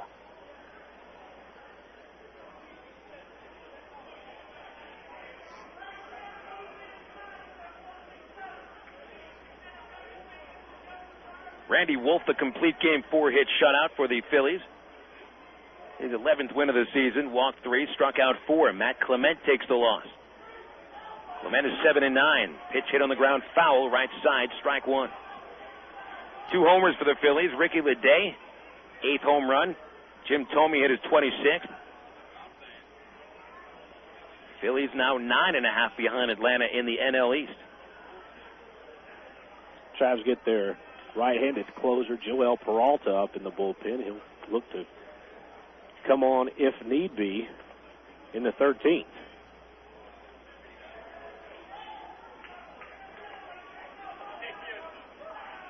Outfield playing deep as usual in extra innings, trying to cut off extra bases and keep the base runner to maybe just 2 bases if one gets to the gap. Pitch it in the air to left field. This one down the line, slicing the foul territory. Foul by 2 feet. Weber gave chase, but it bounced away from him. 2 balls, 2 strikes. Well, the Travs' 9th inning rally, scoring those 3 runs, not only sent us here to extra innings, but it really ruined a fine starting effort by Justin Eccles. Really, the two pitchers that came in, Eccles and Gardner, threw pretty well. They just mowed down the Traveler hitters for 7 1/3 innings, and then the bullpen lost it for them. Which hasn't happened much this year. Spike Lundberg has been almost as dependable as they come. But not in his last 2 games against the Travelers. He's blown a save 2 straight outings against Arkansas. Tied at 5, top of the 12th, 1 away. Jeff Smith, the batter, runner at first. Count 2-2. Andrade steps off the rubber. Southwest Airlines final out of Montreal. Expos score 5 in the first. Hold on to beat the Mets 5-2. Javier Vasquez won his 8th game of the season. Jay Sow took the loss. Rocky Biddle saved his 23rd. Foul ball off the end of the bat on the ground. Still 2-2. And let's see, in progress right now in the National League, the Dodgers 2, Rockies 1, top of the 6th. Giants lead the D-backs 2-0. As San Francisco looks to win their 7th in a row. Mariners 4, Athletics nothing. Top of the 7th. Randy Wynn hitting his 5th home run. That's the only game in progress in the American League. The rest are final scores. Steve's 2-2 pitch hit on the ground. First baseman O'Keefe makes the play. Throws to second. 1 out. Spec to first. Pitcher covers. Rack him up for 2. That ends the 12th inning. Great play by Andrade covering first on the 3-6-1 double play. And we're going to go to the bottom of the 12th. Again, 1 run wins the game for the Travelers, tied at 5 on FM 101.1 The River. Miller time. It's time to tuck the sun in and give it a good night kiss. Miller time. It's time to put the 9 to 5 back on the shelf. Miller time. It's time to wear the knife like a cape and break out the Miller Lite. It's time for real time. At a place called Miller Time. Miller Lite, Miller Brewing Company, Milwaukee, Wisconsin. Live responsibly. The Electric Cowboy is open Wednesday through Sunday at 7:30. Wednesday, Ladies Night. All ladies entering before 10 receive a $5 cash gift, plus dance lessons and a 9-ball pool tourney. Thursday features crazy cash games, dance lessons, and specials on pickers and long necks. Friday night has special long necks until midnight, and Saturday's early bird long neck special lasts until 9:30. Then we wrap it up Sunday with an 8-ball pool tourney and $50 cash to the best karaoke singer. The Electric Cowboy off I-30 at the Chico Road exit.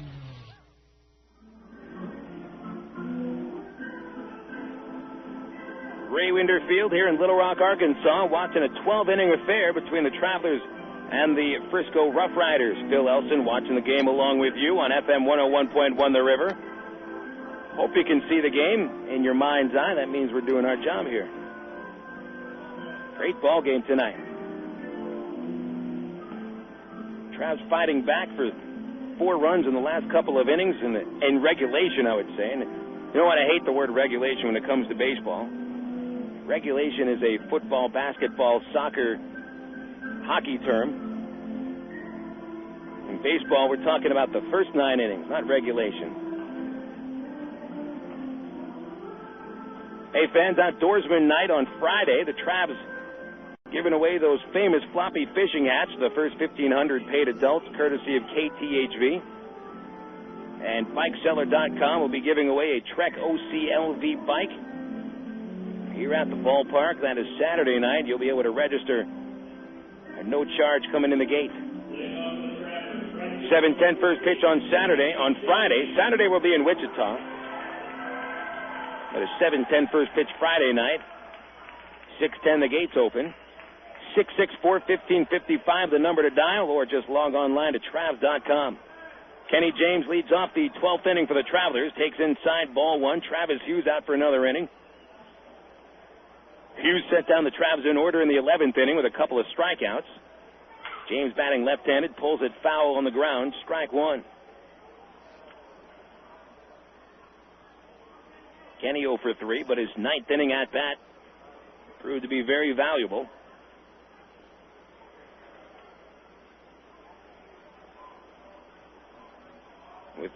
With the bases loaded and 1 away, James hit a high fly ball to right center field that Ryan Fleming caught for the 2nd out, but Mike O'Keefe scored on the sacrifice for the Travs' 2nd run of the 9th inning. Pitch fouled back by James, 1-2. Well, you certainly want to get Kenny on base here. And not necessarily for him to steal, but Kenny's speed and base running abilities.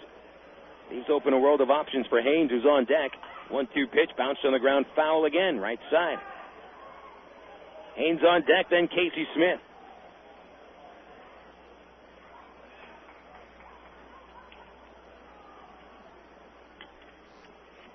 We were running through some final scores in the American League.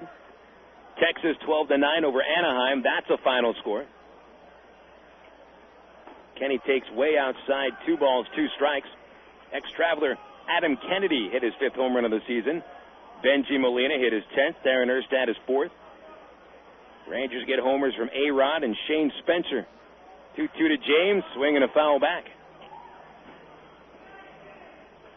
Texas beats the Angels, ending a 3-game losing streak.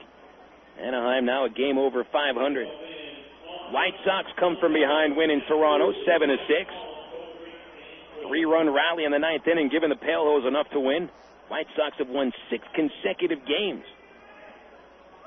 2-2 to James, called strike 3. The curveball throws him. Great pitch. Kenny can't believe that's a called third strike. Second time he's been rung up. But that was a great pitch from Hughes. Here's Nathan Haynes. Haynes has had an RBI each of his last 2 plate appearances. Nathan with 4 hits today. His 2-run double in the ninth inning tied the ball game, almost won it for the Travs. If Pichardo would have scored instead of getting thrown out, pitch 1 outside for a ball. Joel Peralta keeps throwing in the Traveler bullpen. We might see him in the 13th if we get to the 13th. Haynes checks the swing. It's outside. 2 balls, no strikes. Boy, it has cooled off tonight. We're about 73 degrees right now. What is this? Autumn? Inside of Haynes, ball 3. No way does Hughes want to put Haynes on base. Top base stealing threat in this game. 3-0 pitch. Taken for strike 1. That was not a hittable pitch, and no reason for Nathan to go after it. All he's up there to do is get on base any way possible. 3-1 pitch, taken for strike 2. Another almost unhittable pitch. Hughes hitting the inside corner with consecutive fastballs. Well, now Haynes has to get defensive at the plate. Hughes steps back, kicks and deals the payoff, and strikes out Haynes on a fastball. Wow, comes back with 3 consecutive fastballs for the second strikeout of the inning, and 4th for Travis Hughes.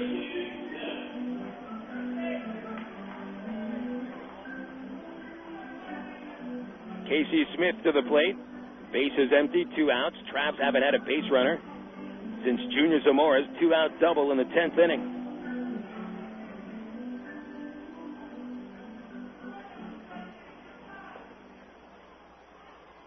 First pitch on the way. Casey takes a fastball for strike 1. Casey is 1 for 5.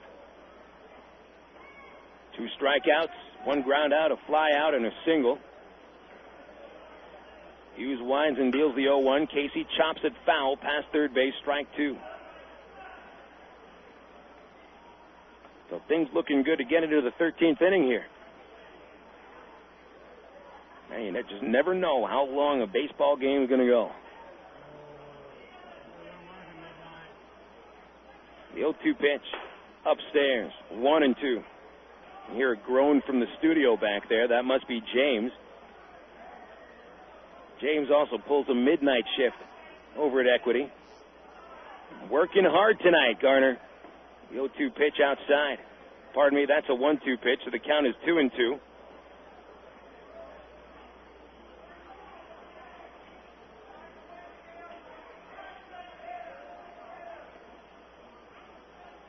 Casey will swing and miss, and a split-fingered fastball, and Hughes strikes out the side on the 12th. 3 up, 3 down, 3 Ks. Hughes faces 6 batters, strikes out 5 in 2 innings. We're giving you a baker's dozen of innings tonight. Going to the 13th, tied at 5 on FM 101.1 The River. Boy, it sure gets hot during the baseball season, and Ready Ice, Arkansas's largest ice company, is always the best choice to keep your favorite drinks cold.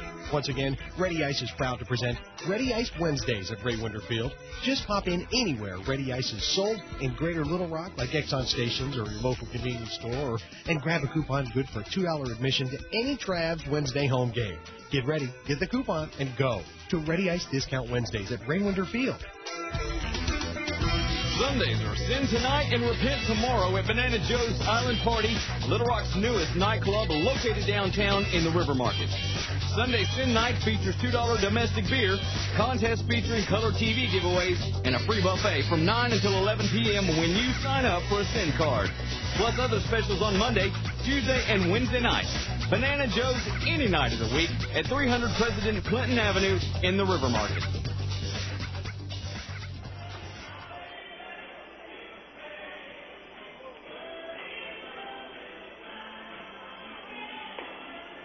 extra inning baseball as we go into the top of the 13th inning at Ray Winder Field. Phil Elson joining you on FM 101.1 The River. Long baseball game tonight, going up into about the fourth hour now. Almost the fourth hour. Joel Peralta comes on in relief of Steve Andrade. A couple of shutout innings for Steve, no hits, a walk, 3 strikeouts, and 1 fabulous turn on a double play.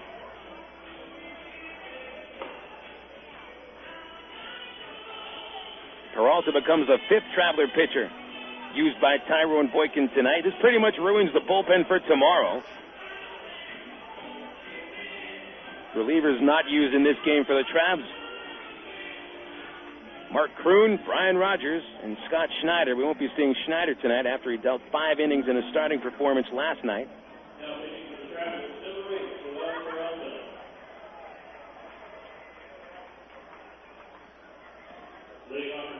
So Peralta will take on Ryan Fleming. He'll start off the 13th.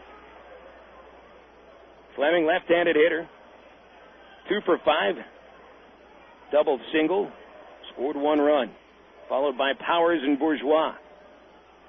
First pitch from Peralta. Fastball at the letter, strike 1. No save here for Peralta. He's looking for a win. Send the game into the bottom of the 13th, and hopefully the Travs just need 1 run to win it. Peralta rocks back the overhead windup. The 0-1 pitch is taken high, 1-1. 2.33 the ERA for Peralta. He's had 5 consecutive shutout outings ever since he allowed the game-losing home run to Kevin Burford in Tulsa, July the 8th. 1-1 pitch to Fleming. Breaking ball, strike 2 called. Joel last faced the RoughRiders July the 11th. 2 shutout innings and a Traveler win. Peralta picked up the victory. Ball 2 strikes on Fleming. Peralta deals, and Fleming fouls it up and out of play.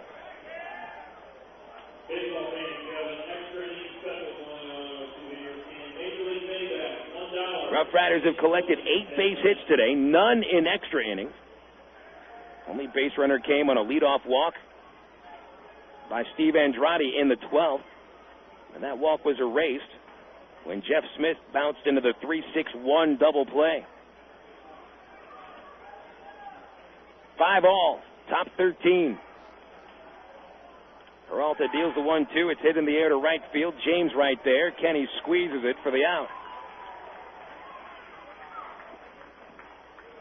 1 gone. Fleming is now 2 for 6. Here's John Powers.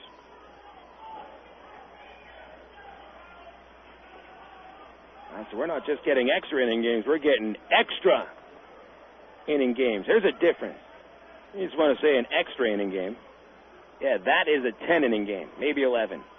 Extra inning games go into the 13th and 14th. Then you've got your crazy games, which go past the 15th inning.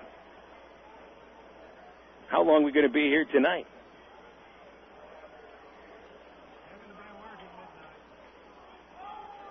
James tells us he has to be at work at midnight. We're not supposed to be working at midnight. Pitch outside to Powers, ball 1. All right, the only thing that'll save James from losing that midnight job is a Trav run in the bottom of the 13th. At least if Peralta keeps the RoughRiders scoreless. Powers fouls the pitch off his knee and crumbles in a heap right in front of home plate. That does not look good. Oh, ouch. Fouled the ball, looked like right off his right knee. And he's in a heap right in front of home plate, writhing around on the ground. That is painful. Kyle Turner, the Frisco trainer, comes out from the dugout. Manager Tim Ireland comes down the third base line to check on his fallen batter at home plate. Now, it could just be a stinger, but a lot of times you see guys get up from those stingers pretty quickly. It is the right knee that Turner is checking on. Turner puts his hand out. He's going to bring Powers to his feet. Powers reluctant to put weight on the right leg. He'll hop around here. And it does not look like John Powers is going to be able to continue. He can't put any weight on that right leg. That might be a pretty bad injury to the kneecap. Yeah, he's limping off without much weight on that right leg. Oh, man. A kneecap can be just such a painful injury. So Tim Ireland has something to figure out here. Who does he send to the plate? He's got one player left, Patrick Boyd.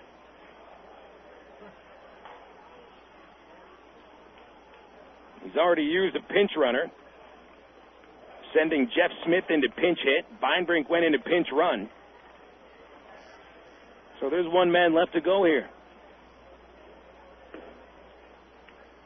Boyd is going to inherit a 1-1 count. And I see Andrew Beinbrink going down the third base line towards the bullpen. He is going to start throwing in the bullpen, really just to get his arm loose. He's not going to come pitch. But Beinbrink might come in as a third baseman because Powers was the third baseman, and he's going to have to get removed from the game. So what this will do is it will force the Frisco pitchers to hit.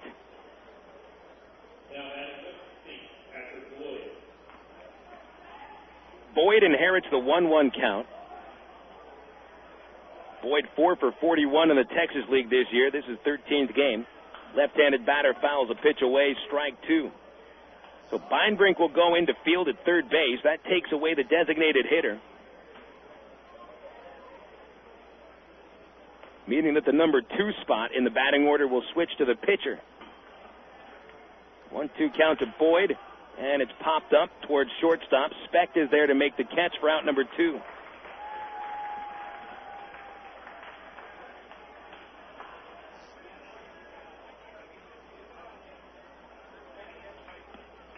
Two gone in the 13th. Here's Bourgeois. 5-5 tie. And I can't see into that dugout right now. I tell you what, I wouldn't even see John Powers anyway. He's got to be on that training table in the visitors' clubhouse. John, I could feel your pain from up here. That just did not look good. Bourgeois takes high and inside, ball 1.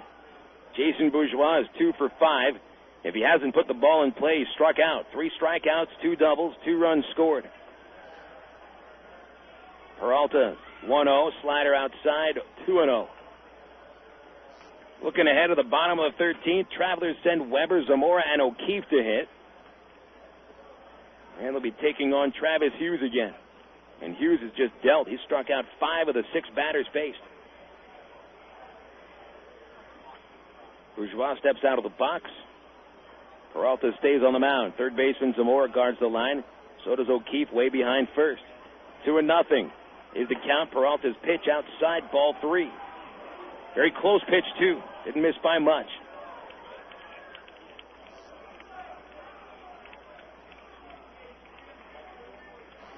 A 3-0 count. Bourgeois will take a fastball, letter high, strike 1. Peralta here in his first relief inning after Andrade pitched 2 scoreless. Joel's been counted upon time and time again this year. Swing and a miss, strike 2. Joel has also been strong in extra inning games. And hey, the Travs with their extra inning record at 6-2, you've got to figure that just about every Trav reliever has been strong after the 9th inning this year. 3-2 count, 2 outs, the payoff pitch, fouled back. Still a full count.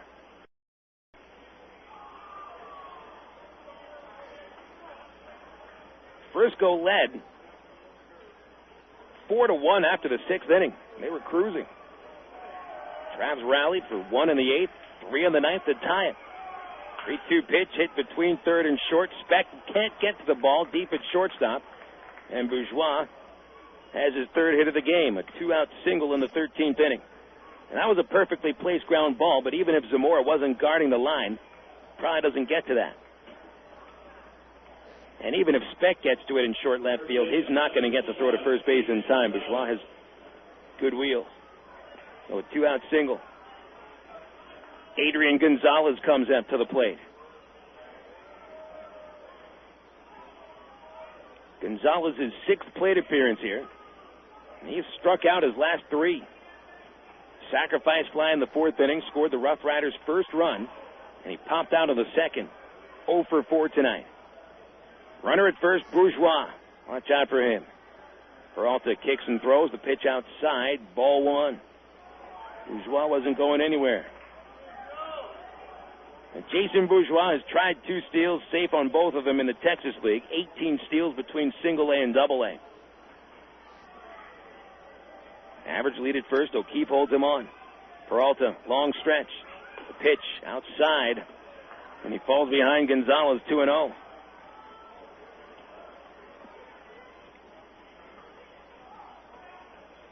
There goes Comstock to the mound. He wants to talk with Peralta. He's fallen behind on the last couple of hitters.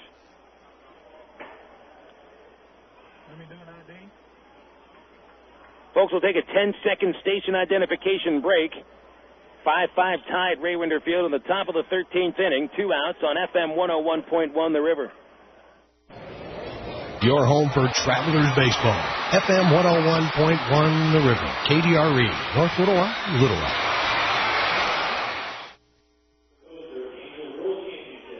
Phil Elson with you at Ray Winder Field. Travs and the Rough Riders playing in the 13th inning. Rough Rider half of the frame. 2 outs. A man on base at first. That's Jason Bourgeois. Trav reliever Joel Peralta working from the stretch on Adrian Gonzalez. And he misses outside with a 3rd consecutive pitch, 3-0. Marshall McDougal on deck. Let's not give him the chance to drive in a go-ahead run. 2 RBIs tonight, 67 on the year. The 3-0. Strike 1, outside corner. Gonzalez not taken after that pitch. Not in his zone.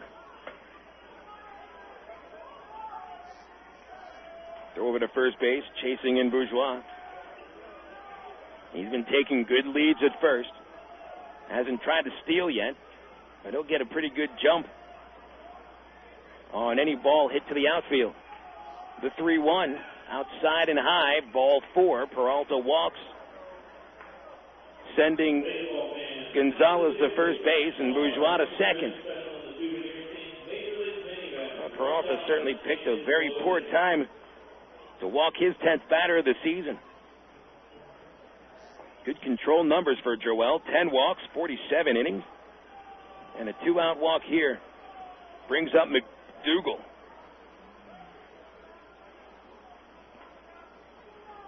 Traveler infield converges on the mound.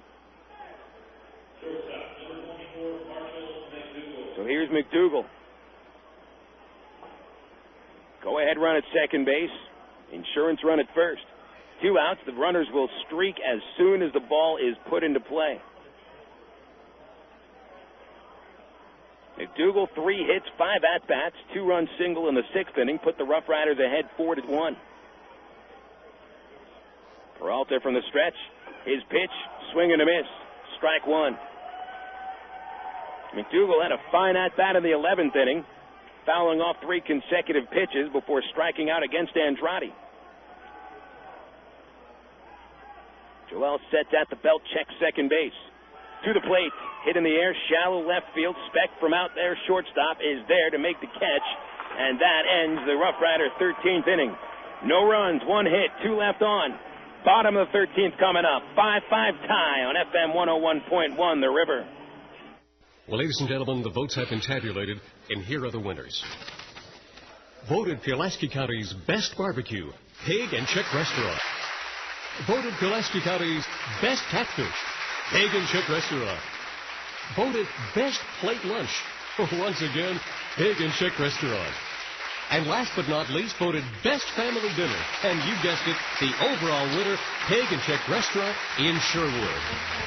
Congratulations to Pig and Chick Restaurant, just 2 blocks south of Kiel Avenue in Sherwood. To dine at your house, call 834-5456. To place your order and pick it up at the drive-thru window. Or to cater your family or company parties over the holidays, call 834-5456.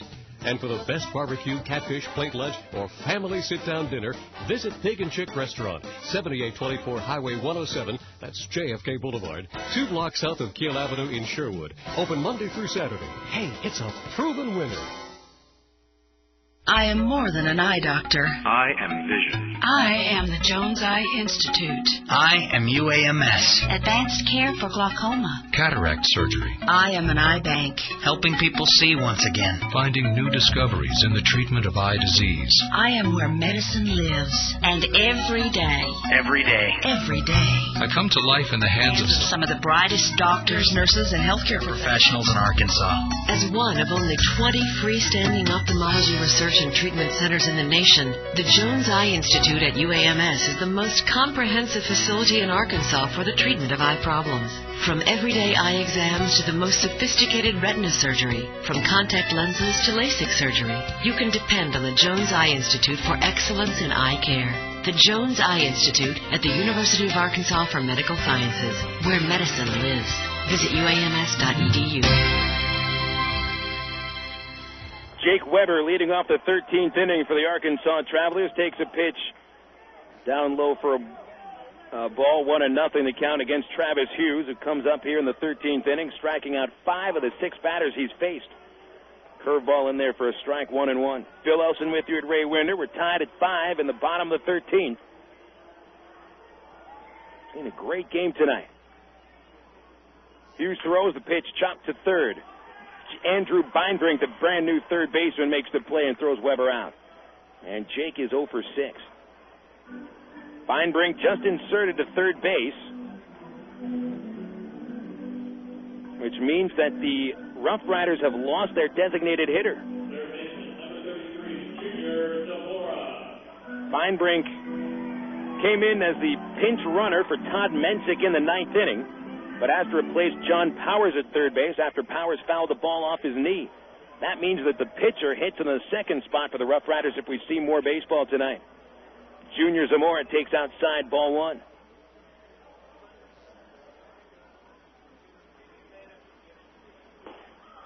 Zamora swings and misses. 1 ball, 1 strike. Junior 2 hits tonight, 2 for 5. Triple and a double in the last 2 at-bats in the 9th and 10th innings, scoring 1 run. Hughes throws low and away. 2 balls and a strike.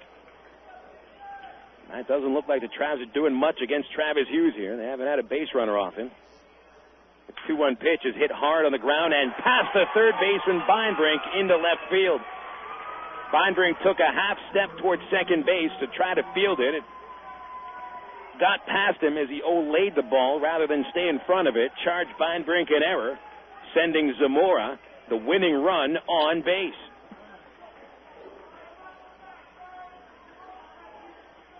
Mike O'Keefe comes up to the plate. A chance to be the hero. Mike helped out in the 9th inning with an RBI single off of Jason Bourgeois' glove at second base. Travs finally get their first base runner against Travis Hughes.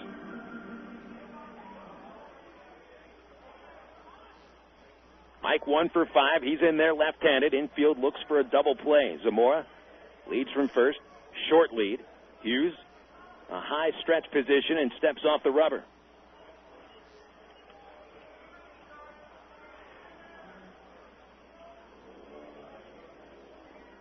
RoughRiders give the entire third base line for O'Keefe to work with. They're confident he won't go down that line. Outfield, normal depth. O'Keefe takes a high fastball, 1-0. Mike had a chance to win the game in the 10th inning. After Zamora's double, Mike flying out to left field on the first pitch, stranding Zamora at second base. Travs hadn't had a base runner until Junior reached on the error here in the 13th. There goes Junior running. The pitch hit in the air down the right field line. Fair ball. It rolls to the corner. Zamora comes around third base. He will score, and the Travelers win the game. Mike O'Keefe, the hero tonight. Bringing home Zamora with a double into the right field corner. Put it in the books, fans. 6-5 win in 13 innings. Oh, boy, Mike O'Keefe had such troubles over the last 8 ball games. The troubles are history. Mike O'Keefe, the man of the moment. 6-5 Traveler win. Celebrating with high fives and butt slaps at home plate. Oh, what a game tonight at Raywinder Field. It's 5 wins in a row for the Travelers, and we'll come back to talk about it after this break on FM 101.1 The River. Stop by AgPro at Highway 165 in England and take a look at the new John Deere 5020 Series tractors. This rugged lineup can handle your livestock chores with ease. Choose the 45 to 75 PTO horsepower straddle mount, isolated open operator station, or cab model that fits your needs. The new tractors offer improved comfort, control, and convenience. So check out the new John Deere 5020 Series tractors at AgPro at Highway 165 in England. Is it time to revamp your office? Well, get in on the best-kept secret in Arkansas. Southern Office Services, located in the River Market, is the #1 source for new pre-owned and retro office furniture. Over 20,000 square feet of desks, chairs, files, panel systems, and much, much more. You'll be amazed at the savings found at Southern Office Services, where service is an art in itself. Located in the heart of the River Market at 608 President Clinton Avenue. Southern Office Services.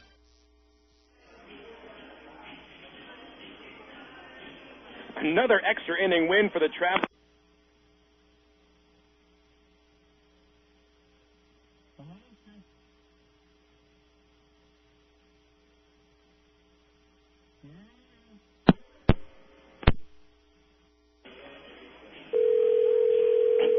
Hey, put me back on. I got shut off here. If you'd like to make a call, please hang up and try again. Yeah. Okay.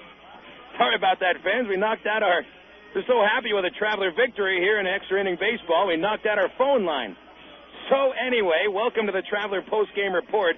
Phil Elson joining you. Boy, the Cardiac Kids of the Texas League win another one in extra innings.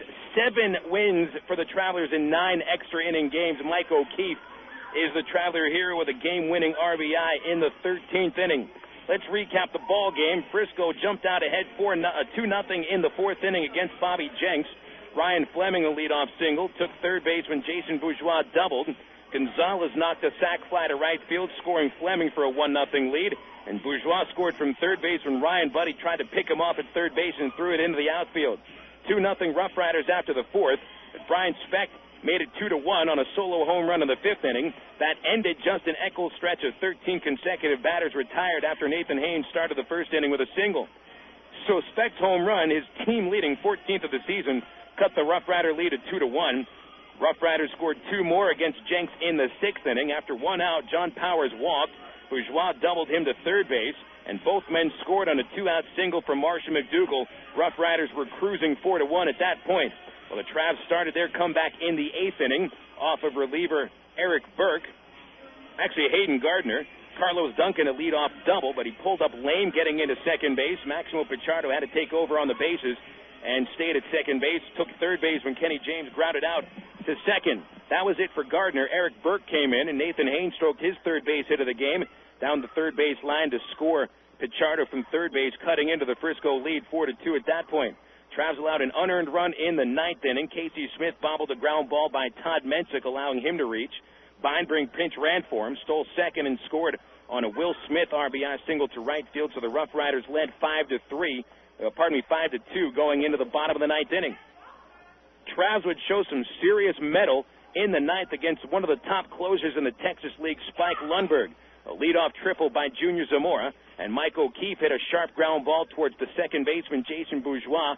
Couldn't field it properly in the gap at second base or rolled up his arm, allowed Zamora to score from third base with the Travelers' first run. O'Keefe was credited with an RBI single. Brian Speck then popped out, but Ryan Buddy singled, and Maxwell Pichardo hit by a pitch from Lundberg to load the bases for Kenny James. James flied deep into center field for a sacrifice that scored O'Keefe with a Travelers' second run, setting up Nathan Haynes with a one-run double off the right center field fence, scoring Buddy to tie it up. But Maximo Pichardo tried to score from second base, actually from first base on the play, and was thrown out at the plate by a good 3 feet, ending the inning and sending us into the 10th. Neither team scored in the 10th, nor the 11th or the 12th. It came into the 13th inning. RoughRiders had a chance to score. They got 2 men on base with 2 outs, but McDougal popped out, leaving the 2 men on. And then in the 13th inning, the Travs came back against Travis Hughes. Hughes had just dealt BBs in his first 2 innings, striking out 5 of 6 batters, but then he got Jake Weber to ground out in the 13th. Junior Zamora followed with a hard grounder that got underneath the glove of Andrew Beinbrink for an error, allowing Zamora to first base, and then Mike O'Keefe came up. The same Mike O'Keefe who entered the ball game 1 for 29 in 9 games without a run batted in. He already had that RBI in the 9th inning and came through with a game-winning hit deep into the right field corner, a run-scoring double. Zamora scored with no problem at all. That was O'Keefe's 51st RBI of the season, sending the Travs into the victory. 6-5 your final score. Arkansas wins their 5th game in a row. That's the longest winning streak since the 7-game streak back in April. 16-18, the Travs' second-half record. The RoughRiders dropped to an even 500 record of 17-17. We will come back with a check of the Southwest Airlines out-of-town scoreboard when the Travelers' post-game report continues on FM 101.1 The River. Hey, what's up? This is Lala, and welcome to Coke FM, bringing you the hottest new sound. Can be bought or sold, taught or told. The boy tried to keep it, but he lost his soul. On the road to the riches, he lost control. About the eye of the needle, I was often told. If you stand for nothing, you're far from gold. In your actions, all is told. This is Lala at Coke FM, keeping it real with the cool taste of Coca-Cola. Miller time. It's time to tuck the sun in and give it a good night kiss. Miller time. It's time to put the 9 to 5 back on the shelf. Miller time. Time to wear the knife like a cape and break out the Miller Lite.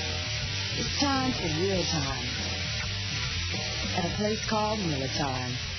Miller Lite, Miller Brewing Company, Milwaukee, Wisconsin. Live responsibly. All right, welcome here to Ray Winder Field. Back for the second segment of our Traveler post-game report. Final score from Little Rock, Arkansas 6, Frisco 5. A come-from-behind victory. Travs trailed by 3 runs twice and able to win their 5th game in a row. Mike O'Keefe, the hero, with a run-scoring double in the 13th inning. Also, Nathan Haynes, a hero, with 4 base hits and 2 RBIs. Great work out of the bullpen today for the Arkansas Travelers as well. Well, let's check out what's happening in the rest of the Texas League. See if the Travs can pick up any ground on the Wichita Wranglers. Don't look so, as the Wranglers win a pair of games against the Tulsa Drillers, blanking them both ends of the doubleheader. 1-0 in the first game, 6-0 in the second. Left-hander Jimmy Gobble wins the first game, his 12th win of the season. 1-0 the final score. Wranglers managed only 2 hits, but one of them a solo homer from Nick Ortiz. Ben Sampson allowed the home run. He takes the loss, dropping to 4-5. Wichita wins the second game 6-0. Buddy Carlisle, the winning pitcher. Justin Heisman made the spot start and suffers the loss, dropping to 2-3. Wichita led 5-0 after the first inning in that game. Final score for Midland, Rockhounds 9, the Diablos 4. That's a final from the Fab in Midland. Matt Allegre hit his 10th home run of the season. Mike Ziegler, the winner, 8-7 his record. Flores saved his 5th. Beltran Perez drops to 2-10 as the Diablos loser. And in San Antonio, a 5-0 win for the Missions over Round Rock, a 2-hit shutout tossed by the Missions. Chop Beck, the winning pitcher, 2-0 his record. Jared Herman saved his 31st. Justin Leone blasts a pair of home runs. He's got 16 on the season. The Missions will pick up another game in the West Division. They are 8 ahead of Round Rock and El Paso going into tomorrow's action. The Travs, meanwhile, will lose a half game in the standings to Wichita, even with the win tonight, with Wichita sweeping the doubleheader over Tulsa. So Arkansas goes into tomorrow's game against Frisco 4 games behind the division-leading Wranglers. The Drillers lose 2 games in the standings, and they'll be tied with the Frisco RoughRiders for second place in the East Division. Now to the major leagues we go, and all these are final scores. St. Louis overcomes San Diego 8-4 at Qualcomm. Brett Tomko the winner. Brian Lawrence got the loss. He's 5-12. The Redbirds end a 2-game losing streak and put their record at 3 games over 500. Did the Redbirds pick up any ground on Houston? No. Astros beat the Milwaukee Brewers 3-2 in Milwaukee. Lance Berkman hit his 20th home run of the season. Gallo the winner. He's 1-0. Billy Wagner saved his 30th. Pittsburgh 6-5 winners in Cincinnati. The brand new Pirate, Jose Hernandez, the windmill, hits his 11th home run of the season. Matt Stairs and Randall Simon chip in with home runs. Bowringer the winner. Lincoln saved his third. Bowringer's record 5-2. Montreal scores 5 in the first and beat the Mets 5-2 at the Olympic Stadium. Vasquez the winner. Biddle got his 23rd save. Cubs shut out by Randy Wolf and the Phillies 3-0. A 4-hitter tossed by Wolf. His 11th win of the season.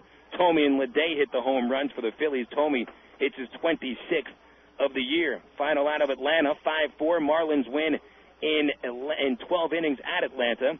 Mordecai hits his first home run. Nate bumped the winning pitcher. He's 3-0. Hodges suffers a loss for the Braves. He drops to 3-1. In progress in the National League, top of the 6th, Dodgers 2, Colorado Rockies 1 in L.A. Top 6 in San Francisco, 2-0 Giants over the Arizona Diamondbacks. Here are some finals from the American League. Boston 10, Tampa Bay 4. That's your final from Fenway Park. Johnny Damon hits his 8th home run of the season. Trot Nixon bashes a couple of home runs. Tim Wakefield, the winning pitcher, he is 7-5. The Red Sox have won 5 games in a row. Red Sox can't pick up any ground on the Yankees. New York wins 4-2 over Baltimore.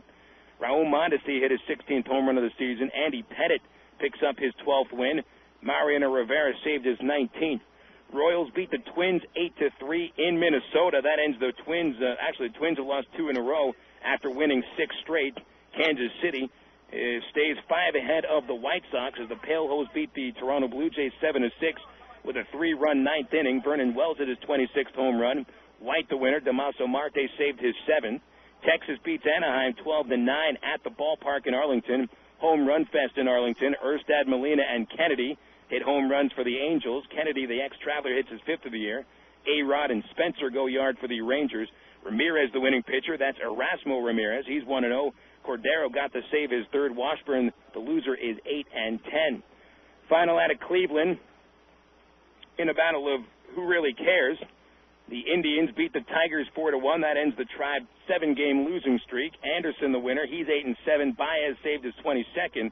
Travis Hafner, the ex-Driller, hits his 5th home run of the year. And the Tigers lose their 6th game in a row. Hey, that's like a winning streak for the Tigers this year. Now you're up to date across the majors in the Texas League, thanks to the Southwest Airlines out-of-town scoreboard. Don't forget the only place you can get Southwest low fares online, www.southwest.com. We'll come back for a final word and an interview with our post-game report. It'll be Mike O'Keefe talking with Steve Marston after this break. Travs win tonight 6-5 in 13 innings on FM 101.1 The River. Back after this. It's no wonder Sonic's burgers taste so great. It's how we build them. We make them when you order them, just the way you like them, with all the freshest ingredients. Right now, get our famous number 1 or number 2 Sonic burger with a large order of golden tater tots for just $2.49. It's a great deal on a classic meal, only at participating Sonic drive-ins. And while you're there, don't forget to try our absolutely decadent strawberry cheesecake shake. The taste of real strawberry cheesecake in a cup, only at Sonic. Now that the baseball season is here again, moms everywhere begin scouting for a cool, delicious recipe that won't take extra innings to make, like Del Monte's Easy Potato Salad. Simply combine a family-sized can of Del Monte whole meat potatoes with a 1/4 cup of diced celery and a 1/4 cup of chopped red onion. Toss it together with some creamy ranch dressing, and you've got a quick score. Del Monte steps up to the plate with simple mealtime solutions that will have you saying, hey, I can do that. Look for Del Monte vegetables at your local Harvest Foods. Harvest Foods, an Arkansas company serving Arkansans. Mike O'Keefe, the game-winning RBI tonight, came into this game without an RBI in 9 ball games, was 1 for 29 coming into tonight's ball game, and O'Keefe breaking out of the slump with 2 base hits, 2 RBIs, including the game winner, hitting the Travs to a 6-5 win over the Frisco RoughRiders. That's 5 wins in a row for the Travelers. This is Phil Elson joining at the ballpark. O'Keefe had a chance to talk with Trav broadcaster Steve Marston after the ball game. You want to hear what a relieved ball player sounds like? Just listen to this. Thanks, Phil. Talking with the star of this game, Mike O'Keefe. Mike, you've had a rough stretch coming into the game. It didn't get any better until the game really was on the line in the 9th inning, and then you come up with a double to win it in the extra inning. I guess we were in the 13th. How does it feel? I feel like I got that monkey off my back a little bit. I needed that, to be honest with you. I needed that. I want to pick the team up. We've been playing good ball. We're starting to put it together, putting a little win streak together, and I just want to contribute with this team.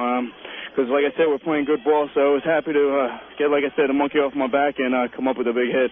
How frustrating has it been for you to see your guys playing well and scoring runs, and you really haven't been a big factor in it? I think that's my 3rd hit in July, to be honest with you, and I think we're at the end of the month. So, it's difficult. This game is tough. You go through stretches, and this is the first in my career where I've really went through a stretch this bad.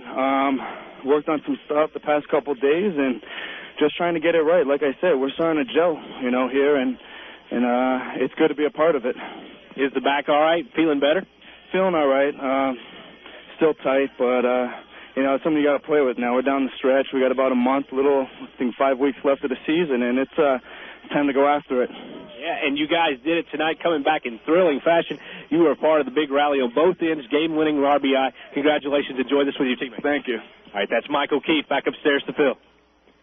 And actually, Mike was pretty close on predicting how many hits he had this month. He was batting .095 in the month of July with 4 base hits, and is able to come up with half that amount of hits in today's ball game, each of them coming through with a run batted in. And we had talked about it, Steve, in the doubleheader sweep on Saturday against Round Rock. The Travs managed to score 21 runs without any help from O'Keefe, who usually, if you pay attention to the Travs the last season and a half, when the Travs have had big games offensively, usually O'Keefe has been right in the thick of things. And tonight, he got back into the thick of things, and the Travs, who had sorely been missing Mike O'Keefe, we had thought if they're going to reel off a bunch of wins in a row, they got to get some production from Mike O'Keefe, and he comes through today. That was just a huge thing to see, and great to see Mike doing that, because this has been such a struggle for him with this month, the injury, not being able to find a real comfort zone with his back struggling like this. But this is one that he'll savor for tonight, and he'll get right back to work tomorrow, that's for sure. But he sounded very relieved talking to you, Steve. Absolutely right. Now, Mike has been a cleanup hitter all year long, and he takes pride in that role of being able to step into the batter's box with base runners on and drive those guys home. That's what a cleanup hitter does, and he took a lot of pride in doing that. And he hasn't been doing it. As we said, we documented how hard he's had it for the last month of July, but he comes through in a big way tonight, not only winning the ball game with the double in the 13th, but coming up with the RBI single in the 9th to keep that rally going, where the Travs eventually scored 3 runs to tie it, to send it into extra innings.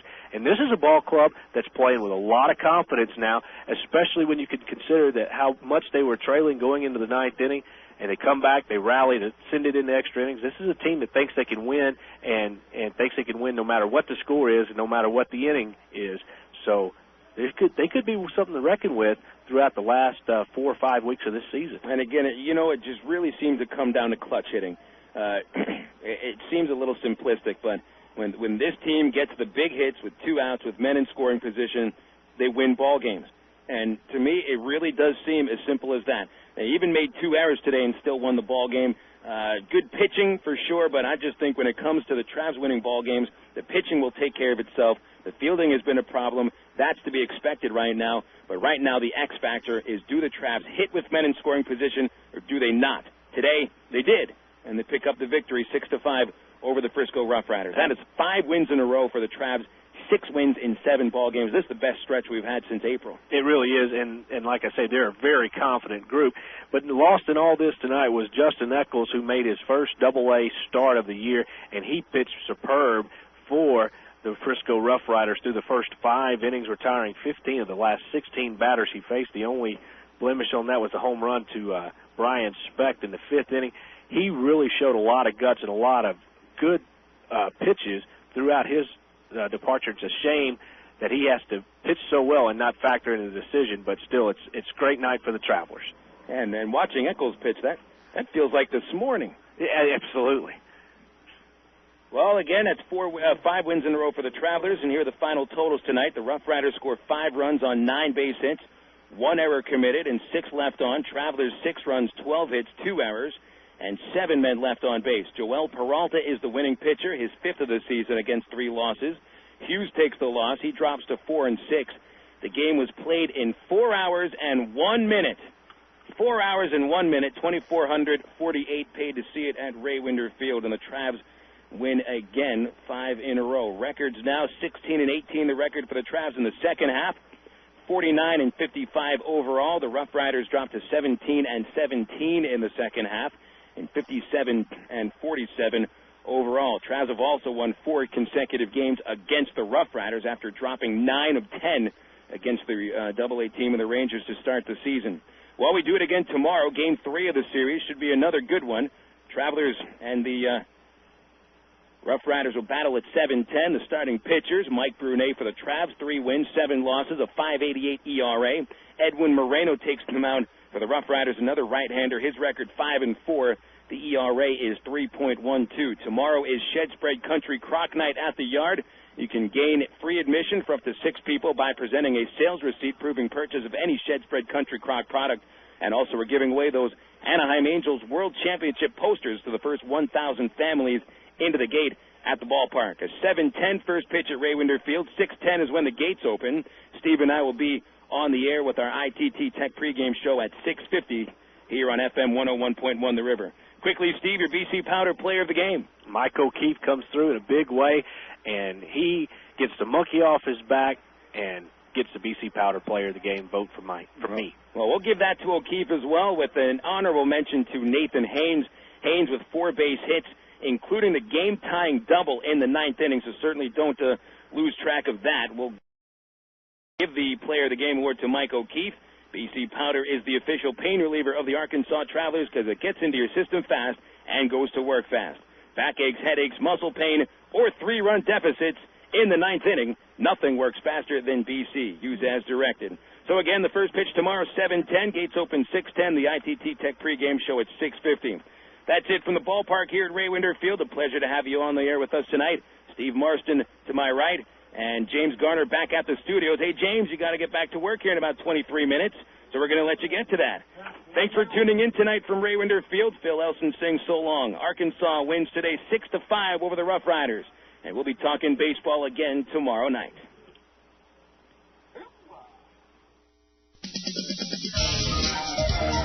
Arkansas Travelers Baseball has been brought to you by Miller Lite, Sonic Drive-In, BC Powder, Coca-Cola, the Arkansas Prostate Cancer Foundation, and ITT Technical Institute. Remember that all Arkansas Travelers games can be heard only on Unforgettable Favorites FM 101.1 The River.